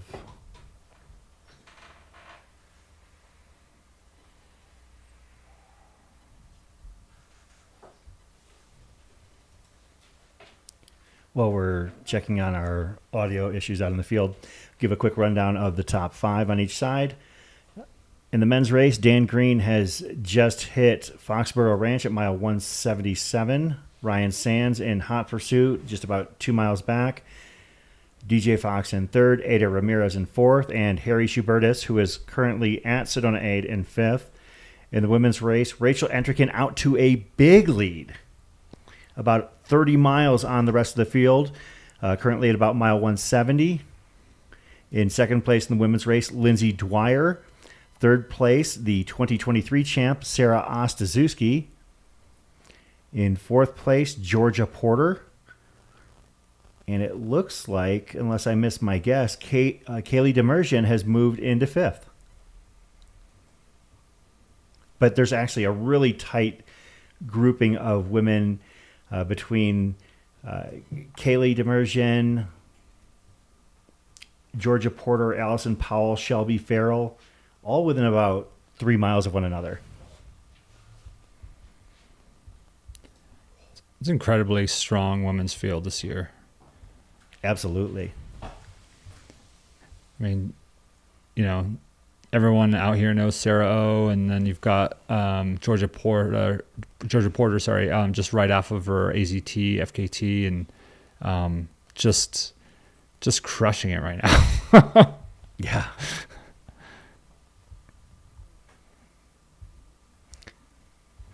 Is that the wide shot of Sedona still here that we're looking at? It's looking moody, that's for sure. Yeah. Look at those red rocks. Looks like we have Hillary back. We'll see if we can go back to her. Gotcha, Hillary. All right. Hi, guys. We're just chatting about, the cool thing about all the variety of foods that the runners are eating here. And, Harry's got ramen noodles in one hand. He's got a Starbucks espresso double shot in the other hand. He's got his, bread and butter. He's got, just a whole smorgasbord going on. But I think the most important thing is to be eating. Doesn't really matter what. Absolutely. Just chatting with his pacer, like Aaron, Cody- here, who just... Oh, go ahead with the update. Go ahead. Go ahead, Hillary. Oh, I was just going to say, we're chatting with Aaron here. Say hi, Aaron. Hi, live stream. We were all amazed that you were running in a tank top, Aaron. It's warm when you're with him and he's moving quickly, so. You have steam rising off of you. I believe you. Quite warm right now, yeah. Yeah. Someone cool this guy down. That's great. It looks like Harry's giving you a good workout there. Yeah, it's he's such a good hiker too. It's like, you think you have a break to eat or tie your shoes or something, and you never do with Harry. It's just moving fully. So is he eating while he's hiking? Is he sort of multitasking there, or how are you fitting all that in? Hiking is for eating. If we're running, he's not eating, but if we're hiking, that's get some food in. That's a snack break? Yeah, snack break. Yeah. What was your favorite thing about the last section? I've been told that is maybe the prettiest section, and there's just some pretty sweeping views of all the rock formations in Sedona. So it was super cool. It's a flowy single track too, so just nice to get in the rhythm. Yeah. Not too muddy out there? It's a little muddy. It's I think we beat most of the rain. Like this is the heaviest we've had it in the past 6 hours. So yeah, we could see this black wave of clouds just sort of sweeping across. It was like, it's coming. It's a bit intimidating to see the clouds coming in. Right, all right, but I think better than heat. Maybe depends on who you ask. It's certainly an adventure. Everyone's having to pivot together, right? Yeah, exactly. There's no advantage or disadvantage since we're all in it. So that's cool. Are you pacing any more, or is that it for you? I might hop in for Lindsay Dwyer Eldon, who is busy guy. Favorite for me. Yeah. Besides Harry. Harry's awesome. That's very cool. Yeah, it looks like Harry's taking the time to do the reset, and that's important. Get some solid food in. Again, when you're moving fast out there, it is hard to eat properly and feel properly. We've now got eyes on Cody Poskin, heading down the streets of Sedona, heading on his way to the aid station where Harry is currently at. And on top of that, we actually have a little beta from our man out in the field, Adam, who just let us know that where we have him at Foxborough, our leader, Dan Green, he's just jumped into the van to take a 15-minute nap. So he's going to stop there and get a little bit of squeeze a little nap in. He's been kind of eking those out pretty well. And, guys, just go around the car. Just go. YOLO, man. You got a race. You got a race to have on here. That's the sacrificial pacer right there. That's what your poles are for, to smack the car. Want to give a quick heads up on the back of the pack as we've got our final runners hitting Whiskey Row. There's only one runner yet to hit Whiskey Row that is still active in the race, and it is Elizabeth Russ. Elizabeth was the DFL in 2023, so there is no pressure for her, no skin off her back. She knows what she's doing, and she knows how to make those cutoffs. So I'm feeling pretty good that we are not going to lose anybody else, at least due to a time cutoff tonight. I did just have my field guy out there, Adam, ask Dan if he'd slow down so that we can get the cameras set up in time for him tomorrow. I don't think he's listening.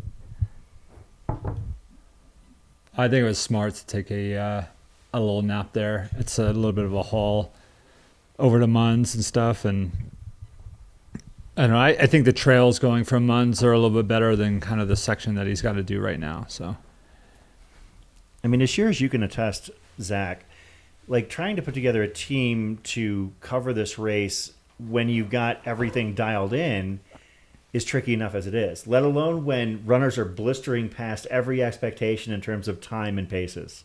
Oh, I can tell you that this has been the most stressful. I mean, it was already a stressful week leading into this, let alone ever since course record paces started getting faster and faster and faster. And now we're 2 hours ahead. I built in a solid cushion off of course record because I had a suspicion, like Jamil and I talked about, it's probably going to be a course record year. And then our cushions got obliterated like by the end of yesterday. And I've had to text, message, email, call about 48 different volunteers and ask them to show up earlier. And I had to get my team completely reorganized. And then we throw in the weather. And our Starlinks are losing connection because of the storms. Our drones have to come down because of the weather. It's been fun. It's been real fun. I really wish that these guys would slow down. I've never wanted Courtney to slow down so bad in my life. Well, I guess it's really no different than running in ultra because a whole lot of it just happens to come from, and you guys can both agree with this probably, problem solving after problem solving after problem solving. Oh, absolutely. In fact, I think I've already texted Jamil that next year I'm running Cocodona 250 so I don't have to produce it. I will voluntarily throw myself into the race. I love those signs on the sidewalk. It's a beautiful thing. Yeah, it's just every time, someone breaks a course record, I mean, we keep changing the course and they keep breaking the record. Okay, let's make it 6 miles longer. Yeah, it doesn't matter. That doesn't matter. Looks like Harry is heading out of Sedona.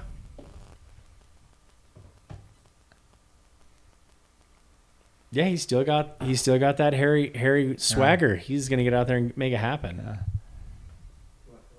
Nobody likes that first mile out of the aid station. No, in fact, no.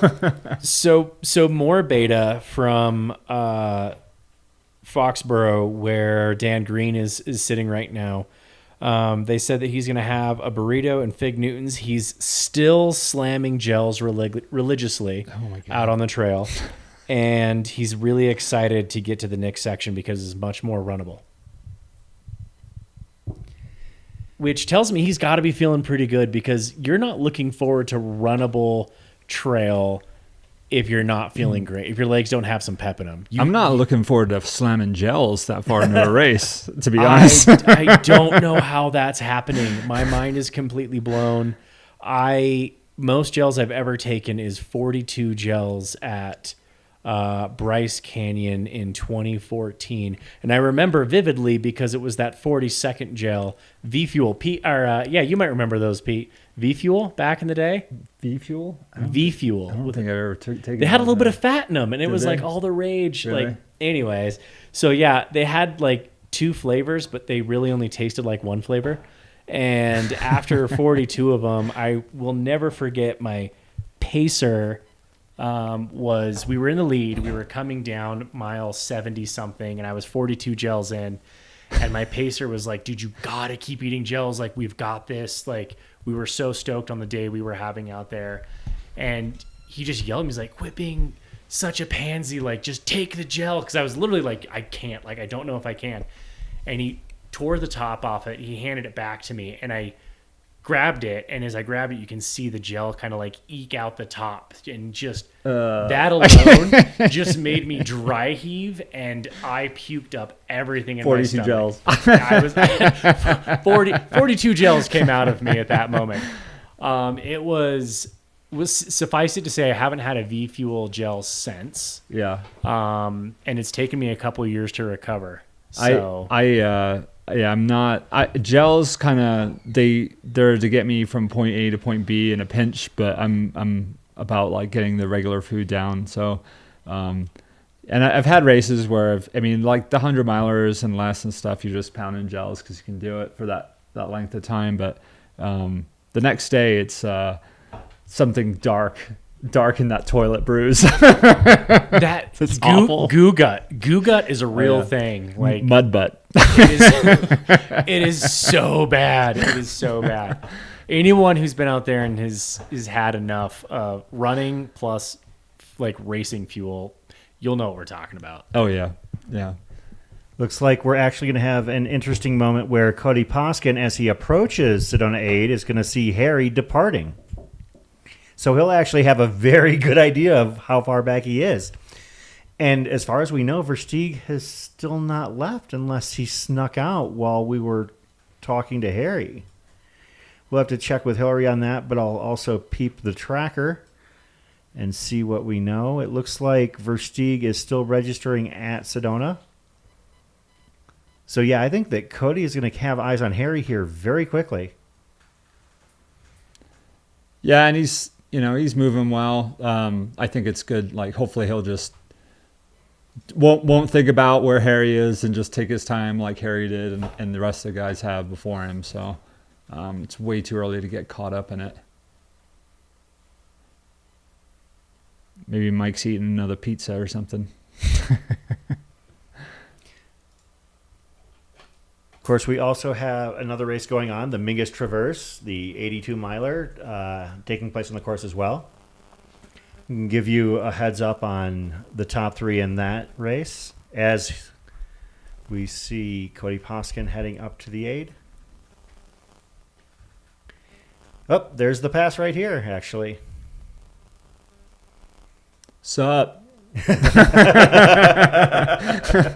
Sup? So we've got the 1, 2, 3 on the men's side: Tyler Welch, Matthew Hamilton, Benjamin Lucas. On the women's side, Elise Lagerstrom, Amanda Sullivan, and Anna Pajak. The front runners are actually at Deer Pass, which is about 64 miles in. So they've got about 15 miles to go. And that would be the top three men there, and Elise, F1. And then the other women are at, or have left Dead Horse. So they've got about, well, Dead Horse is about 30 miles out, so they've got a ways more to go.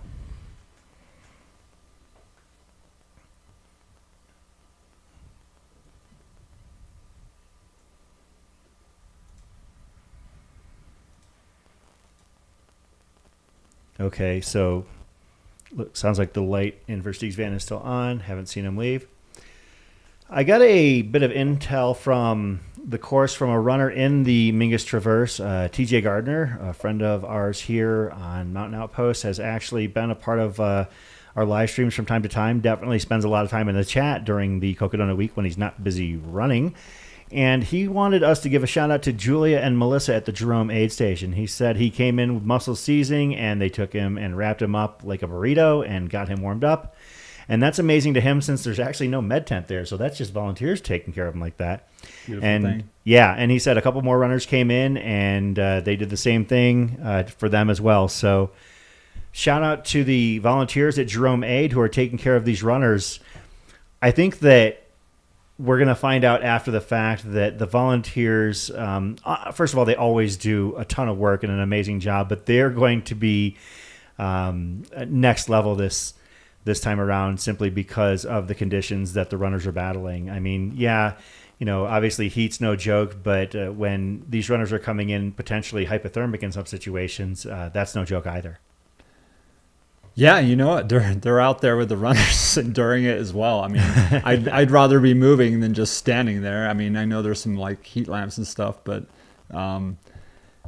How old is Cody, by the way? 23. Oh, there it is, 23. Yeah. Man, such a young. They're just. It's unbelievable to me the younger generation getting into these longer races. It takes such an incredible amount of patience. So, Pete, how did your races at age 23 go? How were your 200 milers going at that time? Oh, man. The only 200 I was looking at was the scale in my bathroom as I was getting fatter and fatter at that age. I was very unhealthy. I was not running, and it wasn't even on the radar. I was like this, I didn't run my first marathon, I think, until I was 30. I was going to say the exact same thing. At 23, the only two 250 I was doing was like slamming 250 donuts. Yeah. Like, that's all I was worried about. Like, this metabolism is going to carry me forever. no, it was not. It absolutely was not. Kerry Boats mentioning in the chat he thinks Cody has a future in this sport, no doubt. I'd say he's got a present. Yeah. He's he belongs with this top tier field. Yeah, he's moving well. I think I do think, and I have some younger athletes. I do think it takes a lot of patience. It's easy to go out hot and to hold on for so long, but some of these guys are like incredibly experienced. So it's knowing your own body and what you're capable of. But at 23 years old, I mean, you're not going to know your body as well as a guy like Jeff Browning. I'll tell you that much. I wanna touch on that a little bit, but before that, we've got a quick update. 2 minutes ago, Dan Green was up in the van getting changed and getting ready to head back out. So again, a very short, quick. I think he's setting the timer for about 15-minute naps, is what it sounded like when he came into this aid station at Sedona Posse. So yeah, he's going to be up and going. But to speak to that young situation and kind of like veteran experience versus youth, and what I believe is the naivete of being young and not knowing what you're capable of, is with the right mentality, not knowing what you're capable of kind of is a superpower, because you don't know your limits. Right. You kind of expect, and I reflect back to my first couple hundred milers, where you don't know, and you just assume that, oh, this is all supposed to be this terrible. Like, this is just what it's supposed to be. And I probably ran myself into a few situations that were incredibly tough on my body and a lot more dehydrated than I should have been. Peeing blood after races is probably not a good idea. And it's had its lasting effects. But I do think I found my success early on in my career because I just assumed that you just go. And you just trash your body, and that's what part of this is. And I think Scott Jurek said it once, that like once you get so deep into like knowing what it takes to get to that place, like mentally it's hard to go there, because you're like, I know what this feels like, and I don't know if I want to go there again. Yeah. I agree with that to a point. I think also that, I mean, 100's one thing, 200 is and plus is something else. So absolutely. And guys, we've got looks like this is actually footage of Dan Green at Foxborough Ranch. Oh, that's my technique. Just mattress in the back of the car.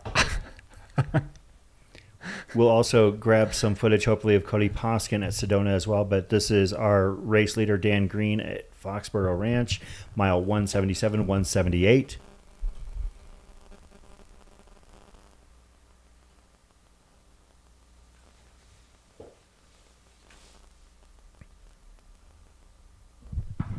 He looks like he's not like stressed. It doesn't seem like he's like frantic, but he is moving with like, I wouldn't say urgency. I would say he's moving with purpose. Absolutely. I mean, he's definitely focused. I mean, he was focusing on getting that food down first and foremost. I mean, nap, eat, get your stuff and go. I mean, taking the time to roll even. Yeah, again, smart crew throwing something on him as he's just kind of sitting there, trying to stay as warm as possible, just knowing that your metabolic rate is so high right now that your body is just in this mode of dumping heat. It's just like, I got to just expel as much as possible. Blankets on blankets. You just like, even if you're like got all the layers on, just throw those blankets over. You can see his hands are shaking. Yeah. Like holding the shoe, his hands are shaking. So he's definitely like riding that line. Not that he's by any stretch of the imagination hypothermic right now, but your body does just go through this. It's got to dump heat. And then ends up going too far in that direction. Yeah. And it's got to swing back, and that's where the shivers start. So you get in this really bad cycle of your body's trying to get rid of all this heat because you have this high metabolism, but then it's also trying to warm itself back up with the shivers. It's a terrible cycle to be in. Yeah. No, I mean, he's doing the right thing though. I mean, it's there's nothing worse than when that car door swings open. You're like, all right, we're getting this going, and then the weather sucks, and you just like doing what he's doing now. Just the time to get your shoes on, all that stuff. It's just you want to get moving. You want to get out of the aid station and just start like getting that body temp back up. Right, exactly. Use that movement to warm up a little bit. Yeah. But I want to ask you, Pete, because you've done several of these races, and I have never seen. I try to make it a point to see as minimal of the first night as possible, let alone 2 nights. Like, what is that second night like compared to the first night? I think the first night for me is always just we're gonna get through it. Like generally I'll sleep in like the wee hours of the morning, but I look at it like a 100-miler. I mean, we're moving a little bit slower, but it's still just looking at like, oh, I can pull an all-nighter. That's no big deal. And the second night's when you really start like, okay, when am I gonna get to sleep? And Looks like they just sealed up the coffin for another little nap there. Yeah. No, it's smart. I mean, you also kind of want to plan your sleep if you can around the weather, whether it's the heat or the wet or the cold. My race recently, I was on top of Mount Lemmon when it was dumping snow, and I'm like, this is a good time to catch a little nap. So, but it is so important to start getting sleep. I'm not one of those guys, like, I mean, on the 200s, I will go minimal sleep, but I'm still getting, 20, 30 minutes at a time, at least minimal. I would rather just get a little bit extra and move faster. So we can see Cody Poskin at Sedona Aid. We also expected to be seeing Ryan Sands at Foxborough Ranch here shortly. And now that we see that Dan has gone down for a bit of a rest, we'll see how long that is, number one. Number two, does Ryan get to the point where he thinks, oh, this is my chance to put some miles on? Or is he going to think, oh, well, this is my chance to catch a break and not fall too far behind? I think if he's smart, he'll do the same. I mean, he just made up like a colossal gap between the two. Like it would just, to me, it would be a fool's errand to sit there and just take the lead even for a little bit in the months, because something could happen. I would rather just take 15, 20 minutes because it's nothing in the course of things. Yeah, and we've still got 80 miles to go. Yeah. Yeah, if Ryan wants to consistently move like the way he has, I think getting sleep is the smart move here.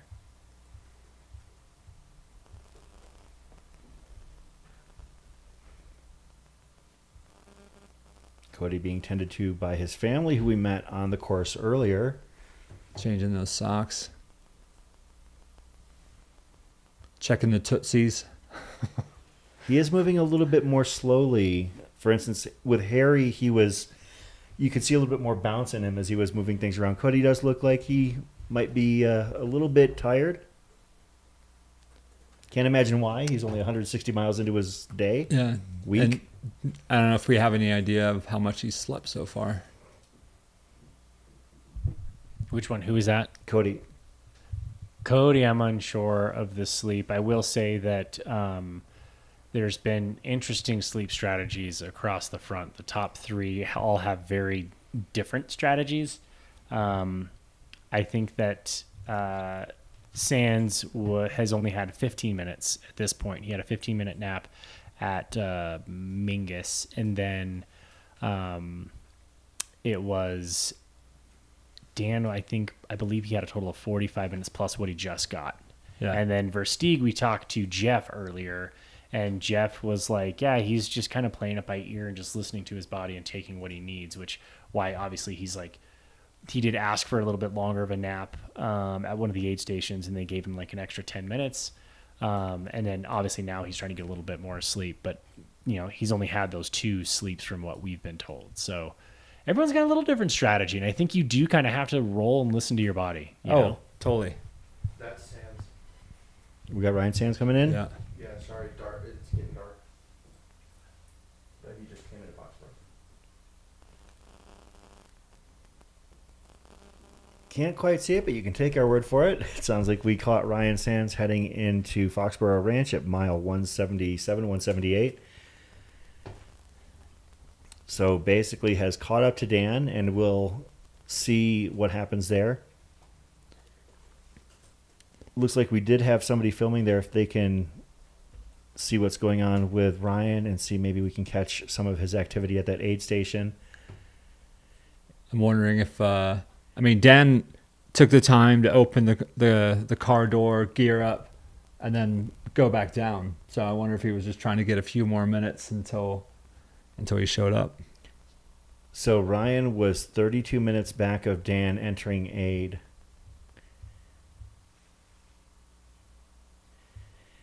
And it sounds like we might have Hillary at Sedona. We can check in with her real quick. Hillary, what do you have for Hi us? guys. We are just hanging out with Cody and crew in the aid station here under the rainy tent. But yeah, I gotta say, Cody's bringing all the energy right now. He came in just like bounced in here really, and his pacer was saying he was singing on the trail. He's cracking jokes. He's just having a blast. He's currently chowing down on a burger right now, which sounds like that's a good thing because he was struggling to get some food in for a little bit. But honestly, like it's really cool to see so many of these runners are running on very little sleep. Cody was saying, I believe he slept maybe about 20 minutes at this point, and he's not planning on stopping yet.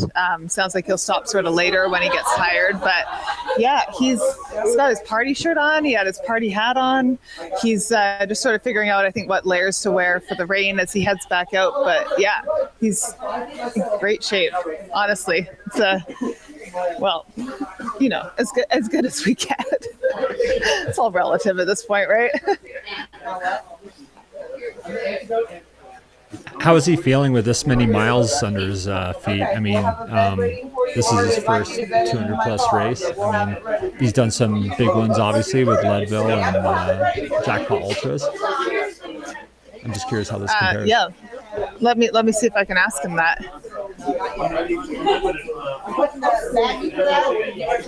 We'll let him figure out his crew decisions. But you know, I do think from talking to his pacer who just brought him here from the last section that he's unfazed by the miles right now. Like he really is moving really well, and they were just like running and feeling good. So you know, whatever wave he's riding right now, it seems like it's working, and he hasn't really been hit by the fatigue yet.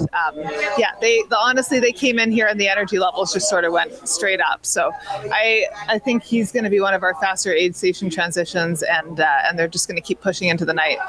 His pacer was saying that you know, this next section they're expecting it to be a little overgrown, and so with the rain I think it's going to be just wet, you know, like they're moving through these bushes that are just like giving water back to them. So I think that'll just be the biggest challenge for everybody heading out of here is managing the weather, you know. Story of the race, but story of tonight for sure, leaving Sedona where it is currently raining and we're sitting in the middle of this big cloud right now. So, but you know, his spirits are high, and it certainly doesn't seem like he's planning on slowing down for the time being. So yeah, 20 minutes of sleep and he's still good.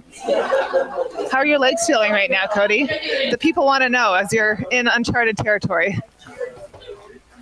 They feel like I'm in uncharted territory. They hurt. They've actually been hurting since mile 30 because climbing 10,000 feet in 30 miles is more than I do in Missouri.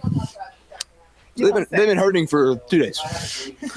So at this point, that's just par for the course, right? Yeah. Sounds about right. It's the status quo at this point. So. But you're taking it in stride. The stride is a shuffle. It's a very shuffly stride right now. It's the Cocodona shuffle. Well, you're killing it. It's great to see you smiling and looking happy. And there we go. Unfazed. I love his embrace the suck mentality. Absolutely. Totally. He's going to go really very far in this sport. Yeah, absolutely. Yeah, it'll be cool to see him sort of like, you know, finish the race and come away with some takeaways and reflections. But I'd say so far, Cody's doing a great job of putting together his first Cocodona and first big 200-mile distance. So, yeah. Gearing up to head back into the night. And, you know, we haven't seen Michael Versteig yet. He's still in his van. So I guess honestly probably really hard to come out when you're in there and you can hear the rain pouring down around you. It does not make that easy, but hopefully this will be the reset he needs. And Michael's smart enough to know that if you want to finish these things, you have to respect your body, and it's way better to take the time. And we've seen it before where people take these longer naps and breaks, and then they come back and make up a bunch of time and come back stronger. So certainly expect him to still be in it when he comes back. But yeah, he's definitely our longest by far aid station stop here. Well, he looks fantastic, and I'm sure that we're talking about him probably being able to learn a ton from this experience, but he's far from being outside of the story at the top of the race here. So having an amazing week. Yeah, he really is. No, it's really cool to see these guys just put together their best day and to see that play out so well for Cody, and to be in the top 10 and moving so well through the field of, way more experienced runners is just very impressive to see. And a lot of that is just sort of taking it all in stride, and being here for the whole experience. And I think Cody's got the right attitude with that. He's just, he's here for all of it. Like he said, his legs have been hurting since mile 30, so nothing's new. And just keep shuffling. Well, tell him his hair looks great. Yeah. Cody, your hair looks great. Your hair looks great, the live stream would like to tell you. That's the important thing. Well, in a sport with such competitors as Jamil Curry, Raj Panu, and Tim Tollefson, that's a very important thing. That's right. You're not wrong. Hair game is on point. Even in the rain. I don't know how he does it. We'll have to get his secrets. Hey, Hillary, we're going to see. Do we have anything? Okay, we don't have anything. Never mind. I was going to say, if we could keep tabs on Versteig. And also, we should be expecting you to see potentially, I think next we're looking at Finn Melanson or Max Jolly. Oh, sweet. Yeah. So we'll be definitely... Are they still running fairly close together? Yeah. It looks Relatively. like Finn is fairly... It looks like Finn is probably going to hit the streets of Sedona first. And then we'll touch back here in a bit. Awesome. Yeah, we'll keep an eye out for him. I know I saw him at the last aid station crawling into a van and trying to stay warm. So I definitely think as our runners are getting hit with the storm, that's going to be the name of the game here as well. But yeah, it will be great to see him. And we'll keep you updated if we get a Versteig sighting as well. All right, thanks, Hillary. We're going to spin over to Foxborough here. Looks like we've got a camera over there. This is at mile 177, 178.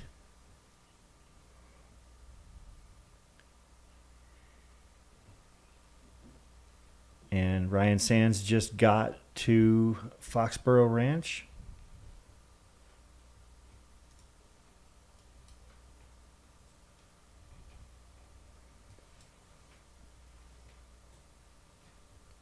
The lead two men out to a significant but not insurmountable lead, of course.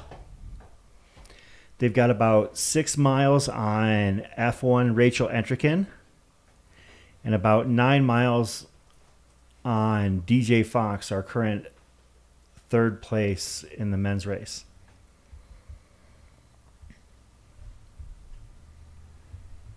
Currently going up the Hangover Trail, looks like.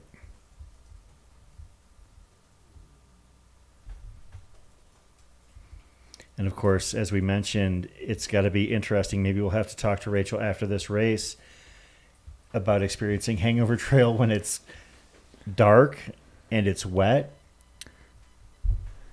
Those views are beautiful at night. Well, one of the things that I spoke with several runners and also people who were connected with runners that went on a couple of the Cocodona training runs. Andy Jones-Wilkins put together a bit of a training camp along with Steve Adderholt where runners could experience parts of the section over the course of a weekend.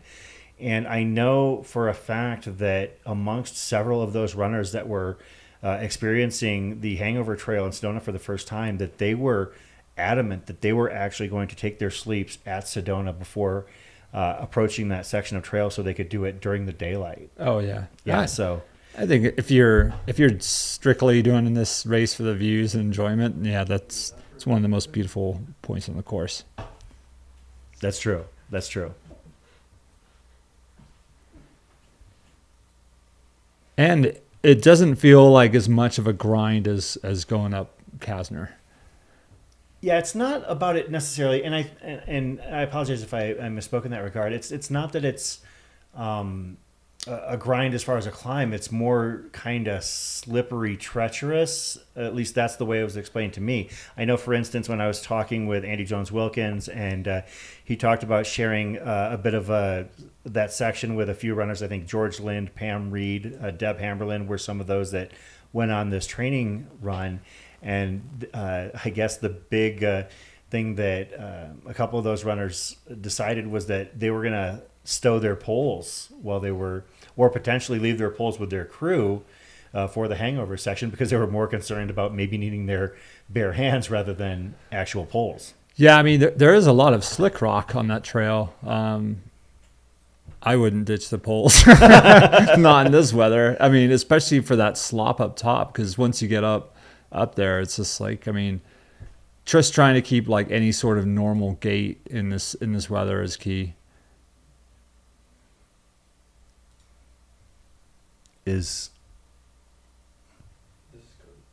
Okay, so this is Cody Poskin already left. Yeah, heading out from Sedona Aid. I guess that would constitute a pass of Michael Versteig. And we get the run going. Got to keep moving. That's good. Looks like the rain's coming down quite a bit now. Yeah, this is just such a different experience covering this race. First of all, the leaders getting here at this time of night on day 2. Second of all, the fact that it is raining and wet and sloppy. And, you know, I've seen pictures through back channels, and I'm sure they made their way to social media on various runners and crews pages, that, you know, some of the caked on mud in some of these stretches is pretty daunting. It reminds me, you know, you want to talk about opportunities to run in the slop in Arizona. We don't get many of them, but the most significant race that I can think of is Black Canyon 2017, which was famously an absolute slop fest. That was the race I referred to earlier, that calf injury. Yeah. Yep. It was basically, you know, one of the benefits that people love about that race, about Black Canyon, is the fact that it has a net downhill. Well, that year you basically ran to the halfway point and then back up the hill, so you had a net of 0. And running up that hill in the second half, I can say, was definitely no walk in the park. I just got a little news from a friend saying that Corey Waltering's rental, the crew rental car tire blew on Mingus, and they don't have a spare.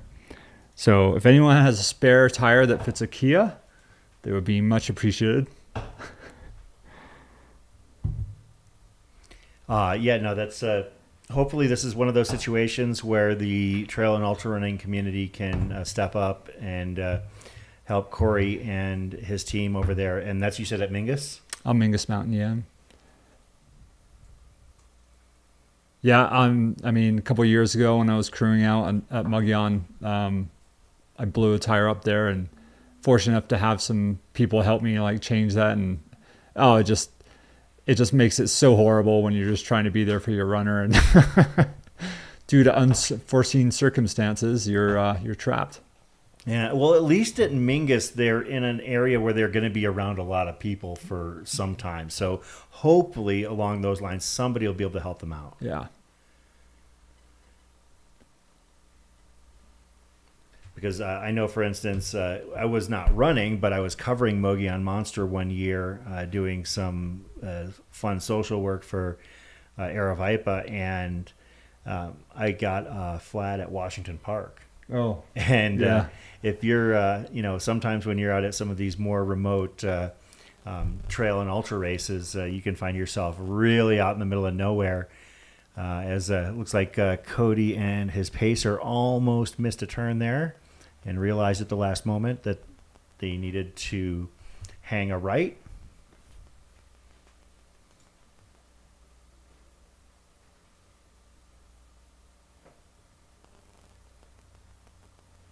Aid station fireball, corroborating our claims about the mud out here. I think that he went out with a crew here this afternoon running on the trails in Flagstaff.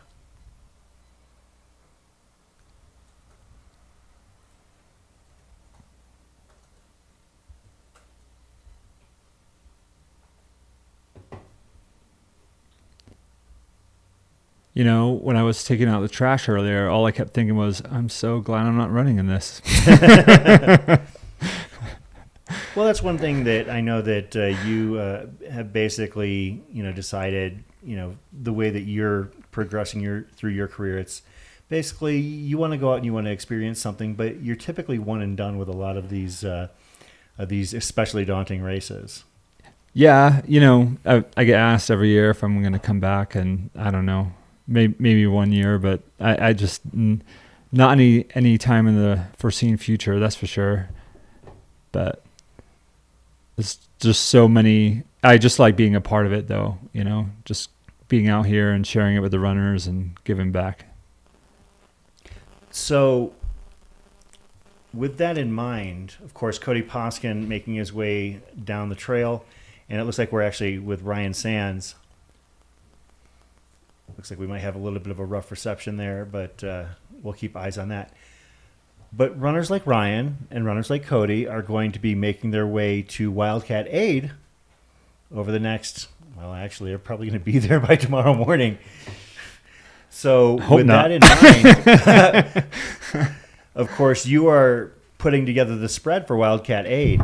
Maybe some breakfast burritos or some eggs and Yeah, bacon what's at on this the menu point. out there, Pete? Wakey, eggs and bakey. So I know Julian's been smoking some brats. I have a brisket and a couple pork shoulders going right now at the house. And we've got chicken and some ribeyes. And I think we're doing a bunch of spring rolls. So, and I thought about bringing out like the flat top and maybe doing some pancakes and stuff in the morning. So bacon pancakes. Nice.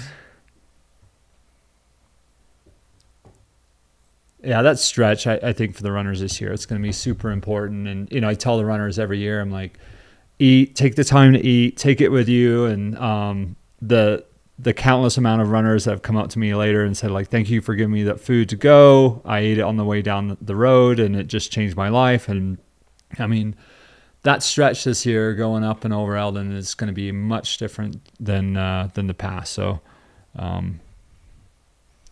Yeah, your aid station, the Pete's Meats, barbecue spread has always been kind of a victory dance for runners. And this year it's basically their last meal before final sentencing at this point.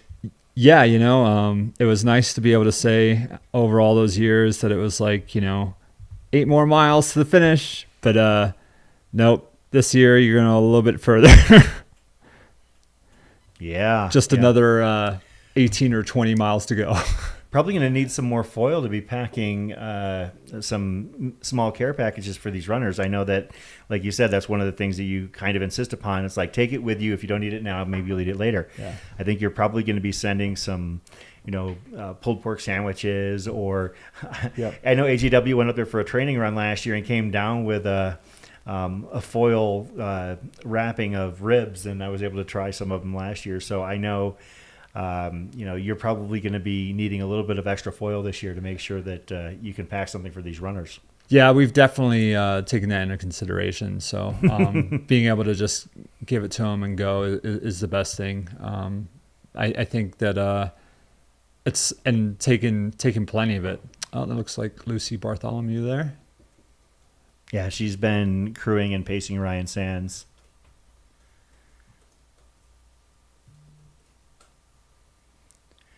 Just a quick update on the Mingus Traverse. Our first runner overall has hit I believe the final aid station of that race, the Red Rock Water at mile 70.4. That's Tyler Welch. and has just a handful of miles to go before the finish line for the inaugural Mingus Traverse, which would make him the first ever person to finish the race. Yep, saw Tyler the other day with breakfast with Jeff, and he was talking about this. So I'm really happy for him. So this couldn't happen to a better guy. One of the things I was wondering about, because we've seen Jeff running out there quite a bit on the course, is he working with anybody specifically on the course? Because I think he's just going out there having a lot of fun being a part of the race. I think he's got like 15 or so runners. Oh my! Athletes doing it. So yeah, he's got his work cut out for him.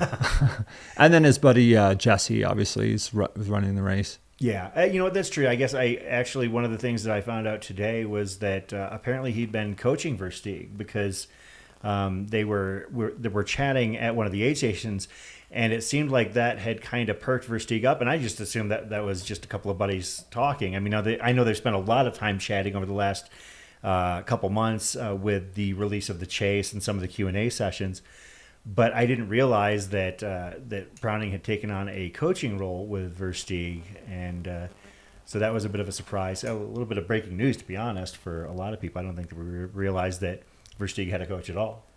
No, I wasn't aware of that. So I wonder how much protein are in those mushrooms. Jeff's a big protein guy. That is true. That is true. Yeah, looks like Ryan is he potentially getting ready to go? Okay, still working through a couple things.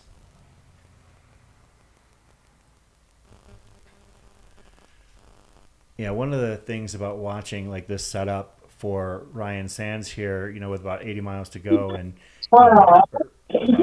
75 miles into Cocodona, is that this reminds me of the approach that I witnessed when watching the leaders at Hard Rock hit Ouray Aid. Basically taking a full picnic table and laying everything out there, their crew basically setting it up like that. Whether it be, a picnic table that's already at the Ouray Park, or bringing their own table or a blanket. I remember, I think it was one of the lead women who basically, rather than having everything spread out all over a table, it was Darcy PQ. They had everything on a blanket, like right next to the course. Yeah. So, basically leaving it to the runner to kind of dictate what they want and to be able to pull, and then of course they just kind of pack everything up afterwards. It's not like they bring the bin and then sift through it.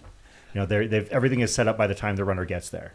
Yeah, that was something I kind of learned early on too, and especially not everyone has like a nice pit crew that's like well fine tuned, and sometimes you run into it's just family members just trying to help out, and they're just like, we don't know what's going on. So I think if you can just ahead of the race, just lay out some sort of table or mat, put all your stuff the way you want it, take a picture, have it for your crew. So when they come out, it's just like they lay it down, they just look at the picture, and then if the crew changes, it's just an easy fix. They don't have to do much. I mean, yeah, most of the ultra runners are pretty self-resourceful. Like they normally know what they want, but maybe they can't say what they want just because their brain's fried, but just having a visual, just looking at something and pointing, I mean, it definitely helps out instead of digging through bags. Well, from the sound of things, checking out with what I would consider to be a pretty reliable source, Caleb Bowen in the chat, saying that Dan's crew just told him Dan left 10-15 minutes ago, sneaking out behind our cameras perhaps. Oh, he's moving. Yeah, it looks like Dan's last ping was 21 minutes ago at the aid station, so I'm going to refresh vigorously until I can determine exactly where Dan Green is. But I would say that with regards to Dan Green detail, Caleb would be on the short list of people that I would trust. Yeah. I mean, the two are currently dueling for fastest ultra runner in what town are they from? Is it Cape Town? I was going to say Morgantown, but I know it's not Morgantown. Huntington, West Virginia. Oh, yeah. So yeah, the two of them are, I would assume, the two fastest ultra runners in Huntington, West Virginia. Maybe it's the new trail mecca. The So Beast long, Coast Trail Flagstaff. Mecca.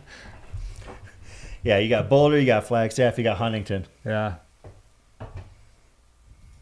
And Ryan's got a fast pacer. If Lucy's going out with him, I can't tell if she's just crewing or if she's going out on this run. Yeah, she went out with him, or she was out with him a little bit earlier today. So,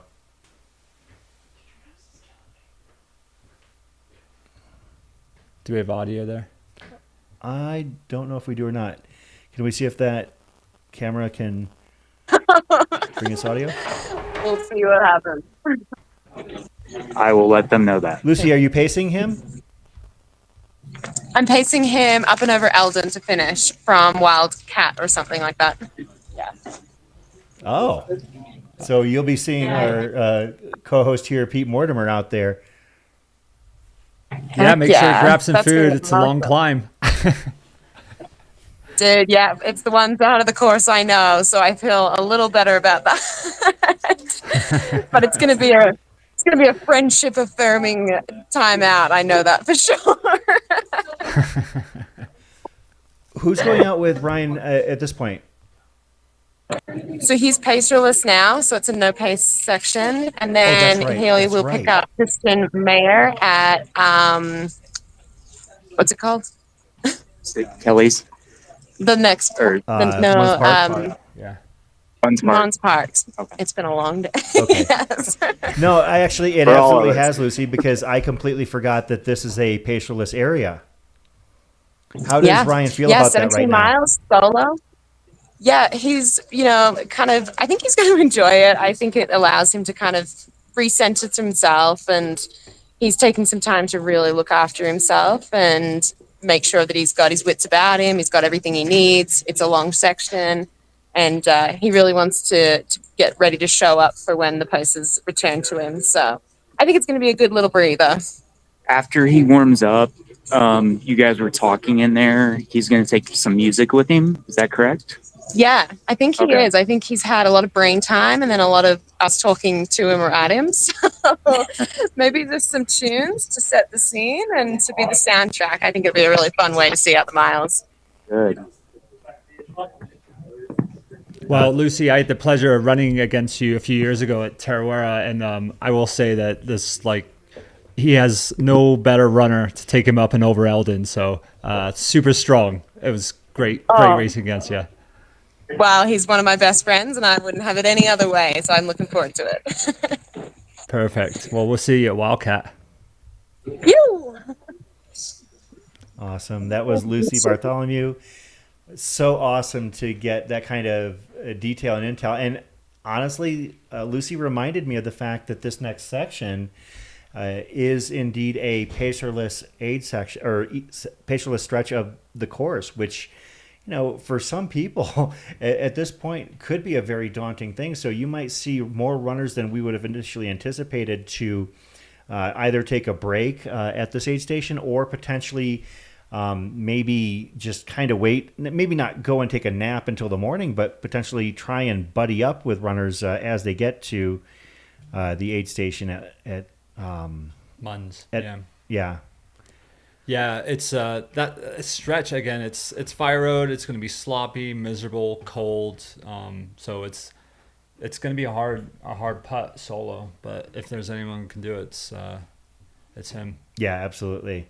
I mean, the guy traversed the Himalayas. Yeah. If you ever doubt Ryan Sands at this point, just remember the guy ran across like Nepal, basically. Yeah, I mean, if Munns Mountain takes him down, then start re-questioning things. This is Mingus Camp. That's about mile 108. The middle of the pack is making their way through. Shout out to all the volunteers that are out there working.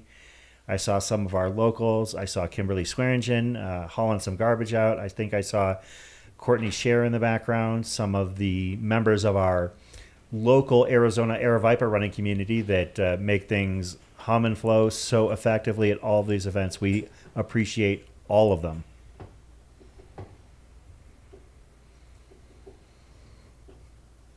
Oh, Travis Longcar finally got to town. Is that right? Yeah. Might have to see if we can talk to him about some fantasy picks, perhaps, or something to that regard.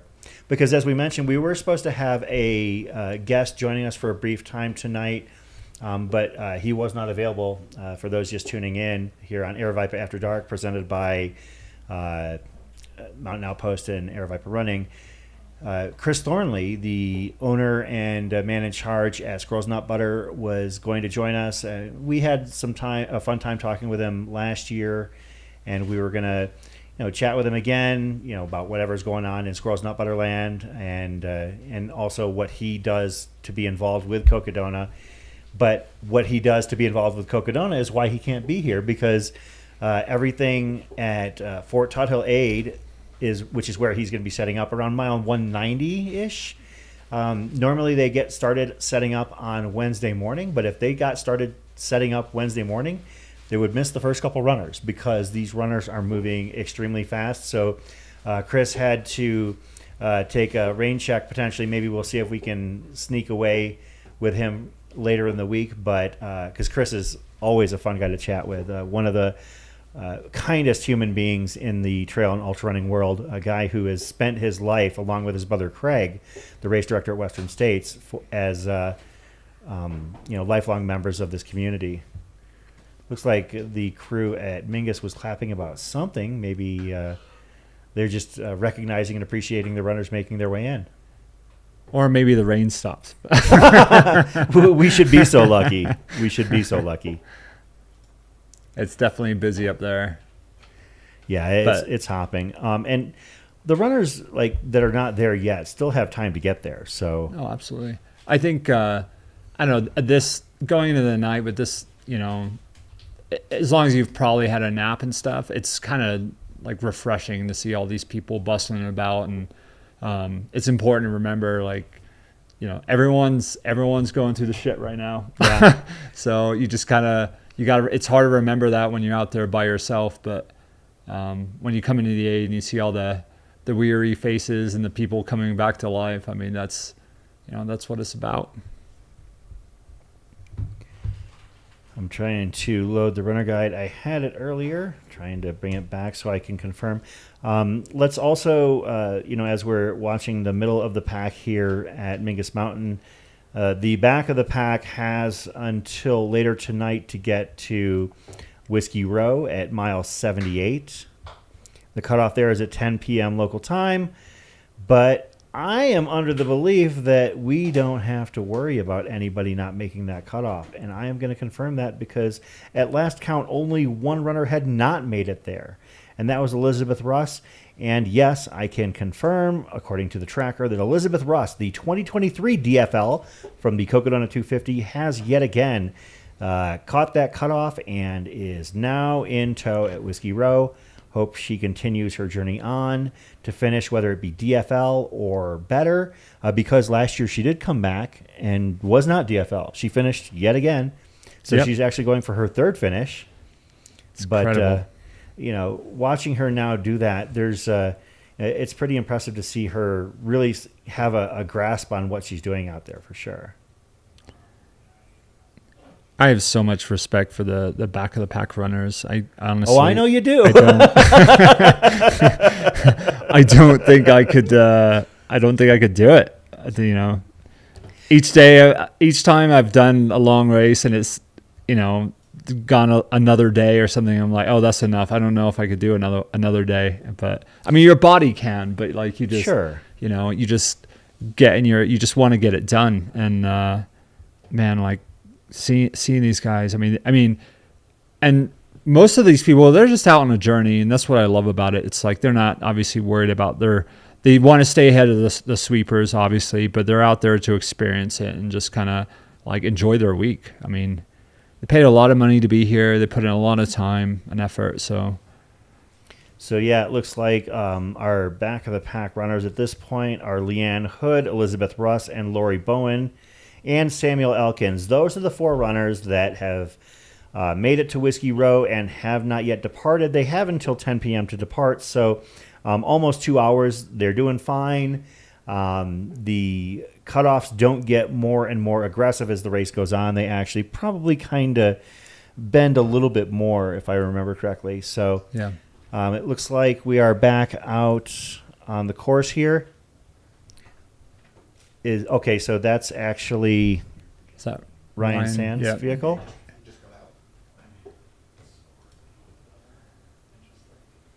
Bundled up. It's good.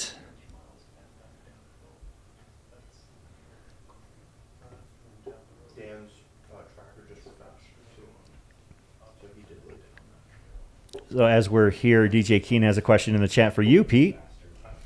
How's the prep time for Pete's Meets going? How much Pete prep time is required to fully support Cocodona, the biggest barbecue in ultra running?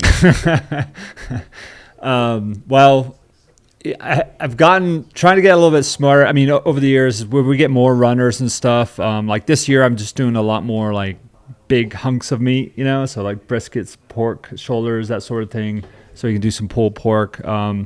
There'll be some ribeye, steaks, chicken, that sort of stuff to cook quicker. But yeah, when you have this many runners, you just you got to start early. And I mean, my smoker is going. I started before I got here, and it's going to be going for the next several days. And as we mentioned, as there is no top of the mountain Eldon Aid, it is now at Wildcat, which is actually before the ascent to Eldon.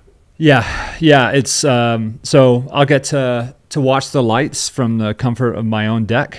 So if anyone wants to come out and hang out with me and watch the runners, yeah, it's going to be a long stretch from there to the finish. I think like 18 or 20 miles. So going up the opposite direction, up Eldon, and coming down the Lookout Trail this year, which is going to be really hard on those knees. So I think I think it's important. Get some meat, get some veggies.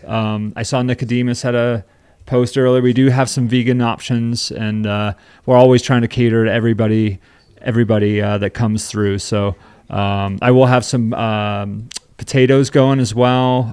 We're trying to look at some breakfast options as well for the runners. So we'll be busy, that's for sure. Yeah, it looks like Ryan did sneak out about 10, 15 minutes ago. Or not Ryan, rather, Dan. So that was actually something that we didn't realize until we were given a heads up that Dan Green had apparently snuck out. Maybe perhaps as Ryan was just getting there, a little bit of maybe some gamesmanship there. Yeah. For the first time of like consequence here at the race. So when you were running this race in 2021, of course, for those that aren't familiar, I'm here with Pete Mortimer, who finished second at the inaugural running of Cocodona 250. Obviously, you had the late pass of Dax Hawk to slide from third into second, but were there any moments where perhaps you, Dax, Versteig, I know that Josh Locke was up near the front that year as well, where you had to like maybe engage in maybe some gamesmanship or anything of that nature? Was there anything that came across like that, or has that ever happened to you in 100 or beyond? Oh, I mean, I love the mental game. I mean, we're all doing the same thing, and it's it's good to like. I'm all about sportsmanship, but yeah, it's like you just play. You look at how each other's doing, and I try and I'm always trying to be positive, and generally I am. But even when I'm not, like it's good to put a smile on your face and show kind of a and look stoic. But yeah, it's. They're always trying to read you, and I even in this last race I just had, I mean, hearing some of the interviews after some of the other runners, and like we're always trying to think like how the other runner's thinking and what they're going through and stuff, and I just think that's one of the coolest parts of the race, especially when you're tired. You're like, oh, they're showing a sign of weakness here, or this is going on here, but and then the other runner's thinking the same thing about you.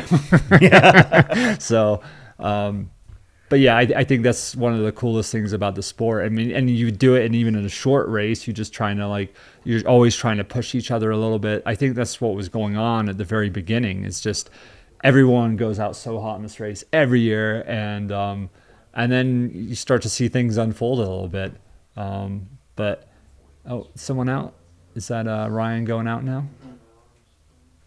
Is this still the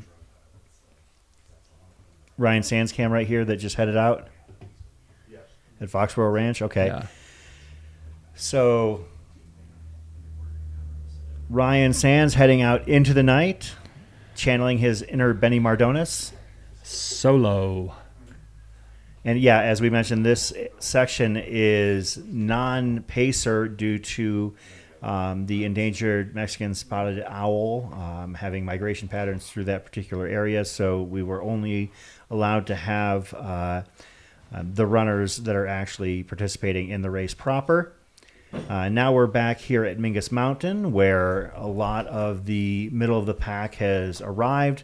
The runners here at Mingus, they're still, I would say, technically middle of the pack, because the final cutoff to depart Mingus Mountain isn't until 1 p.m. tomorrow. So they're doing just fine. And, of course, Mingus Mountain is a fairly large aid station.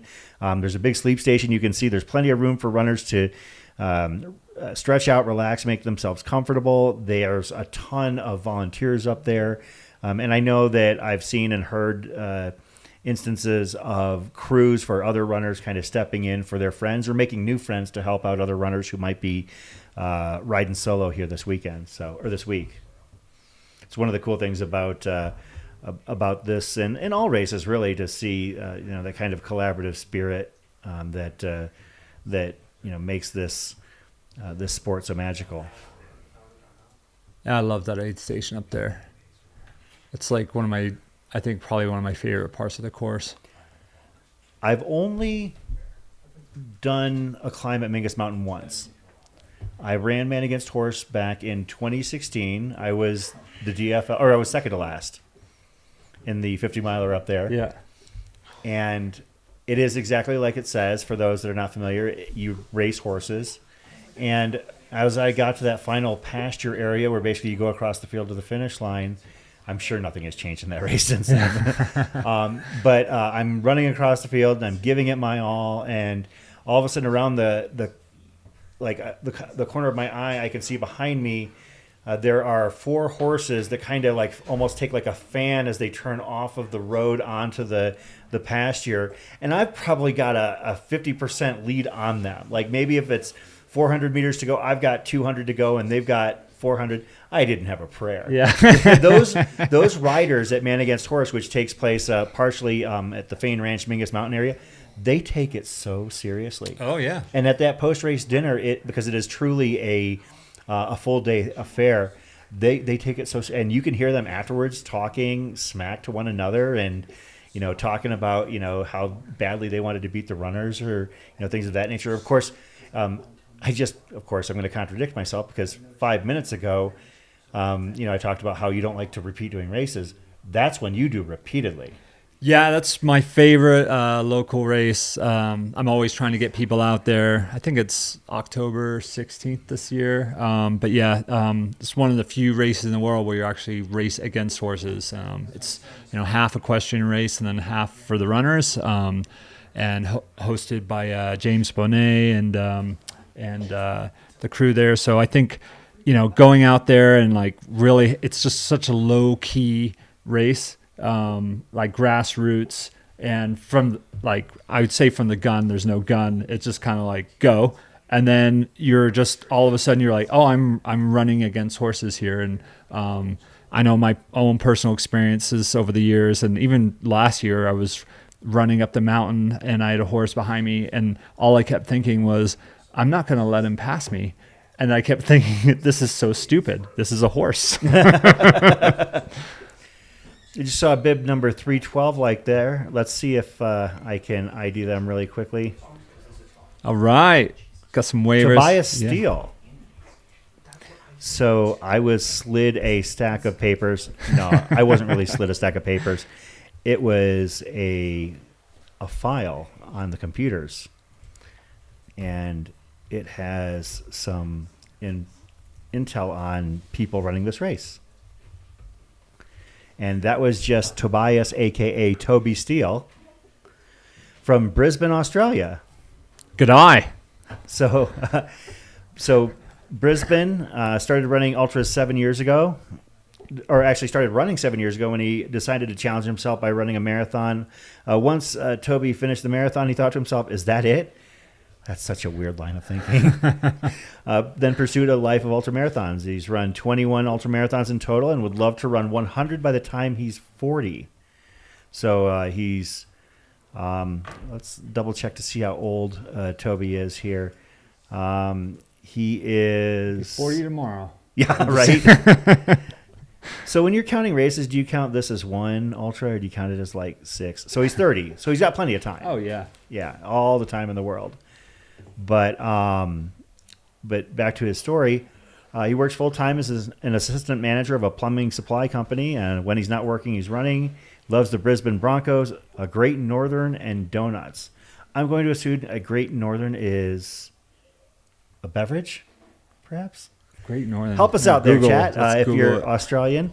And if he could say one thing to the world, it's that doing hard things is easier than you think, and that he loves his friends, family, and his dog, Miss Ella. What inspired him to run Cocodona? Ever since the inception, he's been focused on one day getting here. The country and desert landscapes are amazing, and he can't wait to experience them. The distance is challenging and something he never thought he would attempt, but here I am.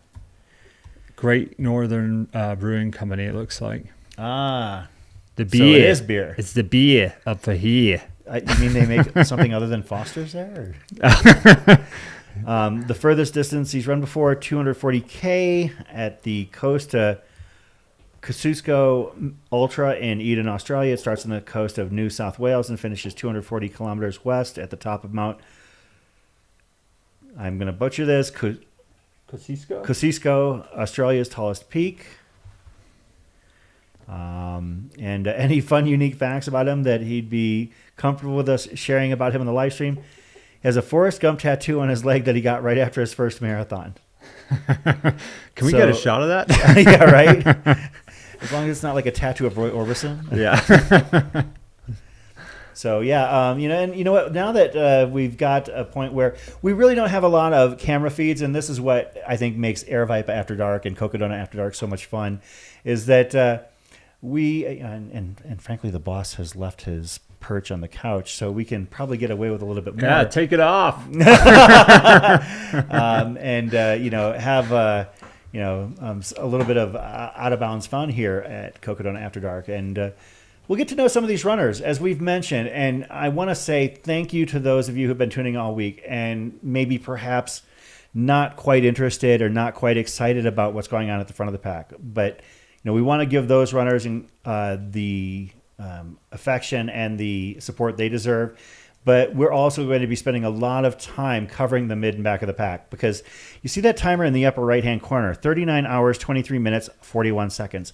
That means we have 85 hours, 36 minutes, and about 10 seconds to cover the entirety of the field. And when those first runners start coming through at this point, I was going to say 60 hours, but you're talking maybe 55-ish. Yeah. Once those first runners start coming through, of course, there are going to be fewer and fewer runners on the course to cover. So we are going to do our best to give everybody their shine. And one of my favorite things about this race is the fact that as the field winnows down to those chasing cutoffs and, trying to get done with the hardest thing they've ever done, as they're making their way down, after hitting you at Wildcat 8, up and over Eldon and down through Buffalo Park and the streets of Flagstaff, that's when our follow filmers pick them up. And they basically, in a lot of cases, will have, several minutes where we focus on those runners, and we'll talk about their stories. If they filled out their runner survey, we'll basically unload it on the audience if they're, tuning in. If we're lucky, we can get some audio on them so they can shout out people and share in that whole story that they basically spent 110, 120, 125 hours writing. That's one of the best things about this race.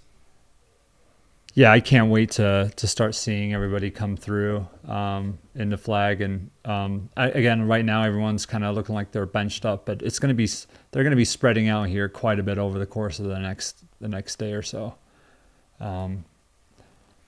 Yeah, you know what? I just saw a BGE hashtag in the chat. I haven't seen Kevin Goldberg in the chat in a little while, so I'm sure we'll probably hear from him shortly now that I said his name 3 times into a mirror. But another another thing that I noticed last night, so after we went off the air on our anchored coverage, I went back to our accommodations and basically sat and watched the live stream some more because who needs sleep? Yeah. And we had non-anchored coverage, but we had one of our cameras go out, and I shot a message to the group, said the camera's out. And I don't know if it was Jordan, Trevor, or there's Jason Baum. So I shot a message. Okay, so do you have a microphone over there? No. Okay, so apparently it was Trevor, like basically shot out of bed when I said we had no camera. And so apparently Trevor, and I don't know, like, I guess we had somebody with a camera at Fain Ranch, and we caught Michael Versteig coming in to the aid station at that point, and he must have been feeling really good because he comes in and he kind of raises his arms as he's running in through the underneath the banner and into the tent where the sofas are, and kind of does like a figure 8 around the furniture, and he's like kind of got his arms going. This is shortly after midnight last night. Yeah. 90 some odd miles into the race on day 1. And he does it, and the few people that were there were just kind of looking at him, kind of laughing. And then he ran from there over into his van and just got inside and shut the door. Yeah. I was like, that is the most Versteig moment. And the fact that he did it when I assume he probably thought nobody was watching anyways, is what makes it such a Mike Versteig moment. That's one of my favorite moments of the coverage so far this year. So is he? Do we have any update with him? Is he still in the mystery machine? Or? Let's see. The magic mushroom mobile. Oh, of course. Speaking of that, one of the things that there is a new, I guess you could say, a new card set out there. And there are cards dedicated to the runners of the film The Chase, the new film created by Dylan Harris and Jamil Curry for Aravipa. Okay, so Versteig got into the van at 36:01, so he's been in there for 3.5 hours. But back to the trading cards. So these cards are kind of modeled after gaming cards such as Pokemon and Dragon Ball Z, Magic the Gathering. And there is a card on there called Pete's Meats. Yeah. And for those that don't know, Pete's a bit of a closet geek. So what does it feel like to have yourself immortalized on basically a tribute game trading card? Well, yeah, so Jeff was showing me at breakfast the other day some of the pictures of these. I wasn't even aware these were going around, so I'm very flattered. Even though, like, my card happens to be a rotten piece of flesh that a vulture is picking up. But I do have full respect for that because I grew up, with collecting Garbage Pail Kids, so yes, which is very, reminiscent of that. So I think it's, all of the cards are pretty amazing, and they all tell a story, and it's just... there's so many characters over the years in this race, and what we're kind of known for, and I just think, and the fact that people keep coming back and you keep seeing these people. So you're gonna try and get the Mike Versteig card. You're gonna try and get the Mike McKnight card, the Jeff Browning card, or the Jamil card. Which one do you think is going to be the most valuable card in the set? What's the true chase card? What's the Black Lotus or the Charizard, foil Charizard of the set? I think the Versteig card is like a hologram, isn't it? They're all foils. Okay. So there's a foil in each pack. Gotcha. Yeah, that's pretty cool. Yeah, I think it's something that I actually had an idea to do once upon a time, not like of the same vein as the illustrations from Jeff's son, but the notion that doing trading cards just for fun of trail and ultra runners. But then I looked into the cost of doing it. Yeah. And I was like, just for something for fun for myself, that wasn't going to happen. But yeah, those are actually available on the Cocodona website. So I think Abraham did such a great job creating those and absolutely just telling that story and stuff. And then I was just in awe looking at those cards. I'm like, wow, I can't believe he created all of this. It's just amazing. Yeah, Abraham did a fantastic job with those, and I'm sure that his dad, who of course people may not know, worked in graphic design for many years. So the apple does not fall far from the tree in the Browning family. That's right. So, those cards. Website, is that correct? Yeah. They're not cheap, but they're also probably not in high numbers. So they're probably cheaper than Cocodona. This is true. This is true. You can probably. I mean, let's be real. We're like, half of us are on Ultra sign up right now, and just like. That is true. So we don't have any static cams other than the Mingus at this point, I believe, and that's what we're looking at here. Mingus is the mid to / back of the pack. That's about mile 108. We don't have anything at Sedona right now. We're hoping that if. This is Foxborough. Okay, so. You're not going to have anybody there till Rachel comes in. Yeah, so we'll be keeping an eye on this one. This is Foxborough, where we expect our next runner to be Rachel Entrekin. And it looks like Rachel is probably about,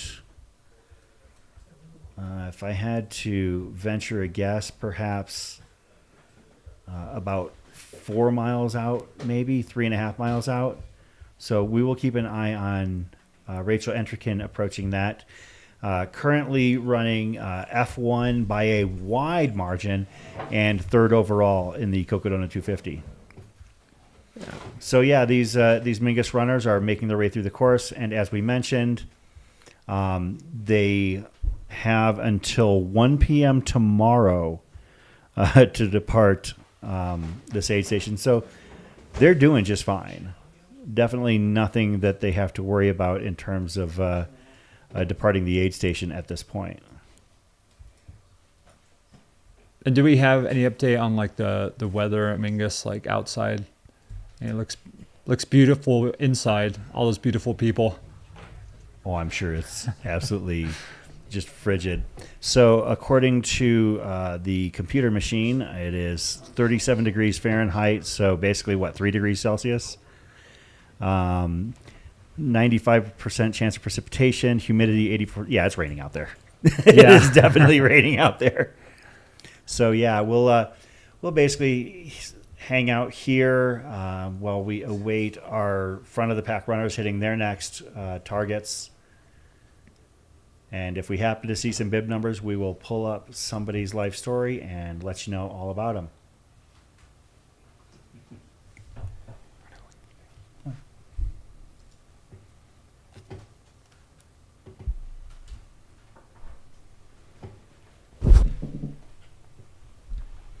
Once again, if you're looking for a specific runner as well, and you might not see them on here, you can always check. I see bib number 97. We are going to find out about that. But yeah, you can check the runner guide at the top of the chat. Looks like that bib number 97 that we just saw walk by is Michael Whitmore. Let's see if I can pull up some information on Michael Whitmore. Okay. Right after Michael Whitmore, we'll go to an ad break. Michael Whitmore, running the Cocodona 250 for the first time, is an ecologist protecting and studying imperiled habitats in the northeastern U.S. We have all sorts of people here, and it's so cool. What inspired him to participate in this race? 2 things he's infinitely curious about: the ecology of new-to-me environments and the depths to which he can push himself. Cocodona is the perfect playground for both. Fast packing and ultra marathons lured him in by being a practical way to experience the essence of a special place in a short period of time.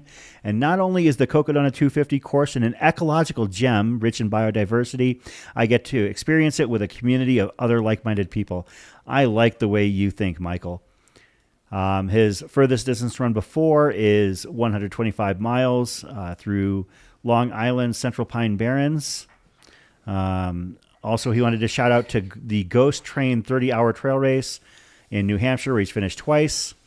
What section of the course is Michael Whitmore most excited for? It's Sedona, and he will be getting there tomorrow if all things hold to form.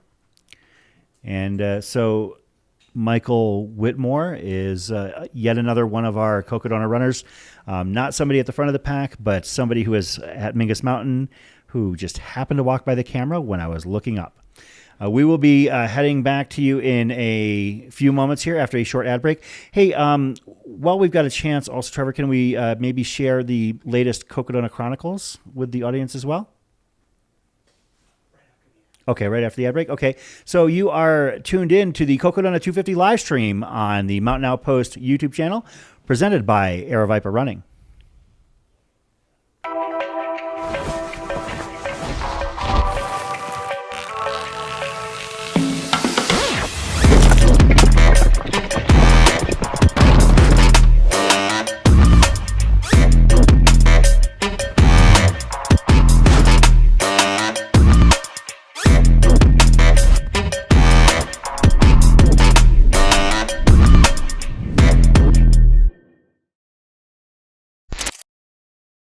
Hey Cocodona fans, here to tell you about the new GSCCD from Speedland. Our GS franchise originally started and was proven out on the Cocodona trails, so we made a commission specific for this amazing 250-mile course. All the elements you've come to know and love about Speedland, the HTPU beaded midsole, the double BOA fit system, the removable Carbitex carbon plate, but now with specific design elements to celebrate this incredible race. Go pick up a pair now, runspeedland.com, use code CCD20 for 20% off.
So we're back. Thank you very much. I want to shout out to Aid Station Fireball. I was having some computer problems, and he got me all set up. I'm just waiting for my computer to upload again. He told me to delete System 32 and defrag the hard drive.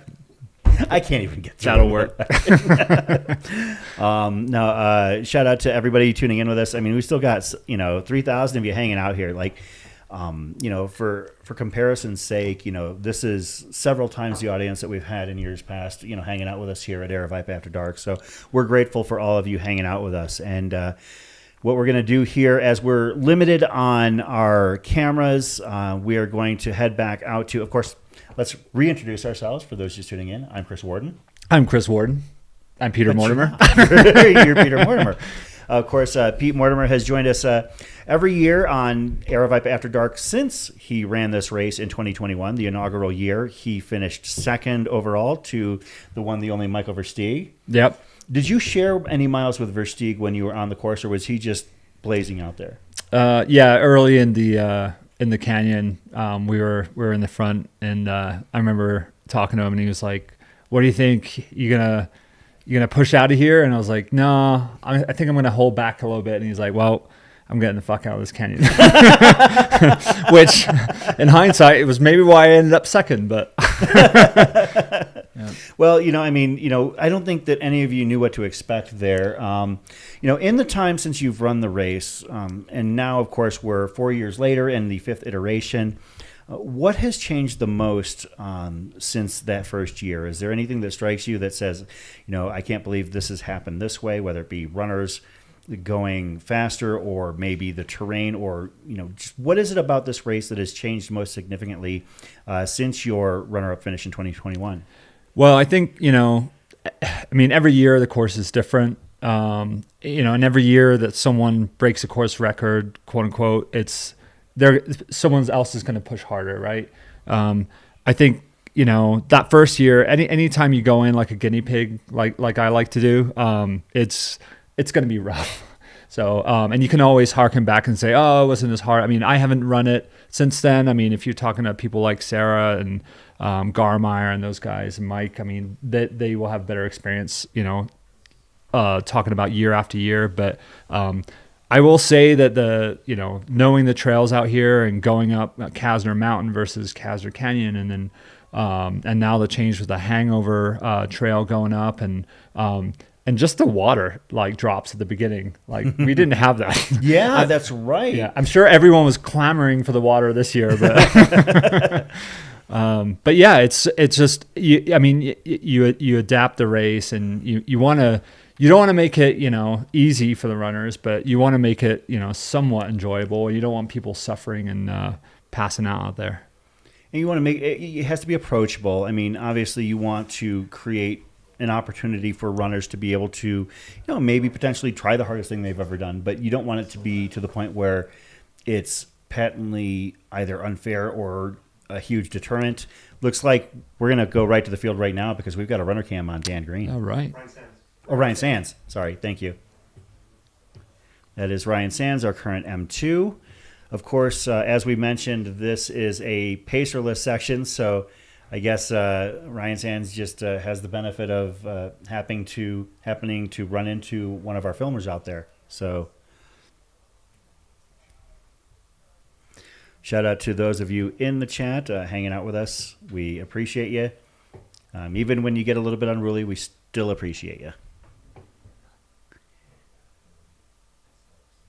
Oh, he's moving remarkably well, and it doesn't look like the muddy trail is hindering him too much. It's got a nice little shuffle going. Actually looks pretty nice.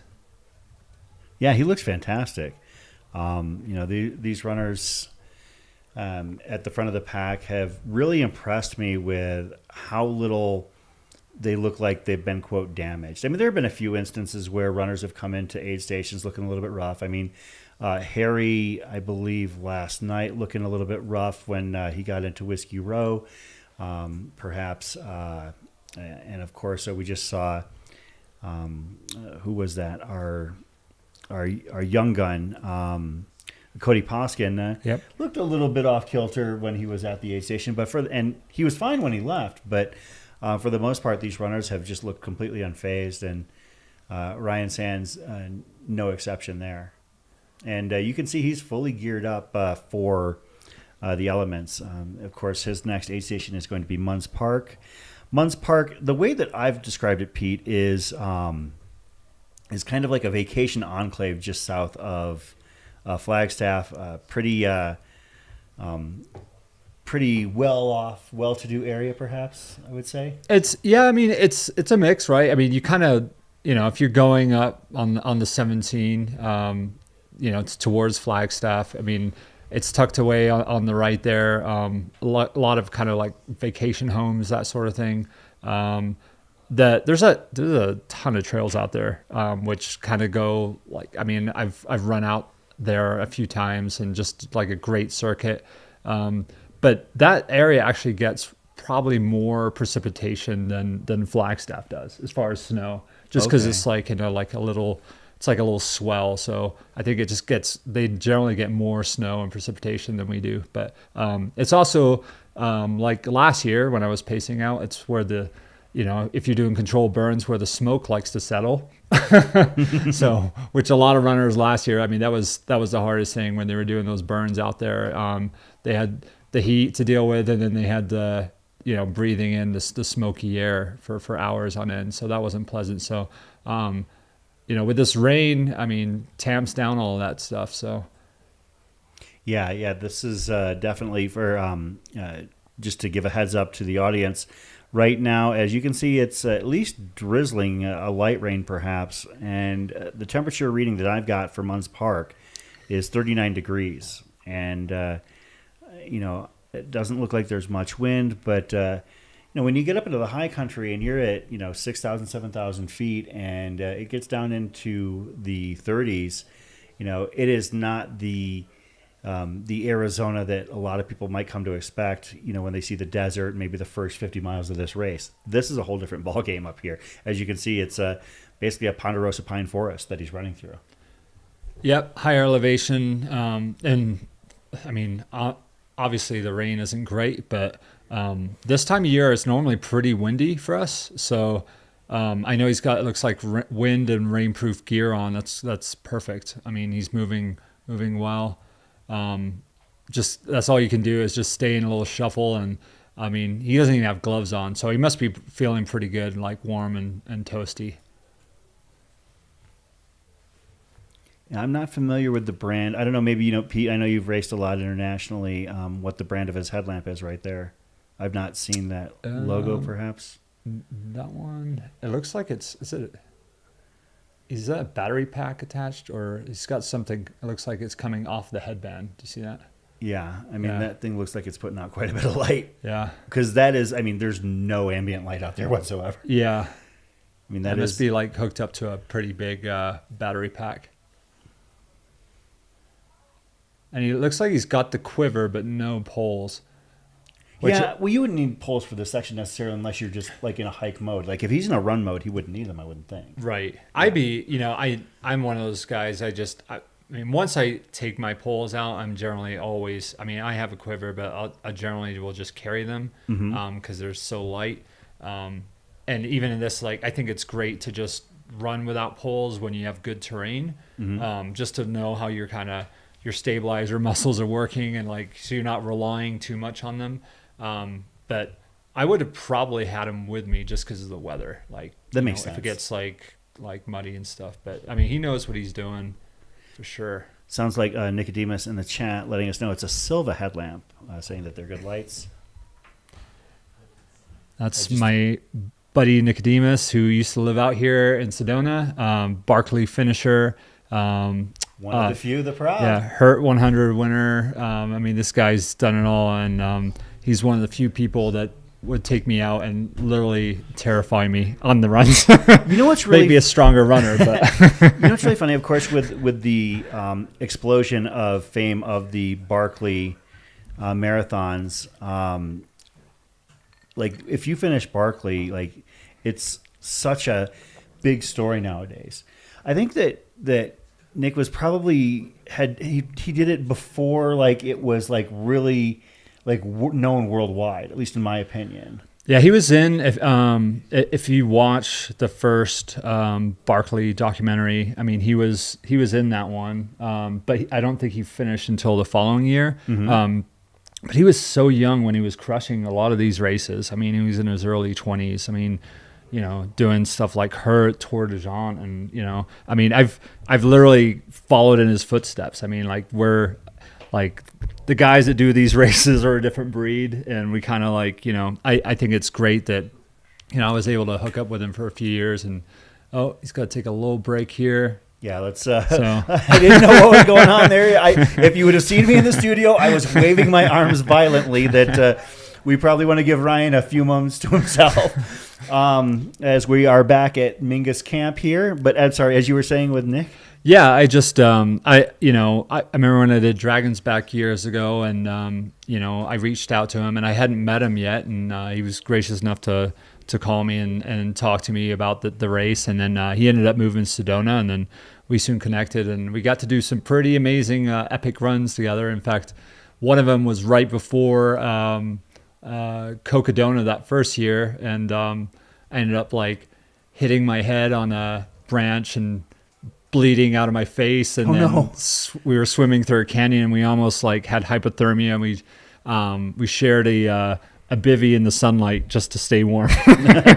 So apparently I'm getting clarification that Ryan was just removing layers, but I just want to make sure that you know, when somebody steps off trail and that we got it. But that's one of those things that with regard to covering these live streams that I get asked about quite a bit. And, you know, when we're trying to cover and follow these races, and there's such an all-out effort, and in some cases like an intimate thing where, you know, maybe runners, you know, like if you're not fully, you know, aware of the surroundings around you, the fact that like if you step off to go to the restroom, you know, people concerned or scared that we're going to potentially accidentally catch somebody in the moment, and we've gotten pretty good about not doing it because it hasn't happened yet. Yeah. So well, and I'll touch a little bit on that.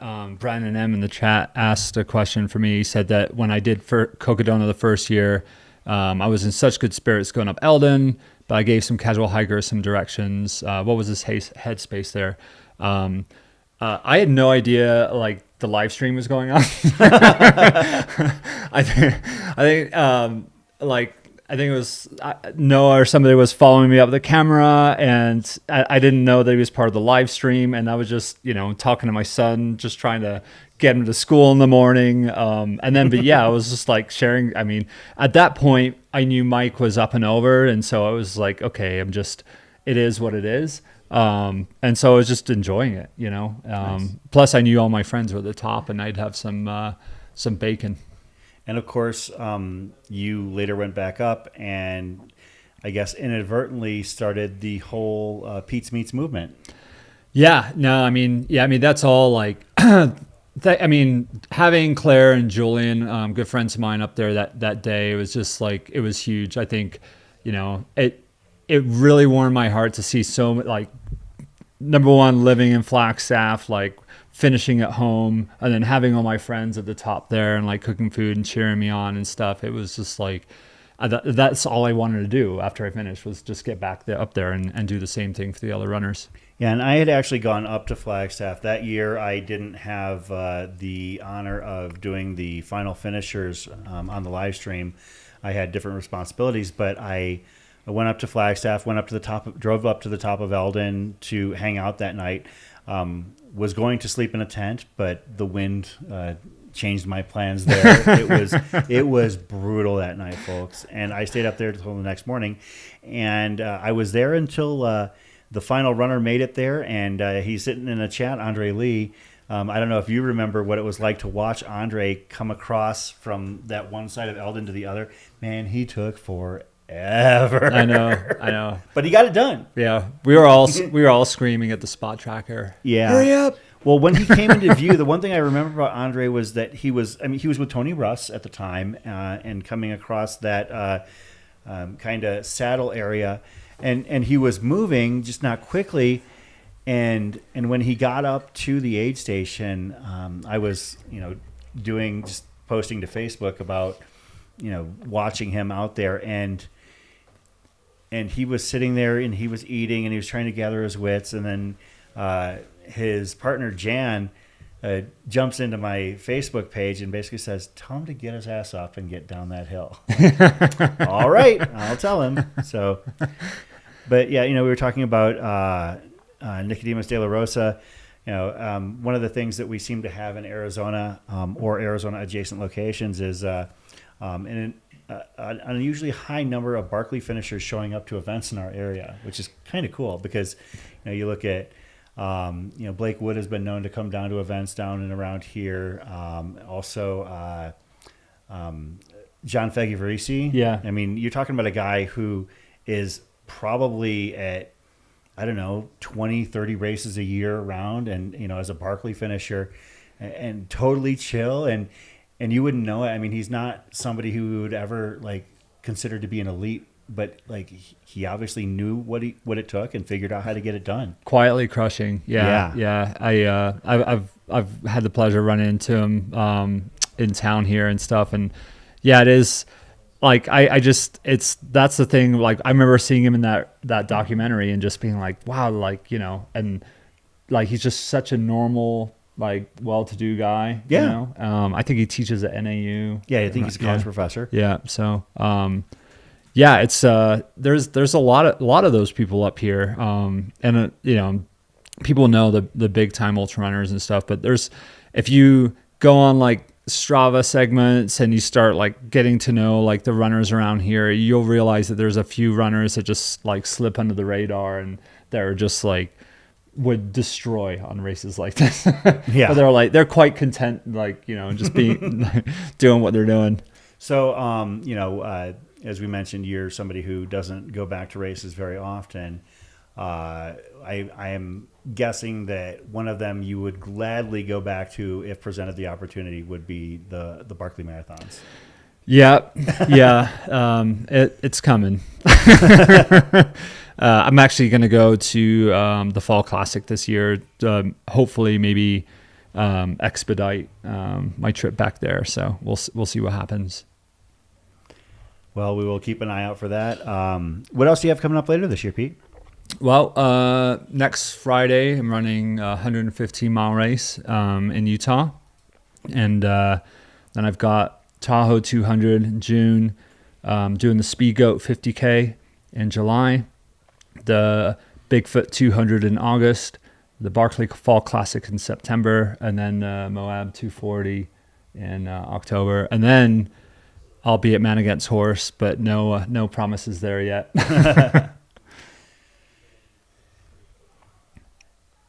I think Trevor is letting me know we're going to slide to our most recent episode of Cocodona Chronicles. Is that right? Awesome. All right. We will be joining you here on the flip side. This is the Cocodona 250 live stream presented by Aravipa Running and Mountain Outpost.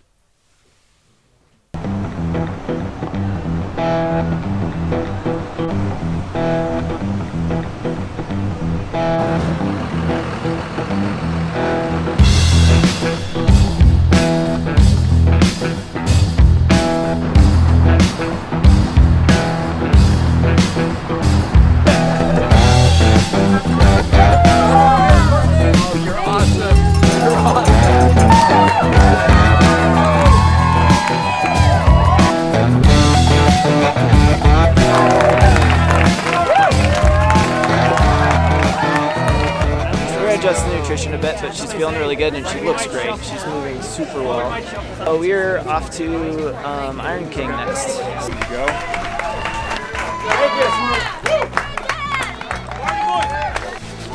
What are they, gang? Also got these lube up good.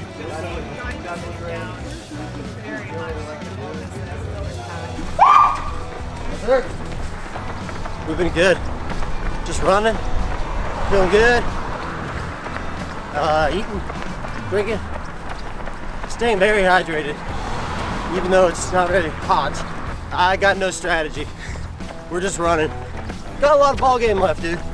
We got 177 miles left. Sounds comical almost, slightly unbelievable, but that is the truth. Have a good one.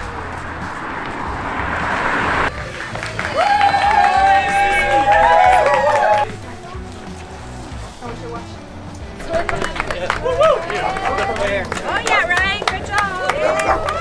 For a band. Actually, no, sorry, it's other sheep. Sorry, guys. Yeah, you're good. You're good. Sorry. I'm seeing some fast times. I mean, people in and out in the daylight here at Whiskey Row.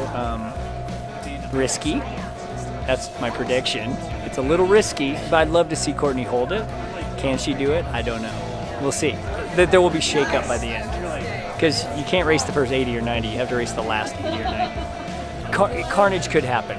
We'll say that.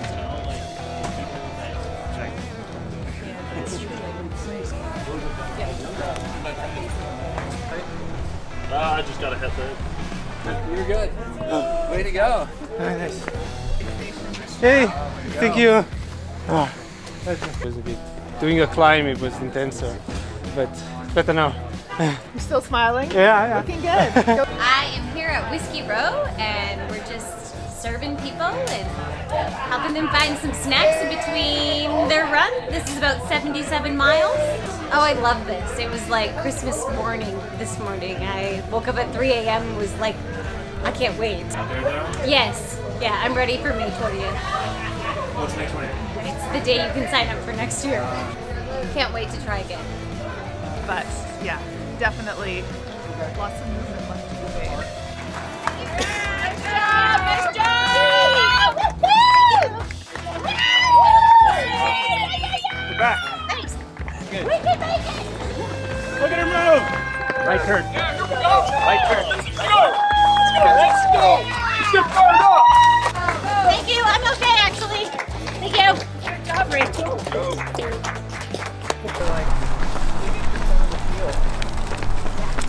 This is Gus. Hey Gus, what's It's short for Augustus. Pretty okay. I feel no worse. So that's ideal. I did get lost. Oh no. So that was not great. Happy Cinco de Mayo. Exactly. I'll see you in the morning. See you in the morning. Thanks.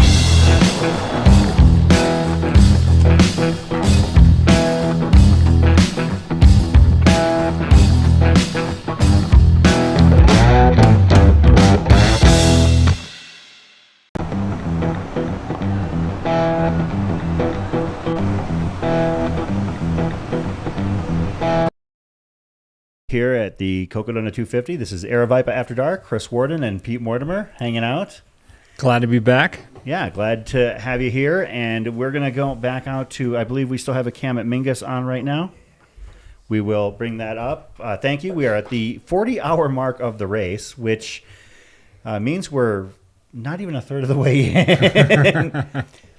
We are going to be hanging out here tonight and maybe for another hour, depending on how things go. We never have a hard out here at Aravipa After Dark. We basically call things as we see it. If Pete's got to go home and get some Z's, I totally understand it. If that's the case, we will probably, what we're going to do at the very minimum, we're going to catch Rachel Entrekin getting to her next aid station, our current women's leader. And we'll follow her for a little while, get some footage of her as she makes her way to Munns Park. But yeah, that is the Mingus Mountain Aid Station. And if we can see some of our runners here, we'll do our best to highlight them. So Pete, are there any runners that you are familiar with that perhaps have maybe people might not know about, maybe anybody you're coaching or, somebody that is, not as well known that you wanted to maybe give a shout out to and we can kind of read up on? Yeah, I think one of my local athletes here from Kingman, Arizona, and Matt Watts. I mean, he's done like Stagecoach 100 and like a couple 50 milers. This is his first 250 mile race. He's trained his butt off for it. We just shared some miles in the canyon a couple weeks back where we actually got to start off in snow. So I feel like this is really, really great. Great for him. He's doing well right now. Another one of my older athletes, and this is kind of an interesting story, Robert Berry, during COVID it must have been in 2020, I went and ran the Wonderland Trail. I had no plans other than to just show up by myself, and I wanted to do 2 loops, and I'd never done the whole course, but I ended up just doing the one. But along the way, I ran into him, and this guy's just hiking with his friend, and we just get to chatting. And then next thing I know, he's starting to get into trail ultra running, and then he takes me on as a coach. And then he starts, now he's like chipping off 100 milers, and then now he's at the Cocodona. He's been super stoked about this, and he actually paced me at the Cruel Jewel last year. when I was out there in Georgia. Mhm. So yeah, I'm really excited to see him again. He's become a good friend over the years, and I think he's going to do well. He's a strong runner. To give a bit of further information on those two individuals that you mentioned, we'll pull up their surveys. So, as you mentioned first, Matt Watts what inspired him to run this race? He loves it running in Arizona and on trails, so why not? The furthest he's done before is Stagecoach. This section of the course he is most excited for is that one section from Deep Canyon Ranch to Heritage Square. Yep. Clever. Are there any fun, unique facts about himself that he'd be comfortable with us sharing on the live stream? He loves spending time with his family, works with some awesome people at Kingman Regional Medical Center in the operating room. That's where I met him. I was going to say, wait a minute, this sounds awfully familiar. Met him in the OR and as a surgical tech, which is how I started. And we got talking about running. This is years ago. So and let's see, serves at his awesome church, Hope City in Kingman, by playing drums and hosting a hiking group, among other things. He loves coaching basketball with his wife, and thanks to Cocodona and the charity bib, his wife and she decided to start a small business roasting their own coffee.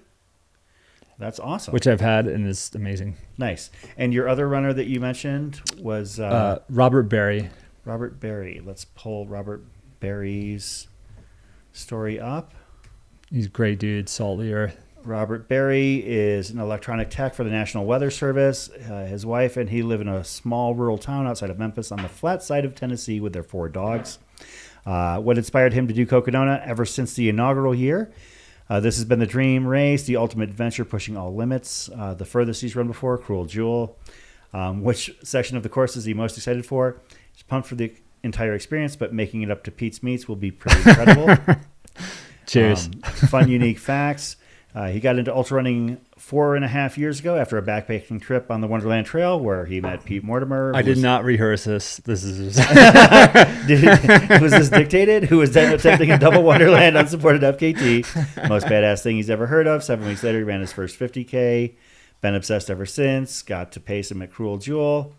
Now he's an ultra running coach, Flatlander Running. His wife also has gotten into trail running and ran her first ultra in December, and we'll be pacing him at Cocodona. Yep, there you go. So a shout out to Robert as well. So, just a couple of the stories that exist behind the front of the pack. And, as we're hanging out here and anxiously awaiting coverage on Rachel Entrekin as she gets to her next aid station, I want to pull somebody into the studio. Why don't you have a seat over here? Come on, Bubba. This is going to be a member of our live stream team here this week. Somebody who is actually going to be part of our High Lonesome team coming up as well. And he had no idea I was calling him on here, but that's just how we roll. So if you want to just grab a microphone, we'll get you set up. And once Trevor gets everything set and is able to get you ready to go, we will introduce you.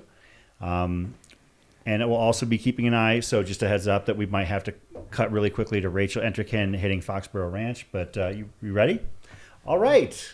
With us here is a guy I've known for several years as part of the local running community in the Phoenix area. And this is Patrick Kavanaugh. Should we call you Patrick or should we call you by your nickname? Just call me Bubba. Just call him Bubba. Yeah. I can't, no matter how many miles I run, I cannot outrun that nickname. So, Bubba, you have been, obviously running trail and ultra for some time now. And you actually, for those that have obviously become familiar with Mike Versteig on the live streams, you have had a high degree of success at the Saddles 100, which is the brainchild of Mr. Versteig. Yeah. So, the inaugural year, you finished second. Yep. And last year, you were able to do one better and come away with the win at that race. Yeah. So what's it like running a race that Mike Versteig is the race director for?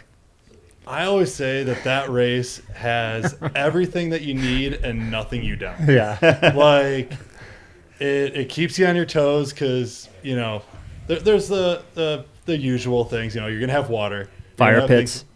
Yeah. Some metal music. You know, and all the good things. But, no, the route and everything that he put together through there, it takes you through, I think, the best parts of Prescott that I've explored. And it just is a really good way of seeing a lot of different terrain and a lot of different things. You know, a lot of these runners going through the dells too. I was at Fain Ranch today, and they were going through that and talking about it. And so doing that race and then seeing people going through that area and experiencing it was really fun. Yeah. But, yeah, I highly recommend that race to anybody out there. Yeah. Yeah, of course, that actually takes place up and around the city of Prescott, of course. You know, we get to see a lot of Prescott and the area through the Cocodona race. How much overlap is there between the Saddles 100 course and Cocodona? I know there's a little bit through, like I said, the dells. There's parts that you do more through, I believe, of Saddles itself. And then I know I saw some people running through Whiskey Row. That brought back some memories. So that's a fun part, especially the town of Prescott too is always packed. I feel like even on a Tuesday, there's people down there, and so I know that's another part that overlaps a good chunk with the race too. So especially this time of year, they have so many races going on, mountain bike races. There's like just endless miles of trails. Yeah. So. Yeah, I mean, you know, Prescott becomes basically a hotbed from. You know, the time, you know, I would say maybe early April through the middle of May. You've got the Whiskey Row Marathon, you've got the Whiskey Man events, you've got Cocodona. So, you know, that's definitely becomes a destination there for a stretch of time. I want to give a shout out to our most recent person coming across our camera, bib number 131. We'll introduce you to that person. That is Josh Nelson. See if Josh Nelson did as he was told and filled out the Cocodona runner survey. So anybody running Cocodona next year in this room should probably make sure that they fill out the runner survey. Foreshadowing. Your notes over here. So I love this though. It's so cool. Let me see if I can pull this up. But yeah, so I don't have any info on Josh Nelson. So unfortunately, we aren't able to tell you much more than yay, he's at Mingus Mountain and moving just fine. So, of course, Bubba, your longest race to this point, I guess you've done multiple 100-milers. You've done Saddles both directions. Yep. You've done High Lonesome as well. Yep. Any other 100-milers that you've done yet? Did a little fun loop around Scottsdale. Yeah. Dude. Let's talk about that one. So it is Aravipa after dark, and I want to see if we can do this. Let me see if I can. Can we pull up the map? Let me see if I can do this. I think I've got a connection where I can pull my laptop on, and let me see if I can do this. I'm an artist. I just want to say I was in Vegas for my birthday with a bunch of Phoenix runners, and we were constantly following your venture. We're like, I had a couple people get worried because I got hit hard by the sun, and so I just stopped filming too. And so people are like, okay, are you okay? But I also don't want to text that. Not all men wear capes. But this one does. Thank you, bud. Let me see. When I'm ready, I will let you know. But of course, so let's start with the name of this run here. So you decided, let's even go back further. How long of a run did you choose to do on your own in the basically streets of the Phoenix metropolitan area? It's a grassroots 115. It honestly, it started when I saw somebody else do some great artwork, and I decided to try to replicate and go, I can do 100. Yeah. Like easy. Phoenix is built on a grid. It's easy to try to draw a little bit. And then I thought of the name, and I cursed myself at the extra 15 miles. But yeah. Would you say it's the hardest thing you've ever done? I had to sack up and just do it. Is what really had to happen. All right, let me see if I can pull this up. You pulled it through. overview. Is your Strava private or something? It should be. Okay, let me. You just follow. Oh, I guess I should follow first. Am I just finding out that Chris Warden is No. So I'm actually not on my actual Strava account. I just had to basically pull up a burner really quick. Hey. So we will pull up this effort. Oh, there it is. All right. So let me make sure I've got this set up. So this is a 115-mile run that you chose to undertake in the Valley of the Sun. And we're only going to show this very quickly. I think this could be Aravipa's next race. All right. Trevor, can you share our screen here really quick? There it is. This is the 115-mile. Okay, that's good. We can. Thank you. So, first of all, what were you thinking? Obviously not a lot.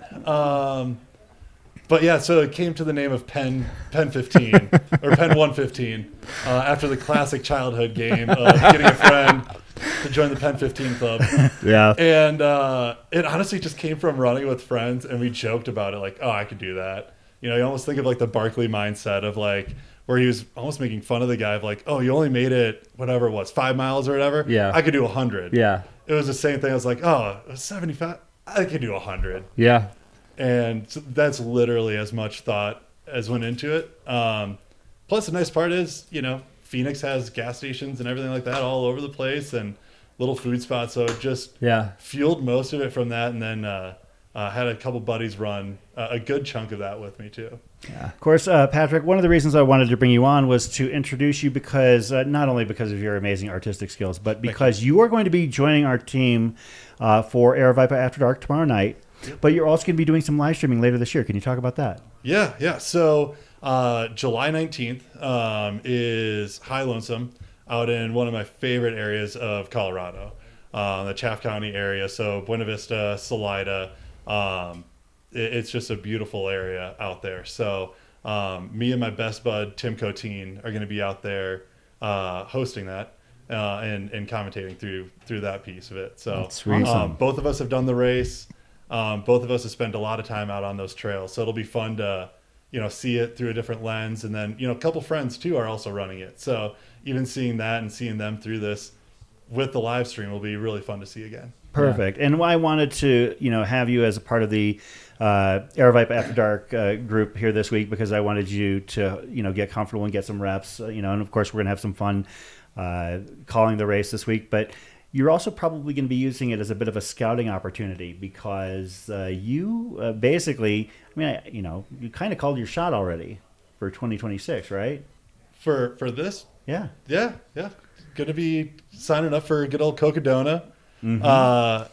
So it was funny, me and my buddy, and this happens with so many friends that we have in the Valley area is that, I'll do it in 5 years. I'll do it in 5 years. And then you're like, oh, I think that I should do that when I'm older, when I do some of these other ones. And I just, the theme of I just had to sack up again and just do it.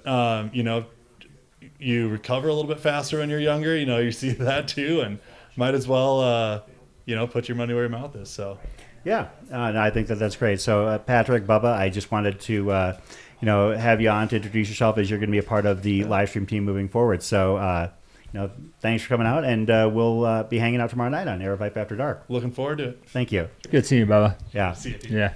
And we are right now here at Mingus Camp. We are keeping eyes on our follow cams, hopefully to get Rachel Entrekin as she gets to the next aid station on the course. That is at least our plan as of now. I don't know if Hillary is keeping eyes out for the next few men and F2 and F3 to hit Sedona. If we have eyes on them, we will definitely pivot over there. But right now we're kind of in a holding pattern because we are limited in terms of, thank you very much, in terms of what cameras we do have available. So, as we mentioned, Aravipa After Dark, if it's not for you, well, you can always watch the other feed. It's on channel 1. We are expecting, from what I hear now, Rachel Entrekin on perhaps about a 10-minute clip maybe from where we can catch her on film. So as soon as we can do that, we will definitely go right over to that, as we are like, yeah, this group of runners right here at Mingus, they're still well ahead of the cutoff. Obviously, they don't have to be departing until tomorrow at 1 p.m. so they can get a full night's sleep if they're there. And if the runner isn't there already, they don't have to be there and depart until 1 p.m. tomorrow afternoon. As we mentioned, our last cutoff was, or our next cutoff technically, is at Whiskey Row at the top of the hour. But the good news is that nobody is timed out, because every runner who was still on course had made it to Whiskey Row. Now, I can't testify as to who has made it further and who hasn't. We are exercising extreme caution this year in terms of calling DNFs, because we want to make sure that we are accurate. I know that some people would rather be first. We would rather be right. So, I see, we're seeing the chat. We see what people are saying. We know that, unless it's somebody that I am comfortable with conveying information from, that I know personally or have worked with on our media team, I am going to reserve judgment until race command lets us know whether or not somebody has truly dropped. So that's just the caution that we are exercising when it comes to this race in terms of our coverage, because things happen and wires get crossed, and you just never know until you absolutely are certain.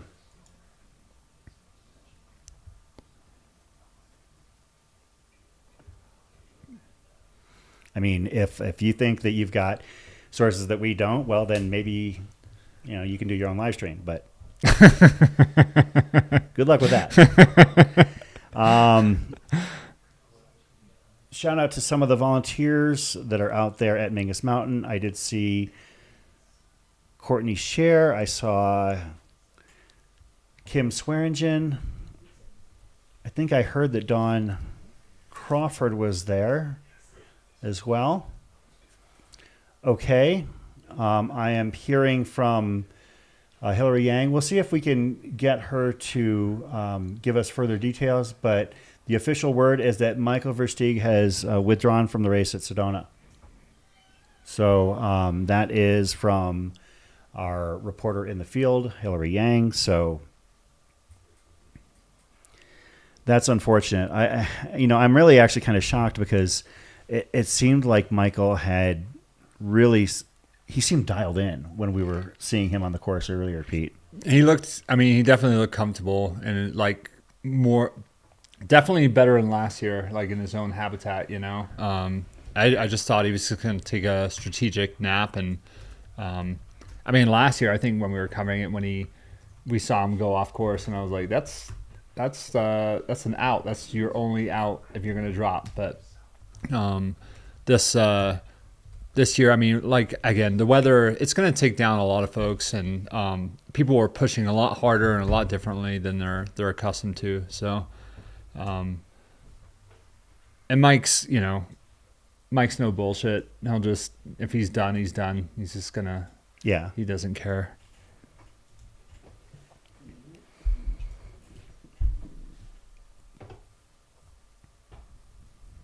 But we'll wait for some confirmation. Hey, Trevor, can you reinforce what I just posted in the...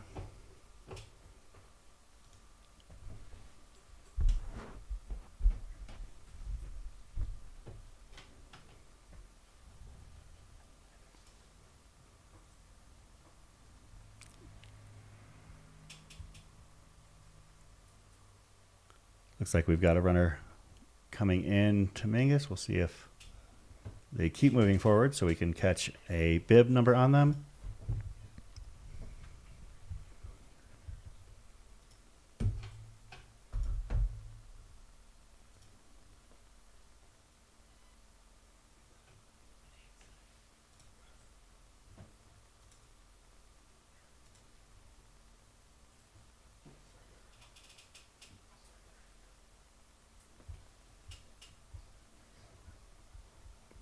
I see Kevin Goldberg has joined the chat. Yeah, I was watching that.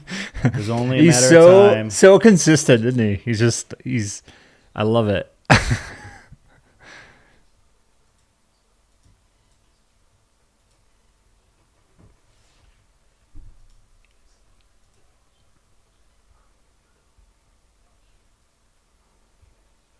I know somebody was asking about health updates on runners that have dropped earlier. And I in particular, and I'm just going to address this because it is kind of becoming an elephant in the room, in particular, Courtney DeWalter being the big one that the question is first, did Courtney drop? Second of all,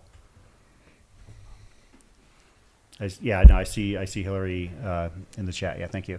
But the fact that Courtney had withdrawn. Second of all, people were asking why. Yeah. And she had posted to her Instagram shortly after we got message that she had elected to call it a race.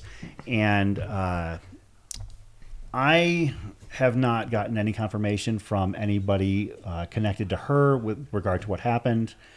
And I don't frankly think anybody else has either, because I've scoured every single posting, because now there are articles all over the internet that are confirming. And until, I get, again, sources that I can trust, I'd rather be accurate than first. So that's number one. Number two, why somebody drops is their business, right? Not ours. If they choose to make it our business, I am totally on board with that. But at the same time, that's also, their decision. If they want to tell us, oh, I had a leg issue, I had cramps, I had blisters, whatever it may be, but again, that's something that the runner and their crew and their people should, be the ones sharing with us, and the speculation just kind of, makes me uncomfortable. Well, the whole, I get so wrapped up in this, talking with people all the time about like drops and like the way, like, when elites go out and like their reason for dropping versus like, the back of the packers, or like everyone's got their own reasons, and like,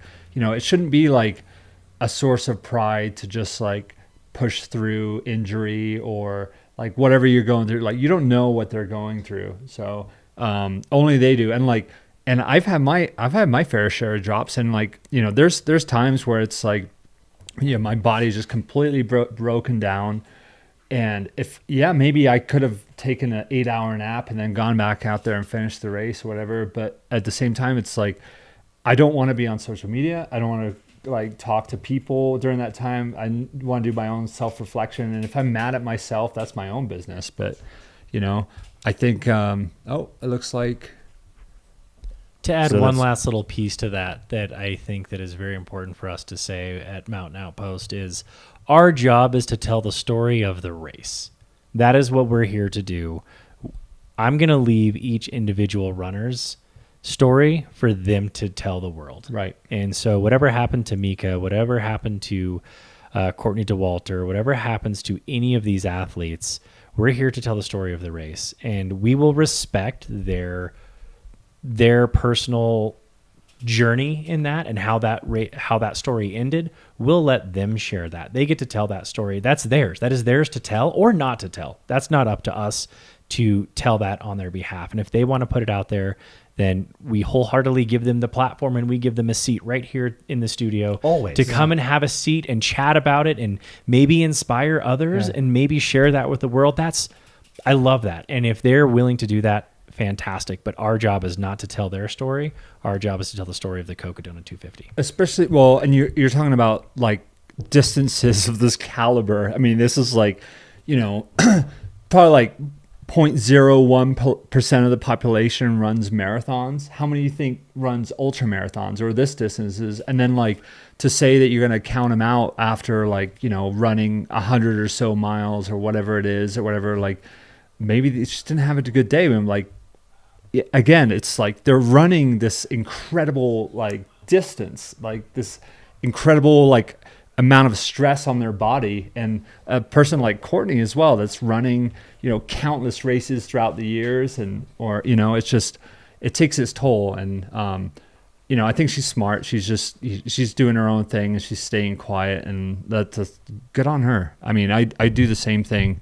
I don't want to get wrapped up during that moment, because it's not like no one wants to drop. Like everyone wants to finish. No one started this race with the intentions of not finishing. So it's just right? Like, just go out there, enjoy yourself, and then like, and then you self-reflect later or whatever, woulda, coulda, shoulda, whatever. But hello. Looks like Rachel Entrekin has hopped in her van. So we see that she hit the aid station about 40 hours and 30 minutes in.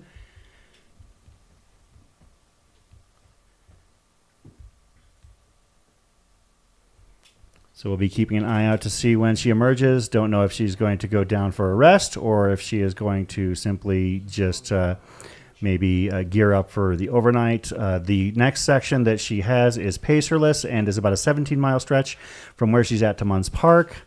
If we can, we will maybe follow her out shortly as we did Ryan Sands for a few minutes and then leave her to the unforgiving dark night of the of the path to Munns Park.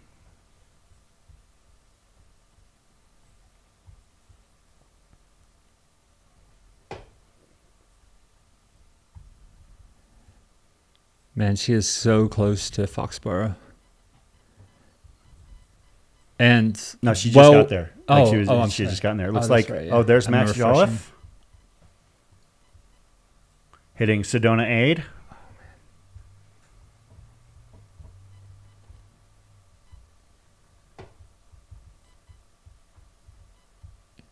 You know, she is well within reach of Ryan and Dan still.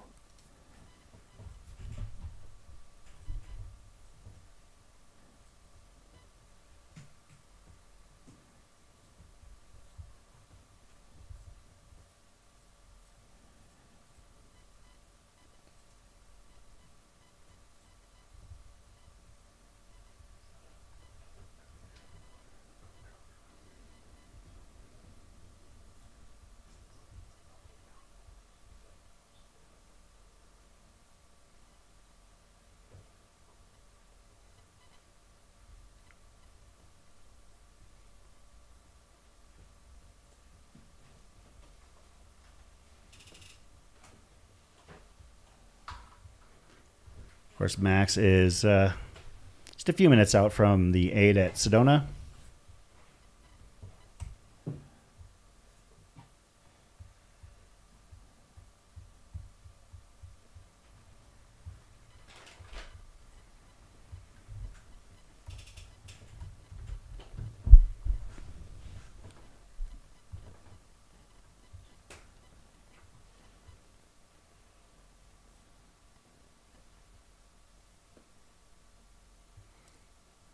Kevin, where are you at on the course? I guess I can pull up my tracker, but And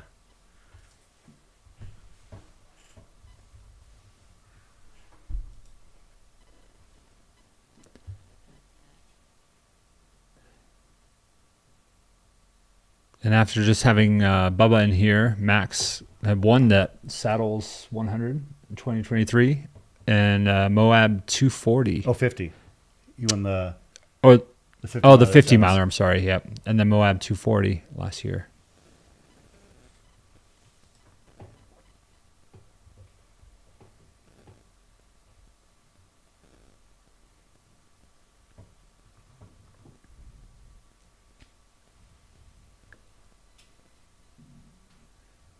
He's looking good. Yeah, looks pretty solid.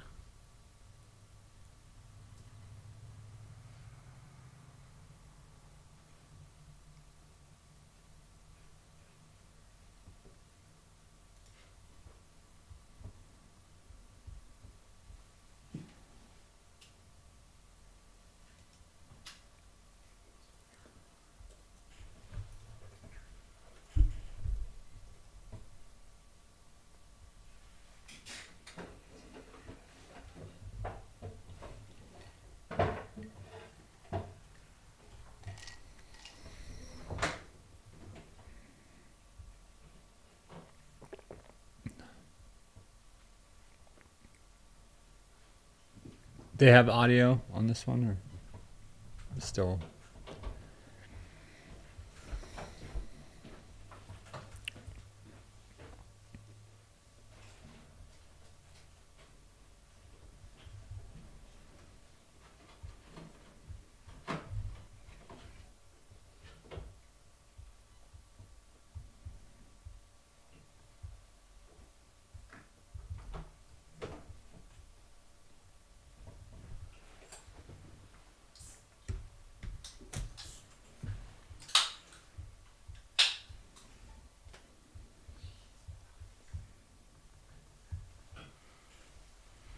If we are able to get audio, we'll pot it up from Max as he approaches Sedona Aid. But I'm not sure if we do or not. Trying to verify that on our back end. I'm not sure. Yep. Can you guys hear me? Yes. Oh. Max wants to say Yeah, hi. I was asking if that was Brett. Oh. I don't know. You're not responding. If that's you, Brett. Hello, bro. What's that? You look good, guys. He says you guys look good. Thank you. Yeah, just keep following the orange.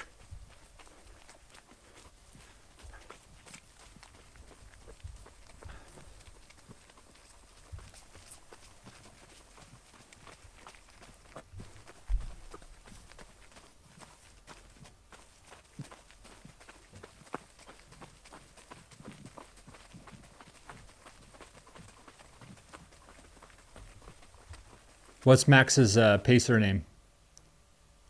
Nico. Nico, Nico, say your last name. Nico Felice. Leach. Good to meet you. Keeping him strong right there. Thank you. Thank you. What are you guys gonna munch on as soon as you get in the aid station? I'm sure my crew will have something tasty whipped up for me. Might have a little protein shake, probably another Red Bull. Trying to get heavily caffeinated. And, stock up on How much gels sleep and- have you had? How much what? Sleep. Sleep. So I set a timer for 5 minutes at the bottom of Mingus and probably went unconscious for about 30 seconds. But my plan is to just power through tonight. Try to do it on. This might be a really dumb idea, but try to do it on no sleep. You're looking good right now. Yeah. How many fingers am I holding up? It looks like 12 or 13. Yeah, there you got it. Both hands.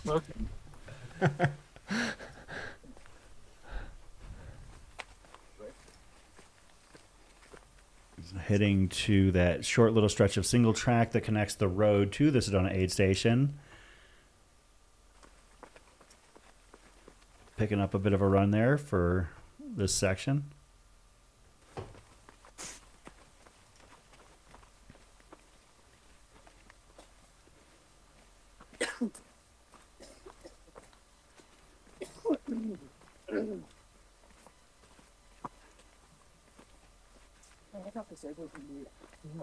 So much of these races are about like turnover and just, doing what he's doing, just hiking the hills, and then as soon as you get to those flats and downs, just like, immediately going into a shuffle or just constantly trying to keep that run pace.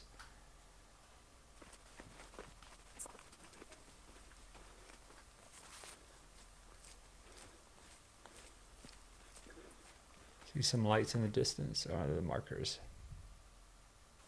Those reflective Aravipa flags that we're very familiar with locally.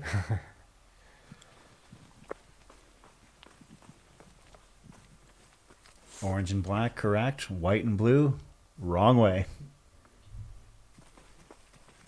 Little insight into how courses are marked here at Aravipa events in Arizona and, I guess Arizona, Colorado, Utah, California, New Hampshire.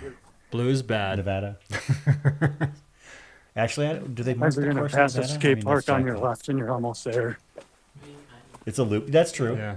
Like, we have to tell them which way to go because there's I remember when Jamil did a literal backyard event at his house, and it was not a, 4 remember loops an that. hour. Yeah. But they marked the course in his backyard, like around which path you had to take.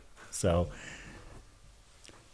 they do our best. They do their best to make sure that the courses are marked as much as possible. We take great responsibility in making sure the runners are able to acknowledge their path, and hopefully, in most cases, be resistant to any sort of tomfoolery or vandalism that might arise.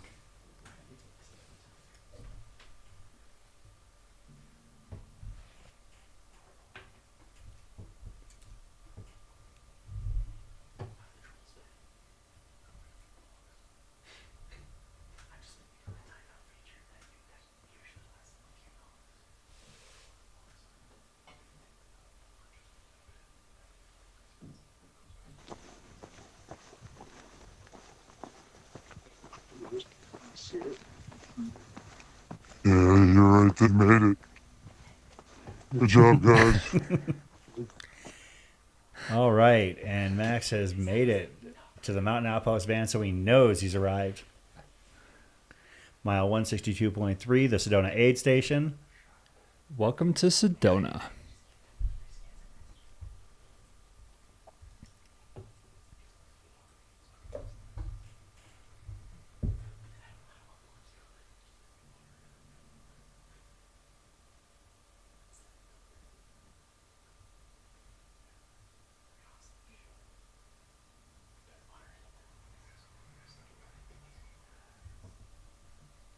Is he heading in, or did he head to a crew vehicle potentially? Oh. Looks like we've got a view of... well, now you got to open it. Yeah, we got to see what's in there. What's in the box? What's in the box? Come on, man. All right, now you got to give us a tour of the aid station. You got to let us know what they're serving up there, because... we got condiments. I see Jen Gustafson. I see Jennifer Goins. I mean, is it Team Jen? Here we there? go. I see Jen and Jen. So we're appetizing right now. We got some bacon. Bacon. Burgers. Bacon burgers. Everyone say hi. Hello. Thanks for being out there, guys. Absolutely. We appreciate you.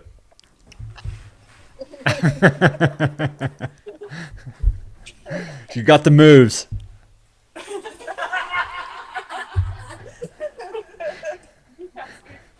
We'll see if we can get eyes back on Max, see if he might be taking a quick... well, obviously he made it abundantly clear he wasn't going to be taking a nap. Or is... Yeah. Did we flip a camera here, or did we... This is still Sedona. Okay, because it froze up on our feed.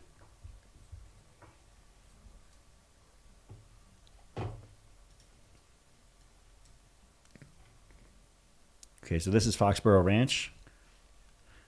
Looks like Rachel Entrekin is still there.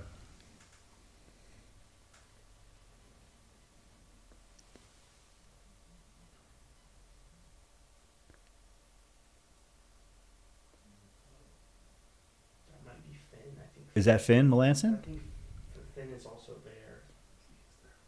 He looks very... He looks very casual. Yeah, like almost like hands in pockets. Oh, he's chowing down. Is that Five Guys? Can see Mike McMonagle there.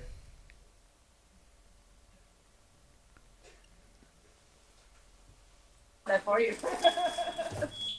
All right, let's do this. All right. Good words. Thank you very much. Good job, guys. Looking good, fellas. Great. Finn in and out. Finn and out. Awesome. For the audio. Yeah, Finn! Yeah, he's heading out. Yeah.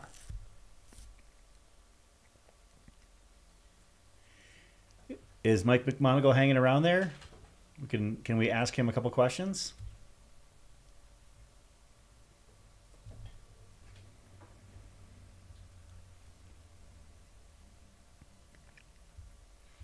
Yeah, Finn, of course, I think he surprised some people with a top 10 finish last year, and looks like he might be well on his way to that again, as he is on the fringes on the men's race. 1, 2, 3, 4, 5, 6. It looks like he's currently 8th.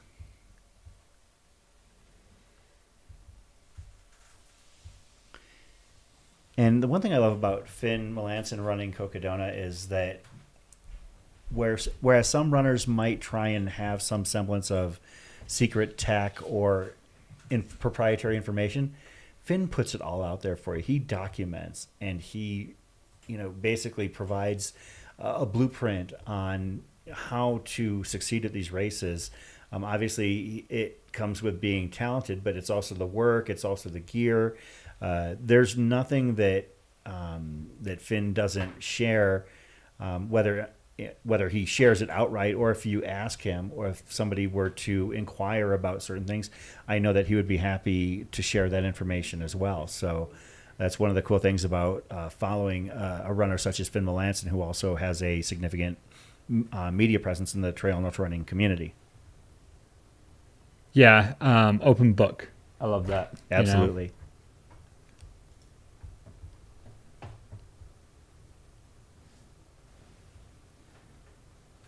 And not far behind Max, we got some people you may know. Mike McKnight, Jeff Garmeyer, Kevin Goldberg, all like inching their way towards the Sedona 8 here.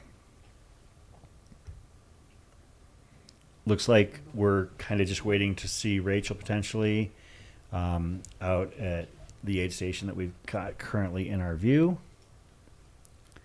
which is Foxborough Ranch at mile 177.6, mile 178, I guess you could say.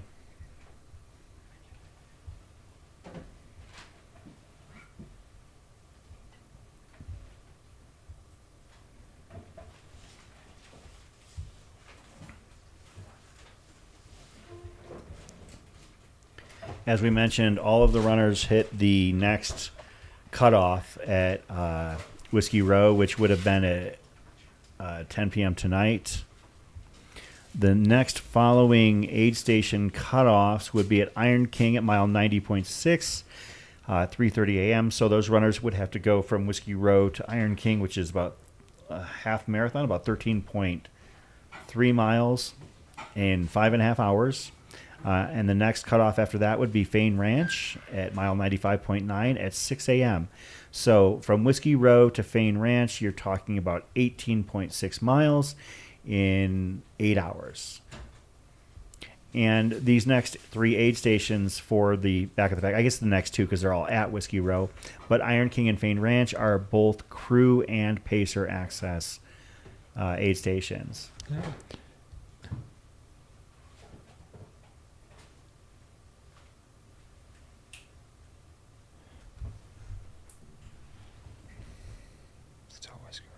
Okay.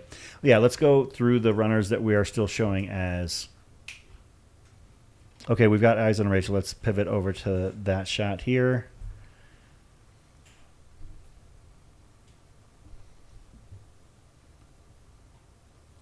Do we have an audio on Rachel?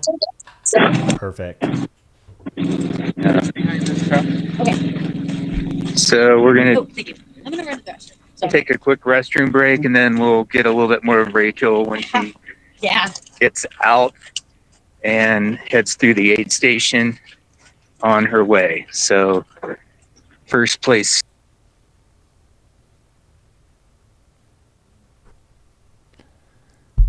This is Mingus. Do we have Sedona or anything at Foxborough? Okay, so that's Foxborough. We don't have dynamic feed at Foxborough. When we do have one, just fire it back up and we'll jump on the call from there.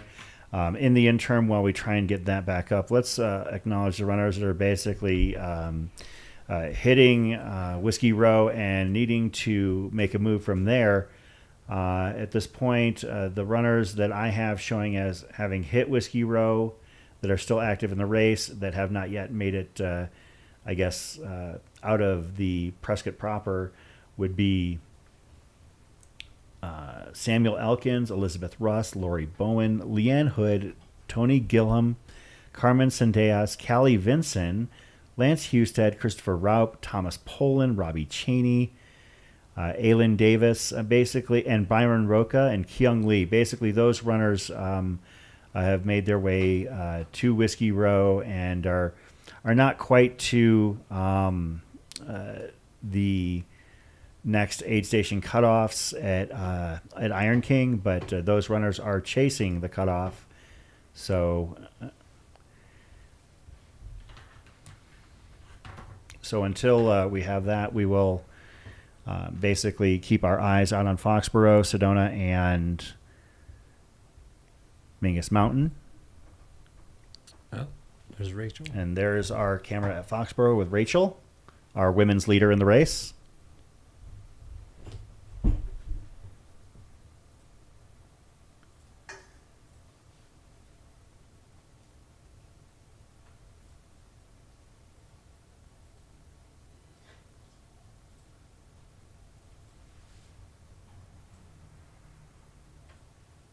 I have those gloves.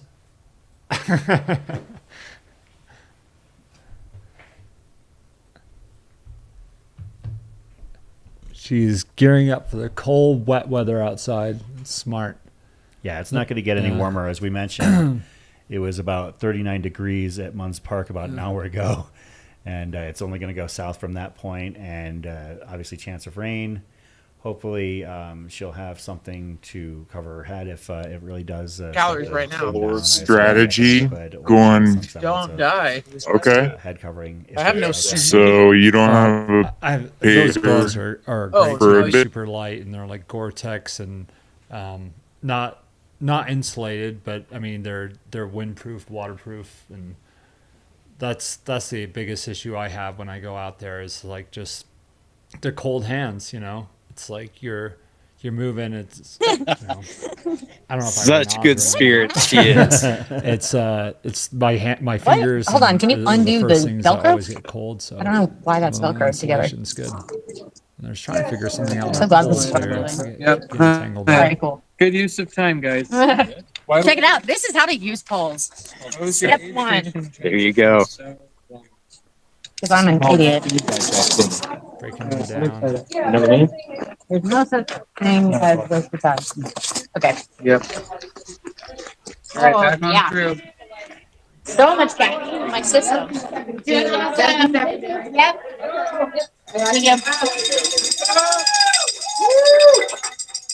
Yay. You're crushing it. Thank you. Yeah, crushing it. That's what I'm doing. Ooh, it's really cold. Does this have a hood? Yeah.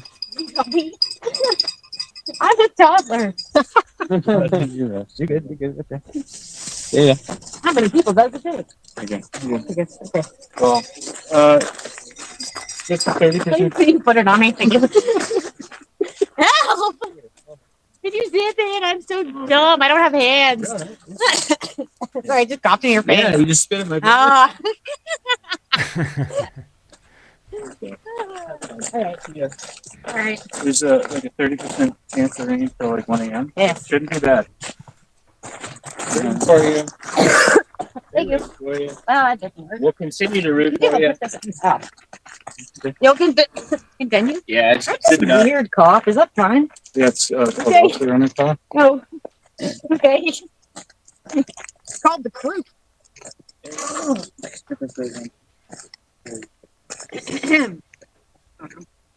That's off again. Can we do it? Open your mouth. All right, I'll see you guys soon. Unless I die. I don't actually know where I'm going, y'all. All right, look for the same markers as always. Remember, any low moments, jumpiness, food, or caffeine, okay? Okay. I'll see you, and we'll run like 16 miles. Okay. Yay. I'm going to be so starved for attention. Oh, my. Go get them. Man, she looks great. Yeah, she looks fantastic. We'll see if how far our follow cam is going to go. I would assume not very far. Okay.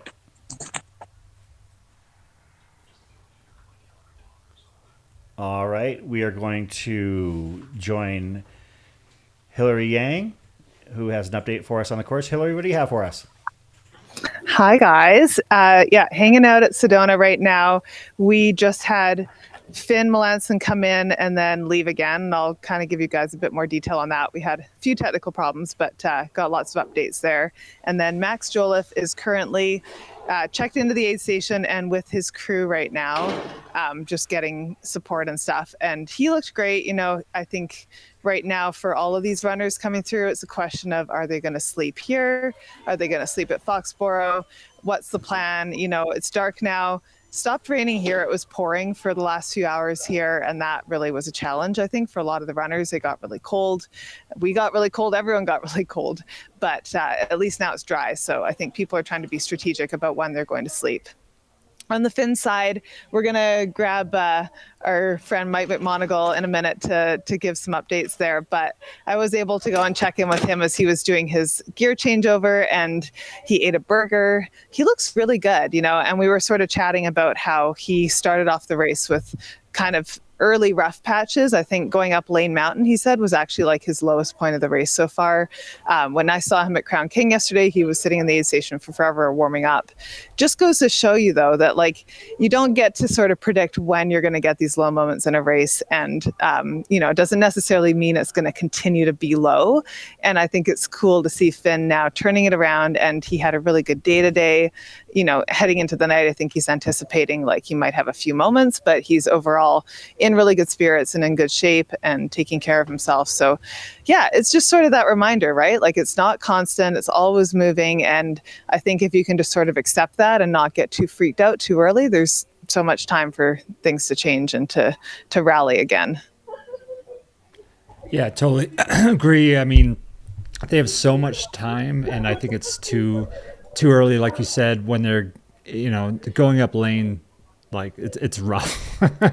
And so like to take your time and to really have a reset. I mean, we've seen it year after year, people come back and bounce back. I mean, it's just, you have to take that moment and, you know, play it with the weather, play it with the night or the day, whatever it is, and just like run your own race. And it's amazing what people can do, how they can bounce back with a little food, a little sleep, and just, you know, just a little, you know, a good pacer, a good vibe, and then they just get out there and they just right? Turn around.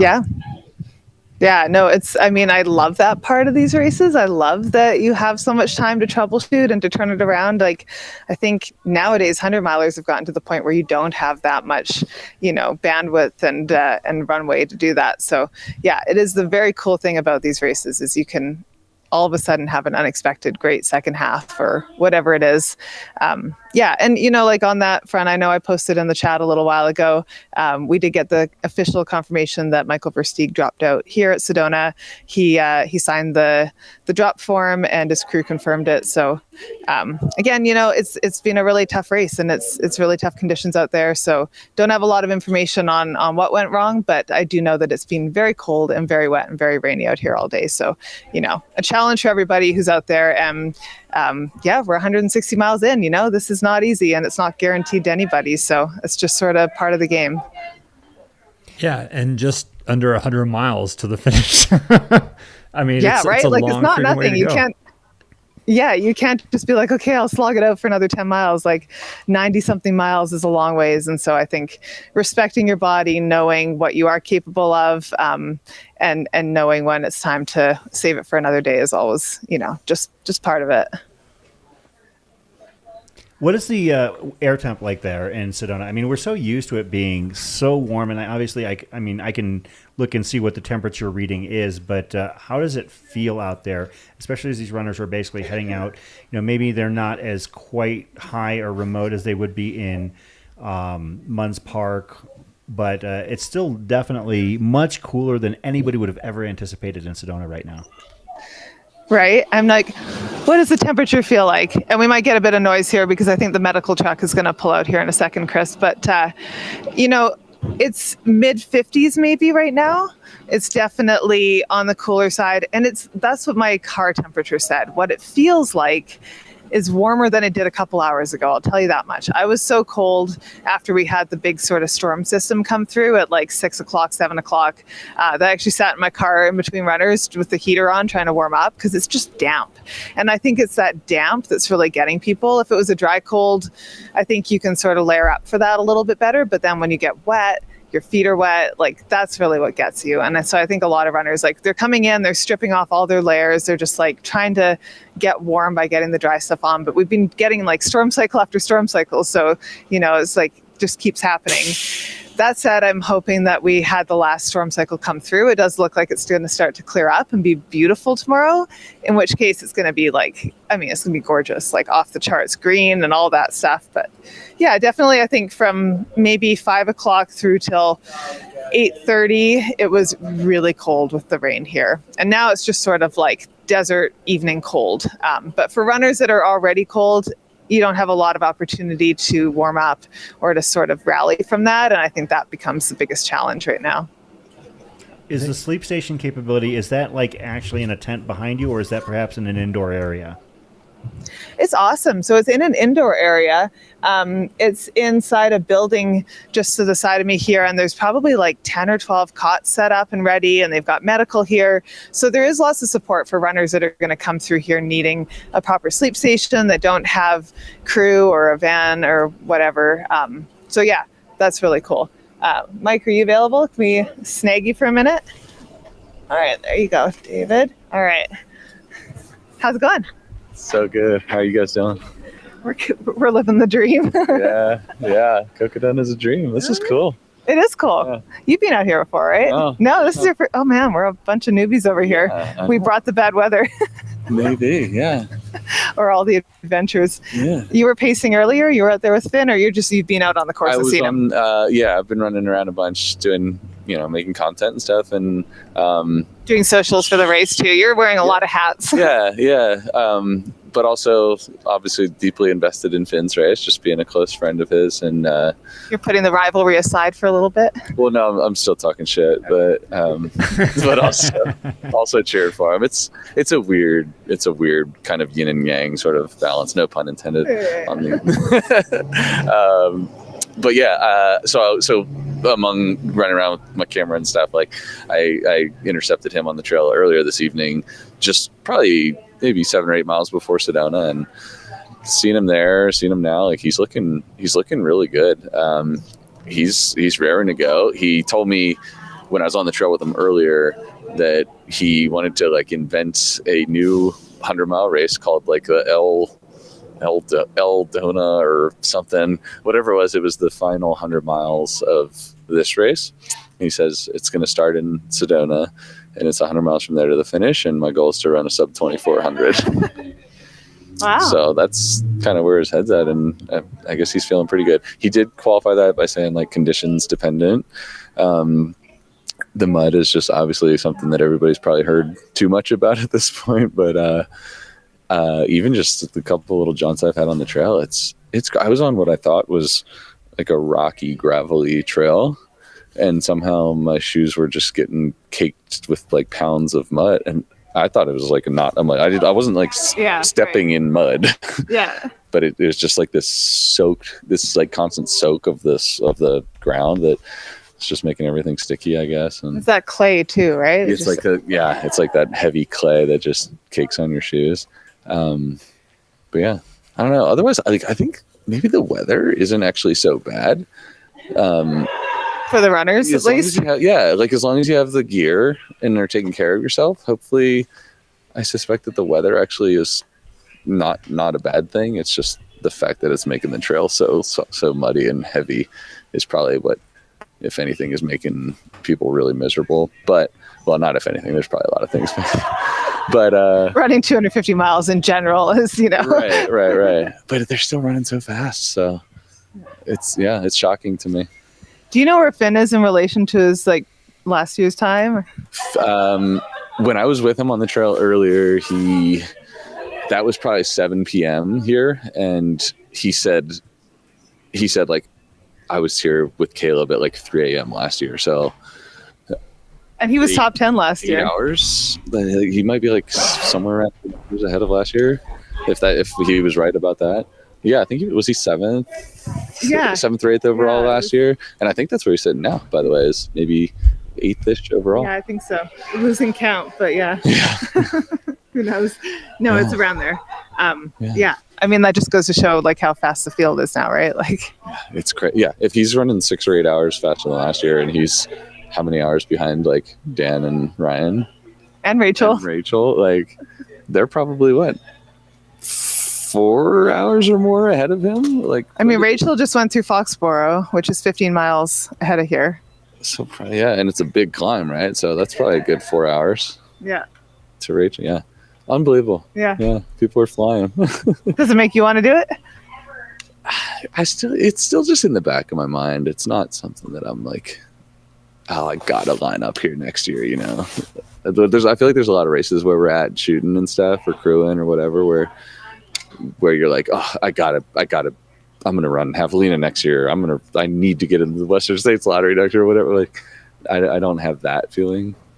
But there's something about 200s that I love telling the stories. I love seeing the stories. I love like, I don't know. It is intriguing, isn't it? To see like what you go through mentally and sort of it's kind of unbelievable. I was talking to somebody about this earlier, but like, I wonder if you experience this too, where whenever you're at a race that you're not pinning a bib yourself on for, I find myself always like finding it hard to believe or hard to imagine putting myself in these runners' position. Like when I got here earlier and I see the sign at the aid station that says like 15 miles to the next aid, and it's this big climb that looks like you're climbing up a mountain like in the night while it's raining. Like, I can't imagine right now putting myself in the headspace to do that, let alone to do that 160, 170 miles, whatever we are into it, right? Like, but it's just incredible how, you know, when you have that bib on and you've been training specifically for it and everything, like you just are in a totally different headspace and frame of mind, and you just do it. I mean, and I love seeing like, you know, we see the rest of the pack start to come through, like runners that are, you know, crushing the front, obviously, but also just being out here and grinding away at these miles. It takes so much like mental strength to just be like, I'm going to turn around and leave this warm aid station and go back out there into the night and keep doing this and keep chipping away at it, right? Yeah, Joey and Finn, who's pacing Finn, they were talking earlier on the trail about like, you know, maybe dirt naps are the better way to go if you want to be competitive and try not to let yourself ever get too cozy in the aid stations or in a van or whatever where it's nice and warm. Maybe just the shorter, maybe more frequent, but if you're going to sleep, just go like lay down in the dirt where you're not going to be so comfortable that you sleep for hours, but it'd be effective enough. So that's one thought. I mean, I think normally, yes, but the rain is definitely a challenge because you can't just like lie on the side of the trail right now, right? So, yeah, but I kind of agree with you. Yeah. Yeah. But thanks, Mike. Yeah. Out here capturing it all. I've seen beautiful photos and, you know, content that you're getting. It's really cool to be here. This is a fun one. Your first time too, right? My first time. I'm loving it. Honestly, the view from this aid station in particular, like when it was in the daylight, I don't know when you got here, but you're just looking at all the red rocks and it's just incredible. And it's so lush and green right now. Like it's really, really beautiful. The amount of green that's coming up in what I assume is, you know, probably 11 months out of the year, just red and brown is really, really beautiful. And I feel like we're catching it at a really special time. Yeah. So do you have the bug? Are you lining up here? Maybe. No, it's definitely I was supposed to run my first 200 miler last year. Wildfires intercepted that at Bigfoot. So I still have the bug to run one of these things. And so, yeah, it'll happen. Before I go, I'm curious, do you think either you or other people will get like a false sense of Cocodona or a false sense of confidence with like the cooler temperatures this year? Granted, with the rain and sleet and hail and mud, maybe making it intimidating in a different way, but I wonder if that will influence people to sign up or want to sign up who if they were here experiencing it like us for the first time and it was blazing hot like it could be and normally would be, maybe they wouldn't want to sign up. Interesting question. Yeah, that's a good point. I have no other like frame of reference for the race. It's hard to picture the Right. level of like heat exhaustion and like dehydration and all that that runners are normally experiencing at this point in the race. So yeah, I don't know. That's a very good point though. I wonder. I was thinking about that. Yeah. Anyways. Profound thoughts by Mike McMonagle on the trail. Well, thank you, Mike. It's good to see you out here. Yeah, we'll see you again. Sounds good. And yeah, we do still have Max Jolliffe in the aid station, but with his crew. So, oh, he left? Yeah. Oh, I didn't even see that. I was waiting to talk to you before. Oh my gosh. Okay, never mind. Max is already out of here. All right. Well, that was news. that was fast. Okay, well, how did he look? Max is out. Max is looking good too. I think he was. Yeah, he seemed like he was in good spirits. I saw also when I got off the trail earlier with Finn, it was at the water station that's 7 or 8 miles back, and like Finn and Joey went on past the water stop. You know, they continued on, and I was sitting in my car there, and like Max showed up a lot sooner than I knew to expect him. I was like, he's like nipping at Finn's heels here, and I thought he arrived a little bit later than I expected relative to Finn here, but he still got here while Finn was in the aid station. Yeah. And Finn was maybe a little more efficient here, but they both seemed to have a sense of urgency, and yeah, Max came over here to check out, and spirits seemed good. But then he was he did like his gear check with the volunteers, and then he just kind of leaned on the table like this, and it looked like he was just processing maybe the next section or whatever, and he started coughing a little bit, but then he just started kind of talking normally and was on his merry way. So I think it's cool that they're so close together. Hopefully they're at least feeding off each other's energy, if not maybe get to spend some time together, because they both look, I think, similarly good. Yeah, I would agree. I thought both of them looked really strong coming in.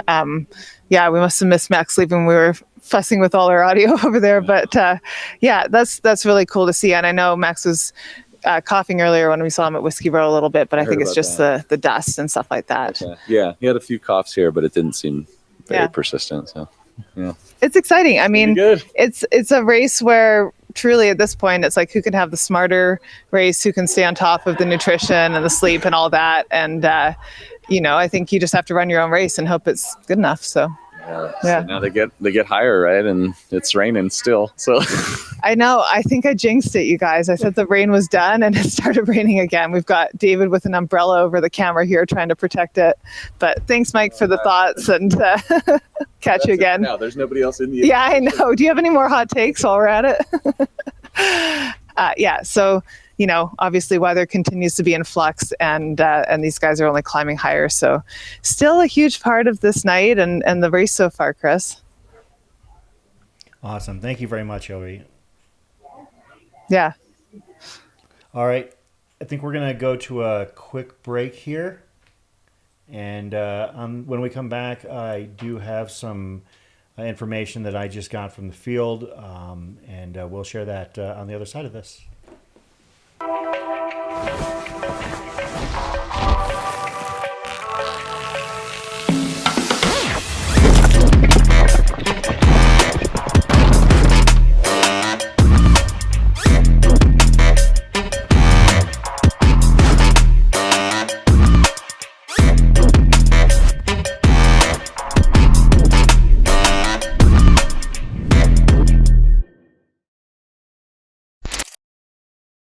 Hey Cocodona fans, here to tell you about the new GSCCD from Speedland. Our GS franchise originally started and was proven out on the Cocodona Trail, so we made a commission specific for this amazing 250-mile course. All the elements you've come to know and love about Speedland, the HTPU beaded midsole, the double BOA fit system, the removable Carbitex carbon plate, but now with specific design elements to celebrate this incredible race. Go pick up a pair now, runspeedland.com, use code CCD20 for 20% off.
And we're back here, the Cocodona 250 2025, presented by Aravipa Running on the Mountain Outpost YouTube channel.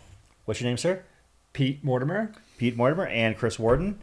And we're doing our annual get-together on Tuesday night to talk the Cocodona 250. Late night. I love it. Yeah, I want to give a heads up on some news that I did get from Scott Traer concerning a fan favorite in the race. And he wanted to give me an FYI, and this is basically what he told me. He said that Callie turned in her tracker at Whiskey Row. She left Whiskey Row and decided to stop before reaching Iron King. And I just wanted to have that clarification. So thank you to Scott for giving us that information. It's really unfortunate because I know that Callie was one of the people that everybody was really rooting for to have a good day out there because everybody just loves Callie. Yeah. So sorry to hear that things did not work out well for you at Cocodona this year, but we can't wait to see you out on the trails again. And if you do feel like coming in and hanging out, you're obviously always welcome, Callie, you and Scott, to come in and hang out with us sometime, but we'll see you soon for sure. So, absolutely. All right, we're going to head back out to the field. I believe we've still got our Mingus cam up and running. We've only got a couple cams out there, folks, so we appreciate you hanging out with us tonight because as Aravipa After Dark is known for, we don't have a lot of views, but we try and make the most with what we've got. We do have a couple boots on the ground teams, but we don't have any shots from them right now. I do see that I have bib number 138 in my sights. And so what I'm going to do is I'm going to pull up some information on this runner that has just hit Mingus Mountain. That is Philip Lowry. Philip Lowry running the Cocodona 250. Let me see if I can pull up some information on the runner chat. Hopefully Philip filled it out.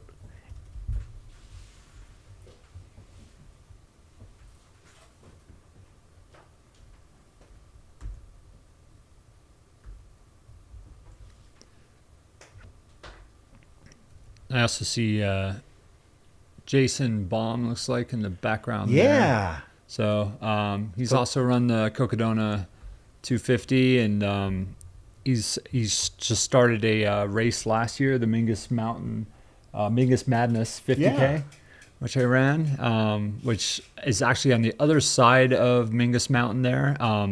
And those trails are burly. So if you want a really tough 50K, go out and give that a shot.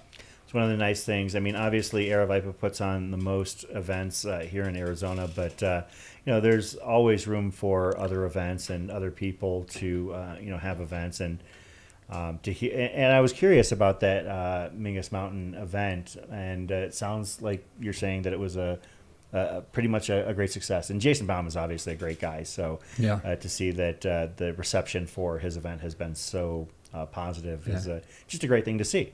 Well, he's Prescott local, and he actually just had I think he put on the Hell's Dells race recently, which is so it's nice to see some other races sprouting out around the Prescott Valley there. There's just so many trails and so many areas to run out there that, and just like we had Bubba talking earlier, get to see some sections that you wouldn't get to see on the Whiskey Basin or the Cocodona course. So it's a great way of exploring the area.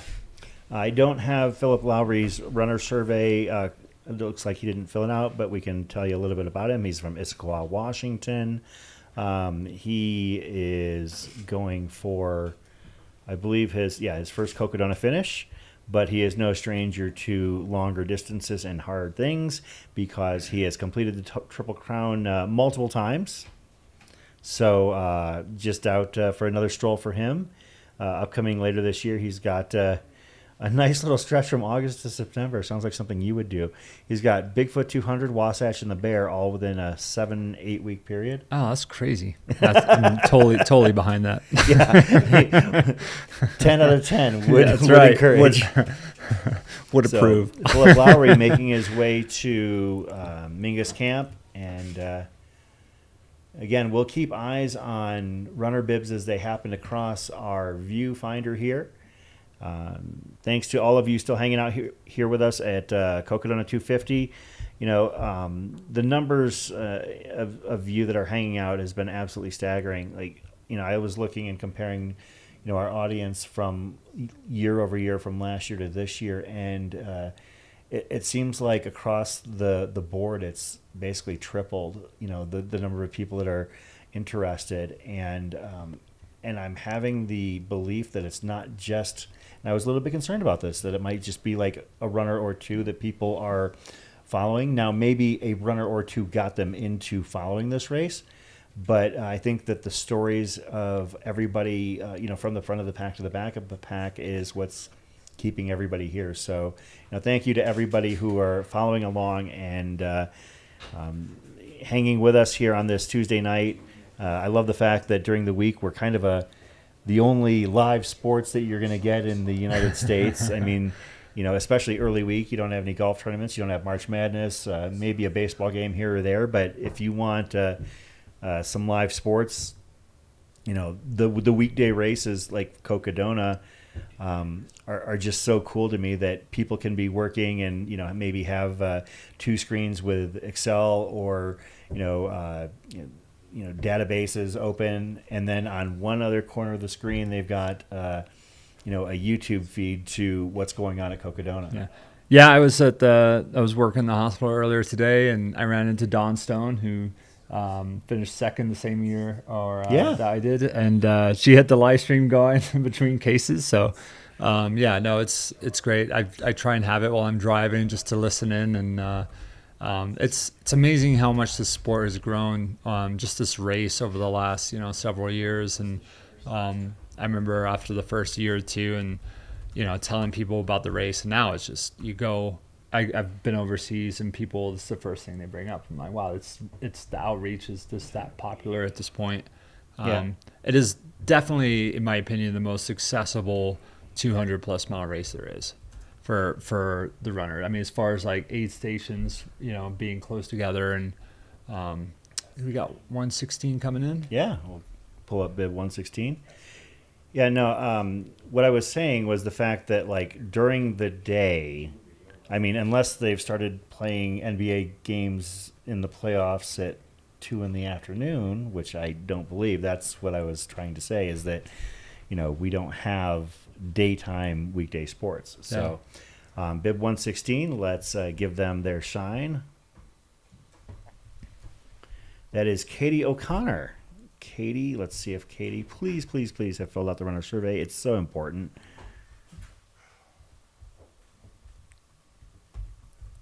Well, and how many people you think just wake up in the morning and the first thing they do is like check the dot tracker? Because I'm one of those people. I do it before I go to bed. I was actually chatting with Kevin Goldberg last night when I got back to my sleeping arrangement, simply because I was like, oh, well, I'm not quite ready to go to bed yet. And of course, Kevin at that point, he's like texting like crazy into the chat. So. But Katie O'Connor, thank you very much for filling out your runner survey. Tell us about yourself, Katie. This is Katie's answer. I am a city dweller who loves adventuring on trails. I'm that person who's like, let's go a little bit farther on a hike to see what else we can see. Katie is obsessed with coffee and pizza and cookies. Flagstaff is a good place to be obsessed with that stuff, so we'll see you soon. Heck yeah. She married her high school sweetheart, met during their first job at Baskin-Robbins, mom to an only daughter who is a proud member of her crew and also a runner, and fur mom to 2 cats, the kids, Larry and Jules, and feels so damn lucky to be on this adventure with her favorite people. Her crew is literally the best. She feels grateful to be at this epic race, LFG, and also exclamation points. She's a huge fan. She ran Bigfoot in 2023 and fell in love with the 200-mile distance, wanted her next 200 to be completely different, from the lush green Pacific Northwest to the golden Arizona desert. Here she comes. She's been obsessed with following the Cocodona Livestream and wants to experience Cocodona. Well, she's experiencing it now as she is making her way across the course. What inspired her to participate? Oh, we just said that. Furthest distance she had run before, 208.9 at Bigfoot. What section of the course is she most excited for? Crossing fingers to see Sedona in the daytime and Mount Eldon. It's a brave warrior there. Yeah. Any fun, interesting facts about Katie? She says she sucked at all other sports and ended up in cross country, and thank goodness because she loved it. Been running since 7th grade. Can't really ride a bike or swim, so running it is. Also has her graduate degree in architecture, but is a run coach as her profession. So putting her college education to work in building up runners as opposed to building buildings. Yeah, there you go. Katie O'Connor, congratulations on getting to Mingus Mountain. We will be following your journey as it continues across the landscape of the Cocodona 250. I always love hearing about the cross country runners because I had friends that ran cross country in high school, and I just looked at them like, there's no way I'm going to run that far. And the reality was, like, when I was playing, like, soccer and stuff, I was running that far anyway. That's true. But like, just but there the was thought, a ball. Yeah. But the thought of running 3 or 4 miles, like, no way. Yeah, no, I'm always intrigued too. And one of the things, like, I know we've talked about runners who have come from like a high level cross country background, maybe ran in college, in some cases running D1. Pete, where did you run in college? No. Exactly. And I obviously you as we've talked before, you came into the sport a little bit later as far as taking it seriously. I mean, you were in your well into your 30s before you really decided this is what I want to hammer at in life. Yeah. At 30, I could barely run a mile or two. So it was just I was just trying to lose a little bit of weight, and so now I'm like, it's a healthy addiction. Yeah, to some points.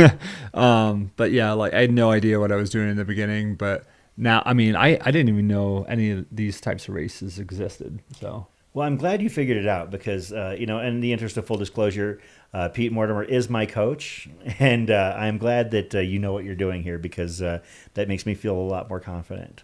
Well, I made a lot of mistakes by myself. I'm stubborn that way, but I'm kind of one of those guys that likes to just learn the hard way, but also kind of pass on that knowledge as we go down. And I've had some good coaches over the years myself, so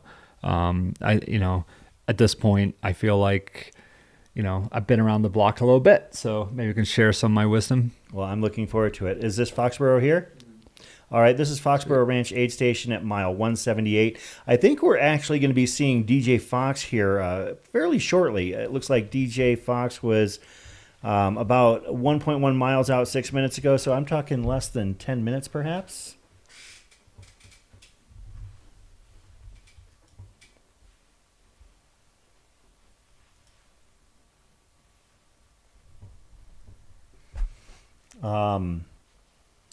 Let's see. Yeah, we've got, I think that the aid station is actually fully set up there and ready to start to receive runners, as there are going to be more of them coming along through the evening hours. And actually, this is the last kind of way station before they have a run by themselves. Of course, I believe DJ Fox is actually going no pacers the entirety of the race anyways, but yeah, definitely. And no sleep, that's right. Uh-huh. So, but yeah, definitely going to want to load up fully for this next 17 miles between the aid station at Foxborough Ranch and Munns Park.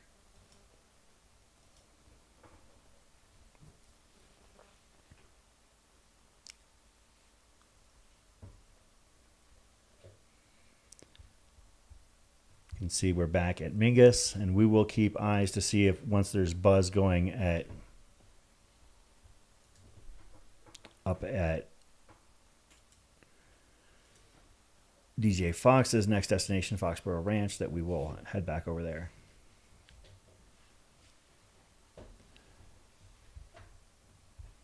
You know what? I'm gonna hit this one head on here. So Nathan asking in the chat, or saying in the chat, amateur runners with coaches is weird to me. I'm obviously an amateur runner. I'm a back of the packer, and the reason why I hired a coach is because I wanted to see if there were things I could learn and unlock about myself, and I have had a lot of help in that regard. And to cut things short, because I want to get to this runner here, I basically I hired Pete to do the thinking for me, and so far it's worked out well. So yeah, and some people, they want just that. They don't want to have to think about how to create a plan and they want someone experienced, especially if you've done the races and had someone that's been around the block. Yeah. I totally get that, and I've had several coaches over the years, and I think it's good to take a break, but I think it's good to have some sort of guidance too, and trying to figure out how you can improve, and that's to me, that's what I'm always trying to do, is trying to improve. It's it doesn't matter if you're first or last, whatever. It's just trying to better yourself, and you can only do so much on your own. You should be able to ask for help every once in a while. Yeah, and I'm grateful for it. So that's just my take, because somebody did say in the chat, and I don't take it as anything offensive. I just think that if you find it interesting, well, that's at least my take, and I am just one runner of many, obviously, and that's how I see it. So let's see if we can find out more about bib number 211, Russell Shaw, who has made his way to Mingus Mountain.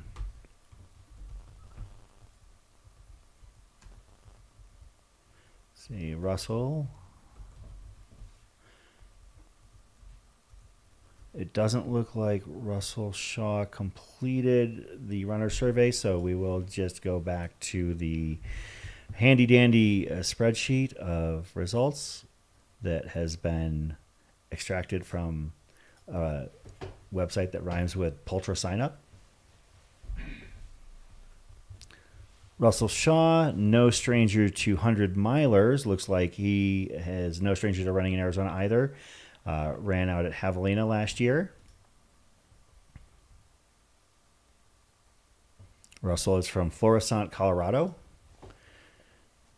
Run Black Canyon 60K, ran Run Rabbit Run in 2023, and based on what I'm seeing, it looks like this is his first foray into the 200-mile distance, making his way to Mingus Mountain, and basically just short of halfway of the Cocodona 250, I guess putting it lightly. But Russell Shaw, congratulations on making it to Mingus. We look forward to following you for the rest of your journey.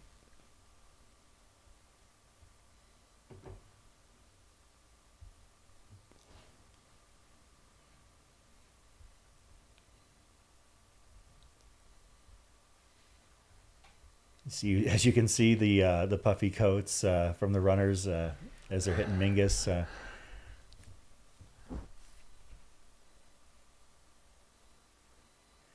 Those are some big puffy coats. Yeah, that's a pretty enormous coat. I don't know if he's to Mingus yet, but I hope that guy keeps that coat out of the eyes of AJW, because Andy Jones-Wilkins loves himself an enormous puffy, and he might ask him if he could borrow that and never see it again.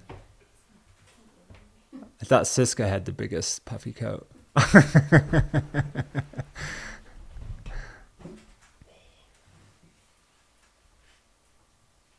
Yeah, I would say, what's kind of funny is that the energy level at Mingus right now still looks fairly up.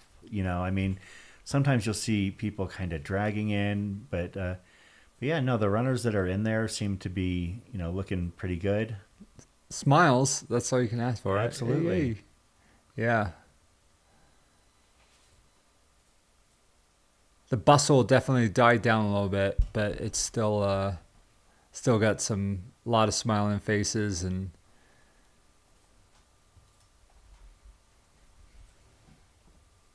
I always like the puffy jacket with the shorts. That's the. Now, I don't know if AJW's at Mingus yet. Yeah, the puffy jacket with the shorts is that. You know what? That's how I was kind of roaming the streets of Flagstaff last night. Yeah. So I've been there. It's the Arizona cold. Yeah, that's how we roll here. So Andy Jones-Wilkins actually is very close to Mingus, if the tracker is to be believed. And we're talking like a mile out, perhaps. And it looks like we've got DJ Fox hitting. You look really good. Okay, you want to take a nap? Let's go. 178. Okay, 10 minutes. That's it. Let's go. We got to do stuff. Yep, that is DJ Fox at Foxborough Ranch. So Thank you. This is DJ Foxborough Ranch. Sorry. For the time being. Louder. Getting it from the gallery here at the studio. Right? Yeah. Oh yeah, look at that photo. That's great. I can totally get behind that. He's got the Cocodona crazy eyes. Okay, yeah. Yeah, we'll keep. I don't know, Jan, if we'll be able to get an interview with AJW. He's not very talkative most of the time, so we'll see if we can get something out of him. But I actually don't know if we have the means to interview him out there. And frankly, I don't think he would really want to do an interview until later because he's going to talk forever. Well, and he gets so focused when he's running. He really AJW not talkative is not a sentence. Okay, so DJ Fox walked in and said he wants a nap. Crew said 10 minutes. So we'll be keeping an eye on that. Runs a tight ship. Yeah. Well, you know what's funny is that when String Bean was running this race, I believe that he was working with Connor Holt at the time, and Connor would tell me, "Oh, Joe is going down for an 8-minute nap here."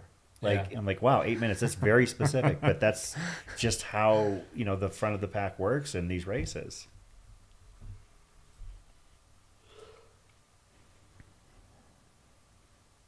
Yeah, AJW, for those maybe not familiar with him, Andy Jones Wilkins, in his younger days was one of the best in the American trail and ultra running scene.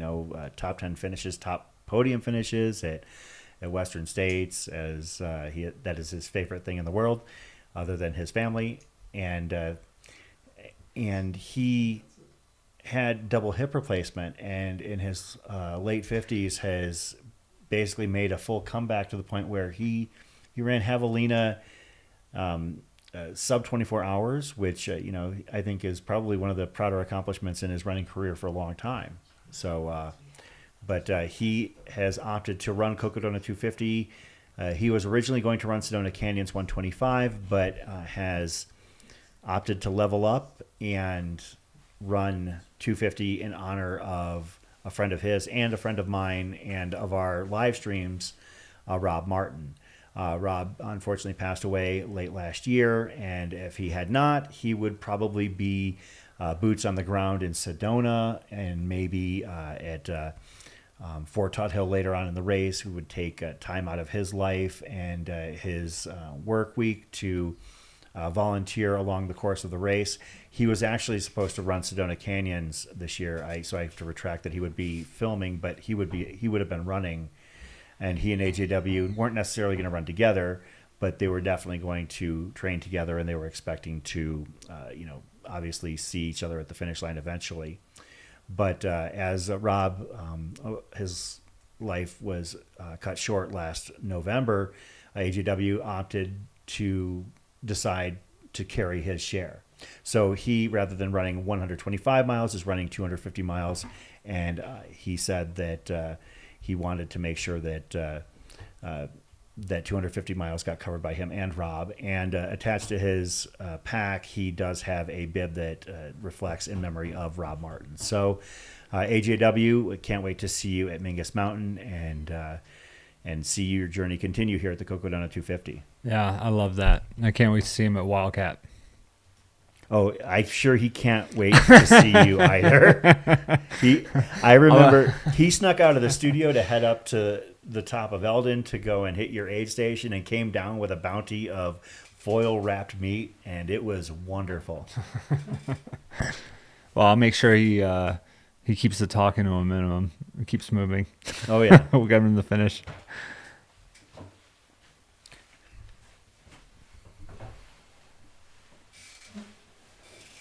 So yeah, we'll be keeping eyes on DJ Fox here at Foxborough Ranch, and we'll be keeping an eye for Andy Jones Wilkins over at Mingus Camp.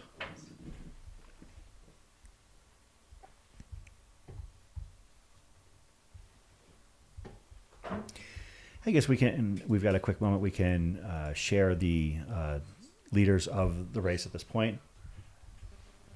On the men's side, your 1, 2, 3 would be Dan Green, followed by Ryan Sands, and DJ Fox has actually moved into third per the tracker.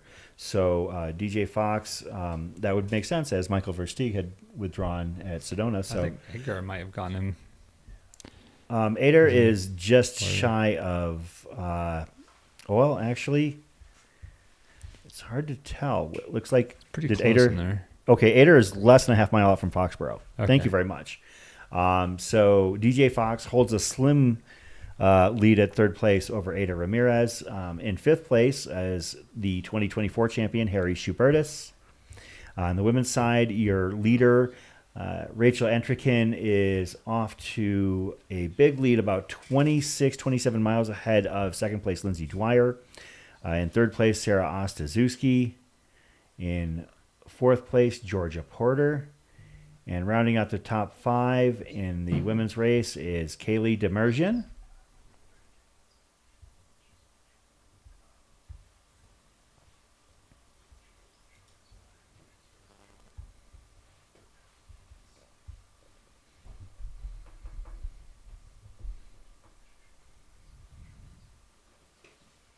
One of the things we talked about with Hillary Yang earlier, who was doing an amazing job out in the field, and she was at Sedona.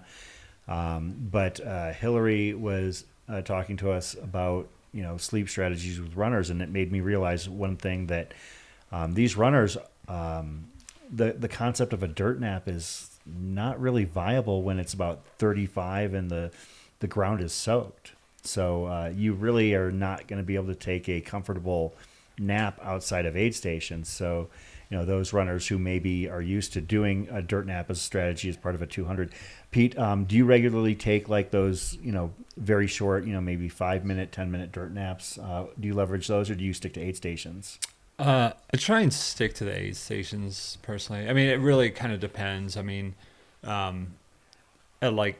tour, definitely, I don't think I slept on the trail. They try and tell you not to do that and sleep at the aid stations.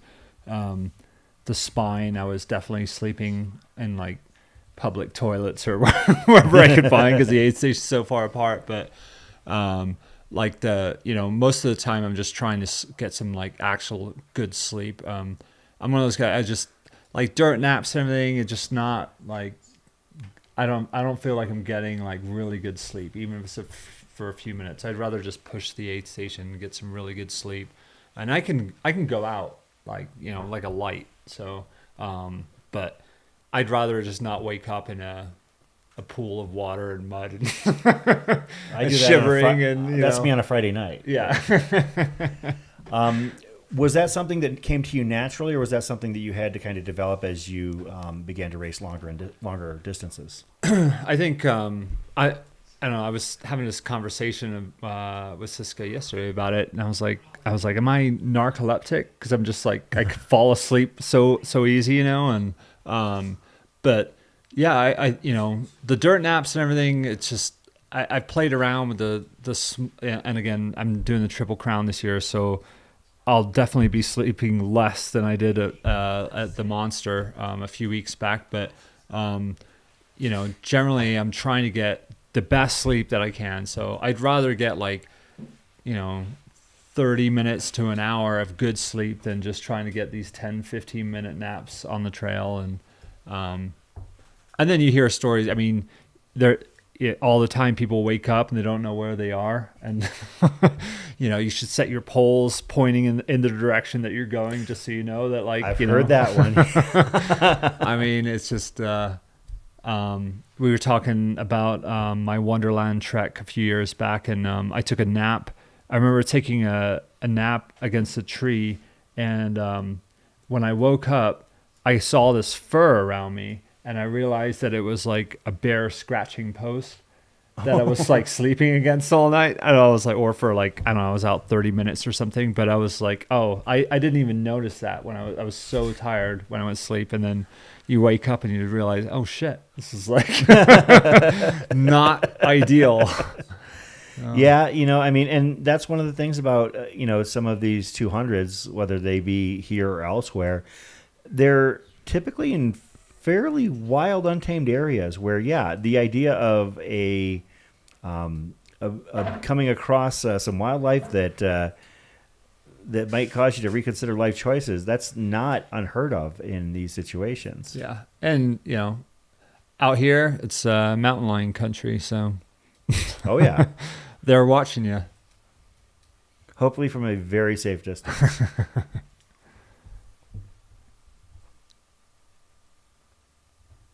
Keeping eyes to see if we will come across. Looks like Dan Green had just made the Crystal Point location, so he's not too far away from Munns. That's AJW right there in the light blue that just walked past. He's actually behind in the light blue. You kind of see him in the center of the screen.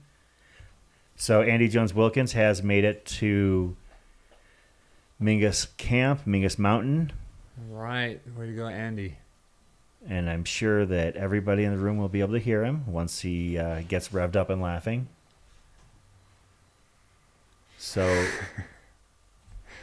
for the grizzled veteran media guys, AGW has hit Mingus Camp. Looks like we're hearing that Dan Green is about 2 miles out from Munns Park. I knew we were going to have, and that'll probably be about where we kind of wrap things tonight. Dan Green, 2 miles out from Munns Park on Tuesday night. We may have a camera out there. If we don't, we might just actually end our anchor coverage beforehand, but we'll keep an eye, and if we've got somebody out there, we will get them out there and we will get that coverage. So I'm hoping that we get to catch Dan Green out at Munns Park. But Pete, Munns Park on night 2, 190 and change. Yeah, that's almost home. Oh yeah, we're looking at just 57-ish miles to the finish. Yeah, at that point. I mean, oh man, I might have to go to Wildcat right after this. Start setting up. Seriously, this is crazy. Well, now we know why Chris couldn't be here. I mean, it's like he had to do what he had to do. Right? Yeah, Chris is going to be seeing these runners. If they're at Munns Park now, or getting to Munns Park, that's 2 miles out. Yeah. What's about 20 miles from Munns Park to Fort Todd Hill? Yeah. So, yeah, you're early talking hours in the morning. Yeah. Maybe 3, 4 in the morning if they're cooking. So, yeah, that's how fast these runners are going at the front of the pack. I know I saw people asking about interviewing AJW. A couple reasons why I don't think that's viable. Number one, we don't have microphone capabilities at Mingus. Number two, AJW would probably not be game for an interview as he is doing work. He is a loquacious, enjoyable person and one of my favorite people in the entire world. And I do love running with him because he chats so much while he's running. But I also know that he is so unbelievably focused that when he is running for a goal such as Cocodona, he's definitely going to wait until he's done. So maybe he'll catch it. Maybe if we had somebody to run alongside him, I know that they caught some video of him on the trail earlier with a follow cam, but definitely not the he's going to be all business right now. You will be able to catch him this weekend, though, assuming his race keeps moving well, and he thinks he's going to be able to finish sometime on Friday and give himself a good night's sleep and then come back on Saturday with me here in the studio as we call in the final finishers for the Cocodona 250. We are going to call the Golden Morning, as Golden Hour number one simply doesn't do it justice. Number two, you never know if everybody's in by then. Yeah. Some years we'll have 2 or 3 or 4 runners in the, quote, Golden Hour. There are years where everybody's done 2 hours beforehand. Yeah. And all of a sudden we're kind of sitting here. You know, the final cutoff is at 10 a.m. It's 7:45. I had a friend actually down in Phoenix say that she wanted to come up for Golden Hour, and I had to break it to her that when she got here, nobody was going to be left on the course. Yeah. That was a few years ago. So, but oh man, that atmosphere at the finish though is just is beautiful. Yeah, I mean that finish line is that DJ Fox. looks like his 10-minute nap has drawn to a close, and he is back up, grabbing a bite to eat, and going to head out after he's done. Do we have audio? He's not taking a nap, she said. So you guys might be able to, like, this might be a good section to be with someone else. You know what I'm saying? Since you're both tired and do what we do best, you don't have pacers. So, covering ultras, but just make watching sure that TV. you are checking your phone if you think there's any chance. Or take another swig. You've got your creatine. Yep. Okay, so just be careful in this section. Make sure you don't get lost. And then after this, then Aaron and everyone will be in the have your pacer, and there's that one other short section without a pacer. Okay, up. Get that first and then light.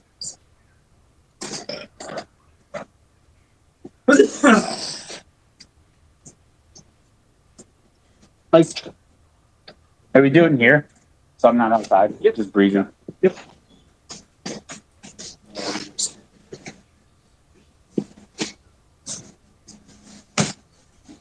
Yep.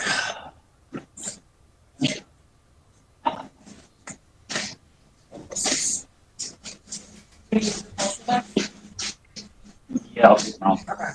I'm gonna pull my head up. Yes. Get that stuff. Very good steps. The rest.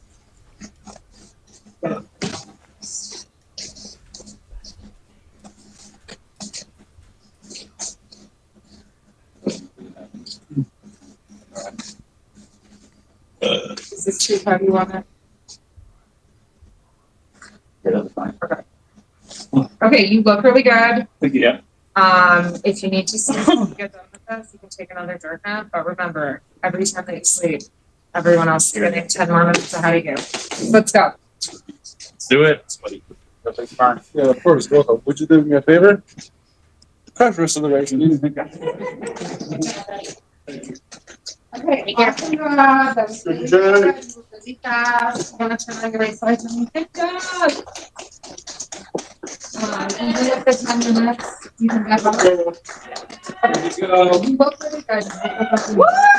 So, the plan was to talk you out of it, but then you really wanted it. So, Yeah. okay. We're going. No idea. Head right. Head right. Fine, right? Here. And Oh no. oh yeah. We're at too low of an elevation for Hape this time, DJ. We're not doing it. Okay, we'll see you in a little bit. Bye. Thank you. Bye. So it looks like DJ Fox is departing aid. It looks like, Pete, that his crew is talking to him about staying with Eder, who is running at the same time. Okay. And it looks like they're going to run out together in that section where there is no pacer, but they're two competitors. So, no, I think it's a smart move. I mean, it's the middle of the night, just having somebody to talk to. They probably both just like super sleep deprived. It's like it's a smart move to do. All right, we're gonna see. Looks like we've got Dan Green. That's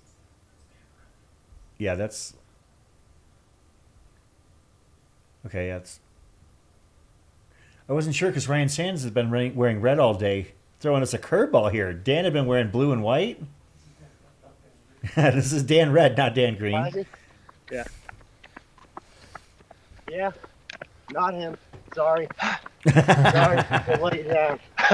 All right, they got your mic now. You want to say anything?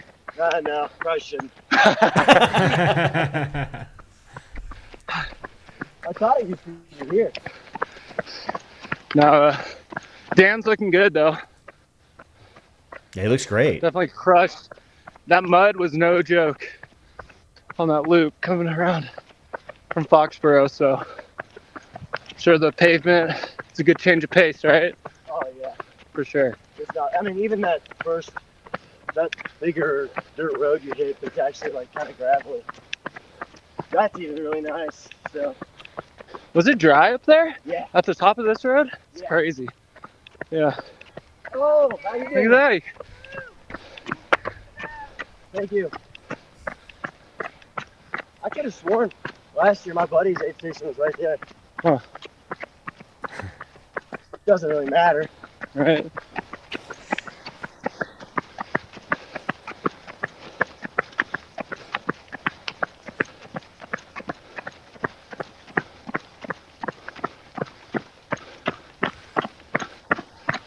I don't really know where I stand.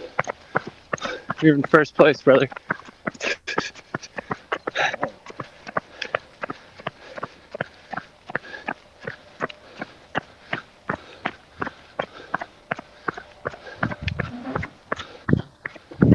Oh, sorry. He's got a very efficient gait for this late in the race. Man, I just can't get over the fact that he's got, you know, he could do a sub 60 in like 18 hours and the next like 50 something miles. It's like, that's incredible. Also, Dan is tall. Yeah. So that stride is Dan, how going to tall be are you? deceptively long. 6 foot tall. 6 foot? Yep. Dude, you're I a thought he was tall taller 6 than that. foot. Come on. I have a long torso. Okay. I have 5'10" legs. 6 foot torso. That's kind of true, actually. I swam in high school. Yeah.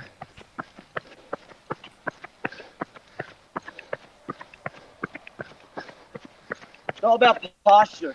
You know? Keep the shoulders back, dude.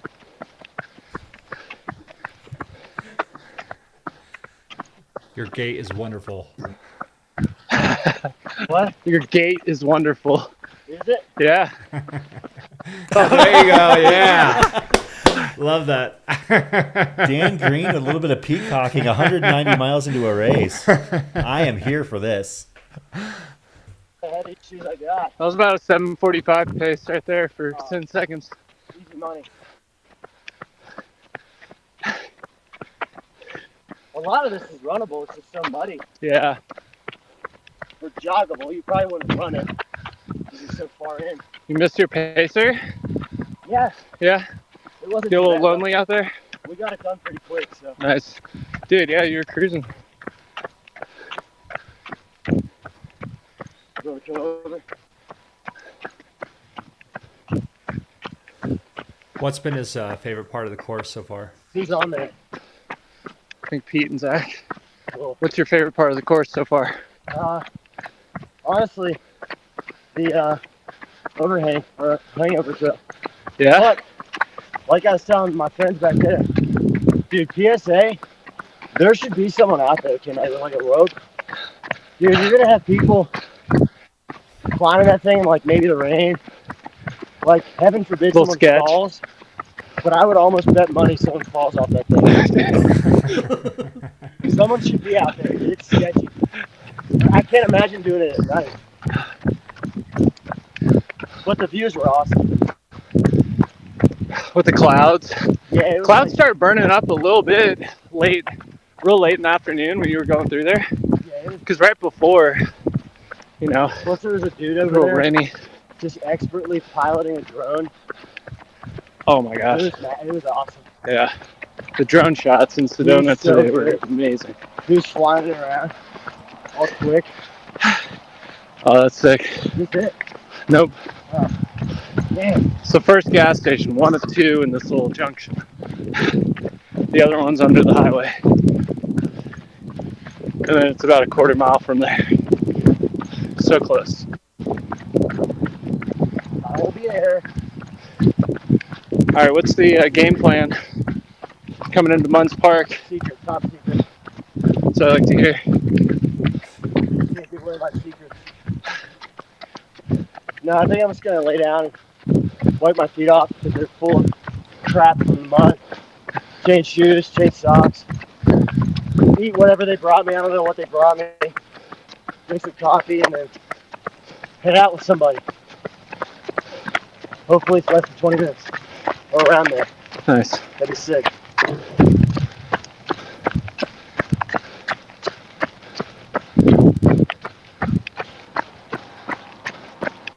checked my phone out there.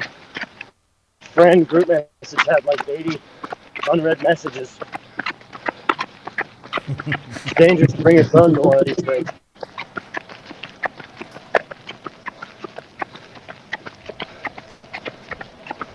Heads up. How you make it out? Great, man. I think I put in like, oh, dude, who's this guy? Oh, buddy. Oh, Pacer in the mix. Oh, that's beautiful. We're not gonna get DQ'd, right?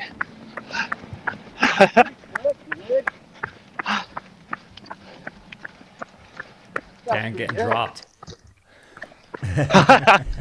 What is that? He said Dan getting dropped. Hey. Been there like 10 years. Dan coming up to the Motel in the Pines, a familiar sight for those going from Phoenix to Flagstaff on I-17. He will be crossing I-17, that's correct, to basically head over to the aid station. Is that right? I just want to make sure. I wasn't sure if it was on the east side or the west side of I-17. It's on the west side. Yeah. Yep. Yeah, it's up the church. Bud. What a dog. Oh, this goes back. Oh, shit.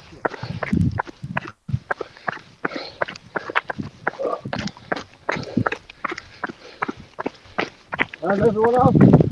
Good. Mine's doing good. Y'all put quite the gap on Rachel. Surprisingly, Mike just left Posse, for sure. Where? Not too long ago. Sedona Posse. That's a little bit away. Yes, sir. Yeah, I think he slept a lot. But I think he needed it. I ran in with him from Sunset.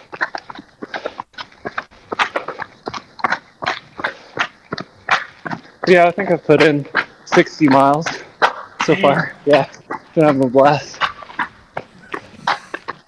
And I've got my, I got a 50 miler on Saturday. Ooh. So.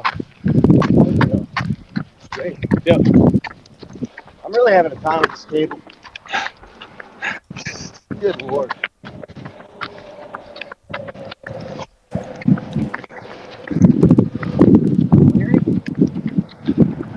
Alright, let's cross here and to the right. Hear some voices. Follow that light. Thank you. Sure, bro.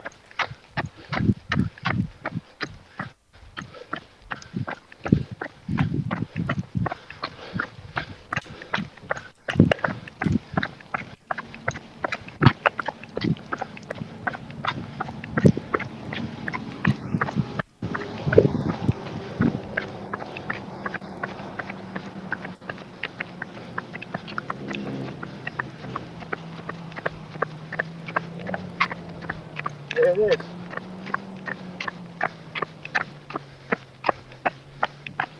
No, that's a church. I mean, technically that is, but it's just the next entrance. Hello. 8 stations behind the church.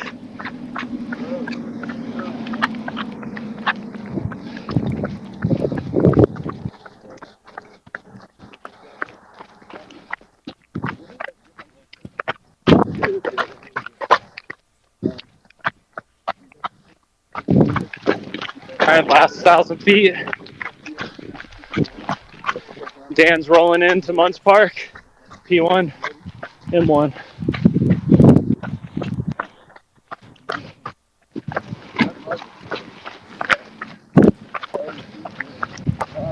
Hopefully with the mud behind us for the night. We'll see.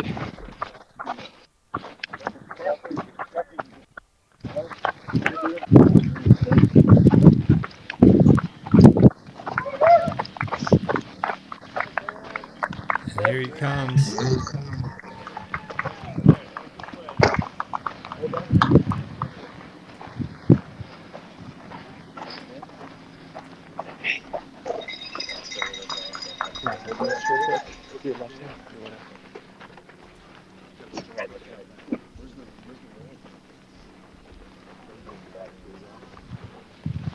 y'all doing? Good, buddy. How are you? Hey. Oh, good. Those shoes still got some shoes. You were rolling down that road, baby. It was a lot of mud for a while, but once you got to the real road, it was kind of smooth. Swap back. Yeah, what happened? Can we put a hat on him? Put this on. Lift up. Where's that hat? It's right here. You want that one? It looks incredibly lucid and fresh. Put some right there. Give me one of those towels. Yeah, no, he looks fantastic. Feet are looking Under here, I have a little. And Dan has been extremely assertive on his foot care throughout this race. Yeah. Looks great. You gotta with this sort of weather and terrain. See this one? Which shoe would you prefer, buddy? Alright. I don't know. What's it gonna be like today? What was that like? Well, if you're on a real road, it's not bad. Like, So you're gonna be on like fire road? You know the road right at the top of this? Yeah. It's like hard packed, kind of gravelly. That's fine. It's the roads in the woods that are. This one's gonna be kind of Super muddy. Very muddy. Very muddy? Yes. Okay. Yeah. Thank you. Like, oh yeah. I think we can. For her? Yeah. Thank you. Yeah. Maybe throw a different insole there or something. Dude, I don't like that. Shows and lips. You get wild on me, man. Alright, leave it. Suck. You want to keep these big gloves in the back of the room? I'll take a little bit off it. I think I touched my toe on the ground. Check the bottom. Good. Alright, good. Hey, you don't want particulate in there. I love it. They're fragile right now. I mean, I could put these on myself. Go ahead. Well, now they're in a compromise. They're half on. We're good. Let me sit up here a little bit. Yeah. You got loads of time. Wrap that blanket around. Honestly, I feel pretty good. Good. Well, you're right. Moving. Here, wait. Let me get a loop. We'll see if we can compare Dan's numbers against Harry's from last year, although the course does change significantly. That's not good. Let's turn that ship around. We need to eat. Yeah. So, I was too focused on running. I was like, we gotta get a little cookie cake. Get the money in. Yeah, cookies and protein shake. Swig. How is it? It's good. Great. So I don't need you to eat that thing all day. That's good. Or gel is still a possibility. I can take one. Okay. We got you loaded. Lock and loaded, baby. All right. Put the shoes on. Yep. I'll put them on. All right. You gonna lube the undercarriage again? Yeah. Am I going in here? Up to you. You choose. I mean, we got a long stretch, so if you want to cozy up for a minute, that's totally cool. How long are we going? Logan? What is it? 20 miles? 21. Yeah, okay, man. Let's eat for a bit. We're not in a rush. We need calories in here. Yeah. That's the investment. Where's that? It's right here. Bacon's. Oh, you're gonna suck down ramen again. Dave, you got a fork? Huh? You got a fork there? You're not shivering yet. You doing all right? I look great. You look good. You're running good. You're rolling. Is this going to Stop raining. Something's wrong. Danny? You're good. No, when it's not raining, it's not windy. Like it feels pretty warm. Nice. Yeah. All right, let's switch over to ramen for a sec. Get some carbs in there.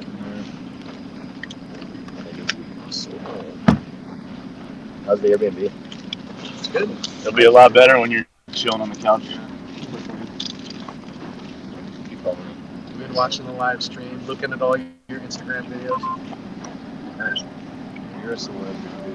Oh man, they put a clip of you and Fred on there. It's a good one. I'm so sorry.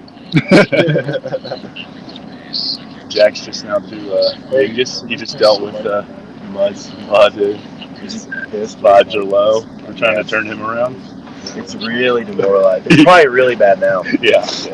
But he's good, dude. You want to sip some coffee? Yeah, right here. I'll do it. Yeah, I'm gonna chill out for just a second. Yeah, let's eat. This is a good I just investment. put my legs up. Yeah, lay back. Scoot up in there, put you in there, get you warm. Yeah, we might as well. No, eat that in there. Eat it. In there. I'm just gonna lay in there. I mean, we could just leave, but Yeah, Take 5 minutes, dude. get some calories in. This is time well spent. might as well just lay here. There you Let's go. cover you up.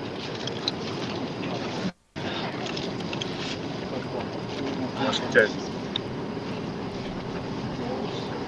How's the navigating? Watch leading you in the right direction. They did us pretty good. It's like a very easy section. That's good, dude. We're glad. Yeah. I just had it on the watch. Yeah? Perfect, dude. Once you got out of there, it was good? Well, I put it on the screen that has the course. Yeah. You felt sleepy or you're alert? Still good. We gonna have him slam a Morton 100. Yeah. You want to say 2? Yeah. Yep. Just read me about it. Yeah. Dude. Yeah. This is What's the next section? home stretch. Flat, rolling, just A little technical in the beginning, a little climb, and then it smooths out from there, man. And this is really where you're basically rolling to Eldon, right? Yeah, man. Rolling to Eldon. Hey, dude. You're gonna go under 50 miles left in this next section. Typical Saturday run, man. Just That is a random day. one cannot trace out and about. You ready for this? Yeah. Shotgun it. It's open.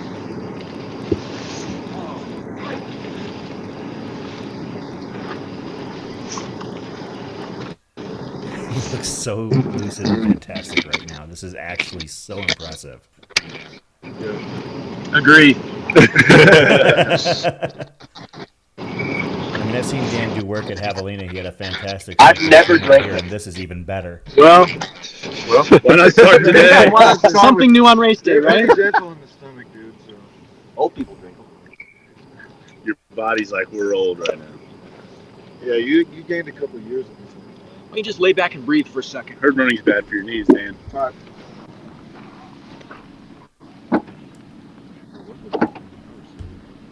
All right. With that, I think we're gonna.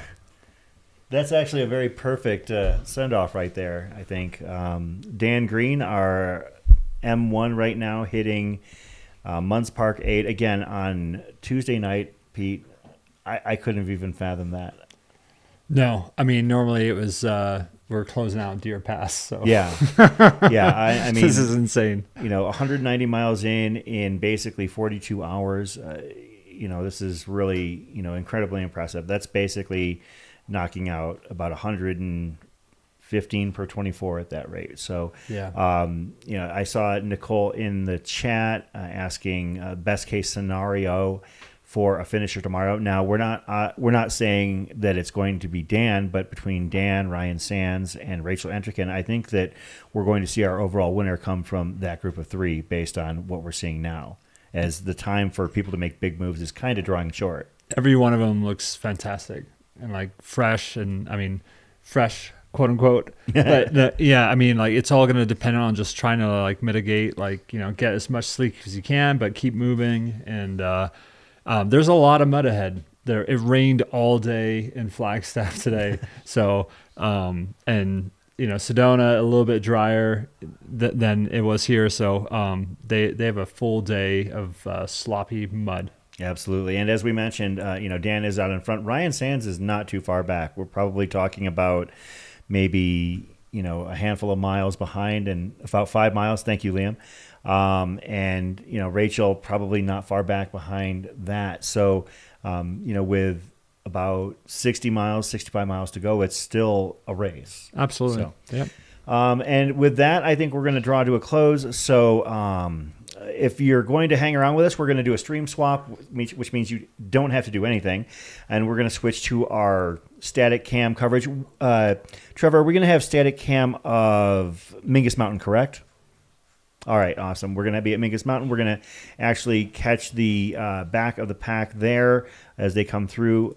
The back of the pack, I want to just confirm what time they have to be out of Mingus Mountain. I believe that we said tomorrow at 1 p.m. So there will be activity there on the static cam all night. It's going to feel like basically like a Denny's or something like that. So, but probably much better food, and the runners are going to be very grateful. I've been completely amazed with how these runners have moved. Pete, any final thoughts? I'm flabbergasted by how fast everyone's moving.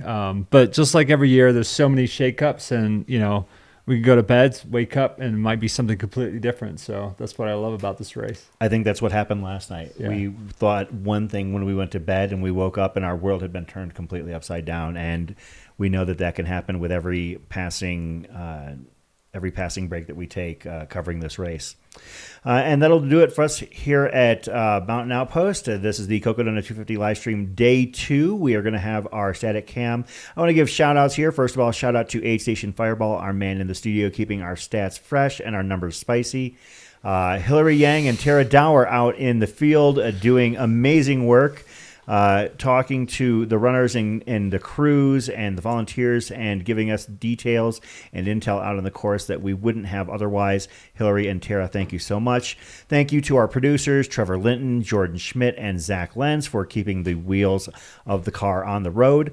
And to our other hosts, Corinne Shalvoy, Sierra DeGroff, Caleb Stevens, Troy Meadows, Greg Verrigan, and, of course, Pete Mortimer. I'm Chris Warden, and I guess we can thank Zach Marion too. All right, that'll do it for us. Thanks for tuning in, and we'll see you with anchored coverage tomorrow bright and early at 5 a.m. on the Mountain Outpost YouTube channel. Have a good night, everybody. To have a truly competitive 200-plus mile race that we were able to watch unfold and follow along is something that you could only dream about. I think this is going to be the most exciting year yet. At a lot of the 200s, there's been some really good runners, but there hasn't been the depth. Not too often do you really have a solid battle at the front. These are essentially professional athletes in this obscure space. To have 4 course record holders and Browning from the start calling out, breaking the course record by 10 hours. We'll see if we can pull it off. While on the surface, what confronts these runners is 250 miles. What really confronts them is a look into their soul, a look into why they do this, what they do this for, and how on earth they're going to make it from Phoenix to Flagstaff. The way that athletes are now approaching these events, we've been waiting for this. I'm Jeff Browning. Michael McKnight. Joe McConaughey. Some people call me String Bean. My name is Michael Versteig. I'm Arlen Glick. I live in Ohio and I run ultra marathons. I had chased all day for something that I wasn't gonna get. And it was something I had to just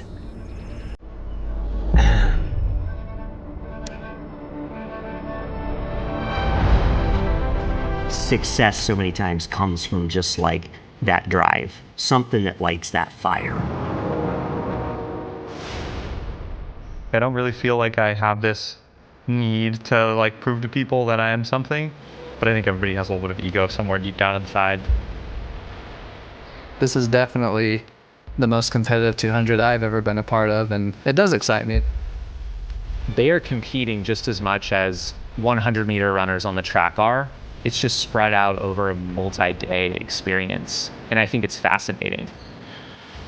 Cocodona is one of the few races where you're like, you will absolutely have an experience, and it's going to be more than trail running.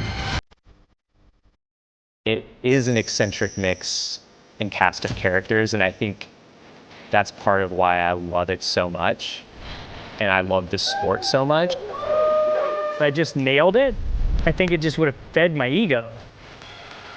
That's not always what we need. Sometimes it's what we want. That's not what we need.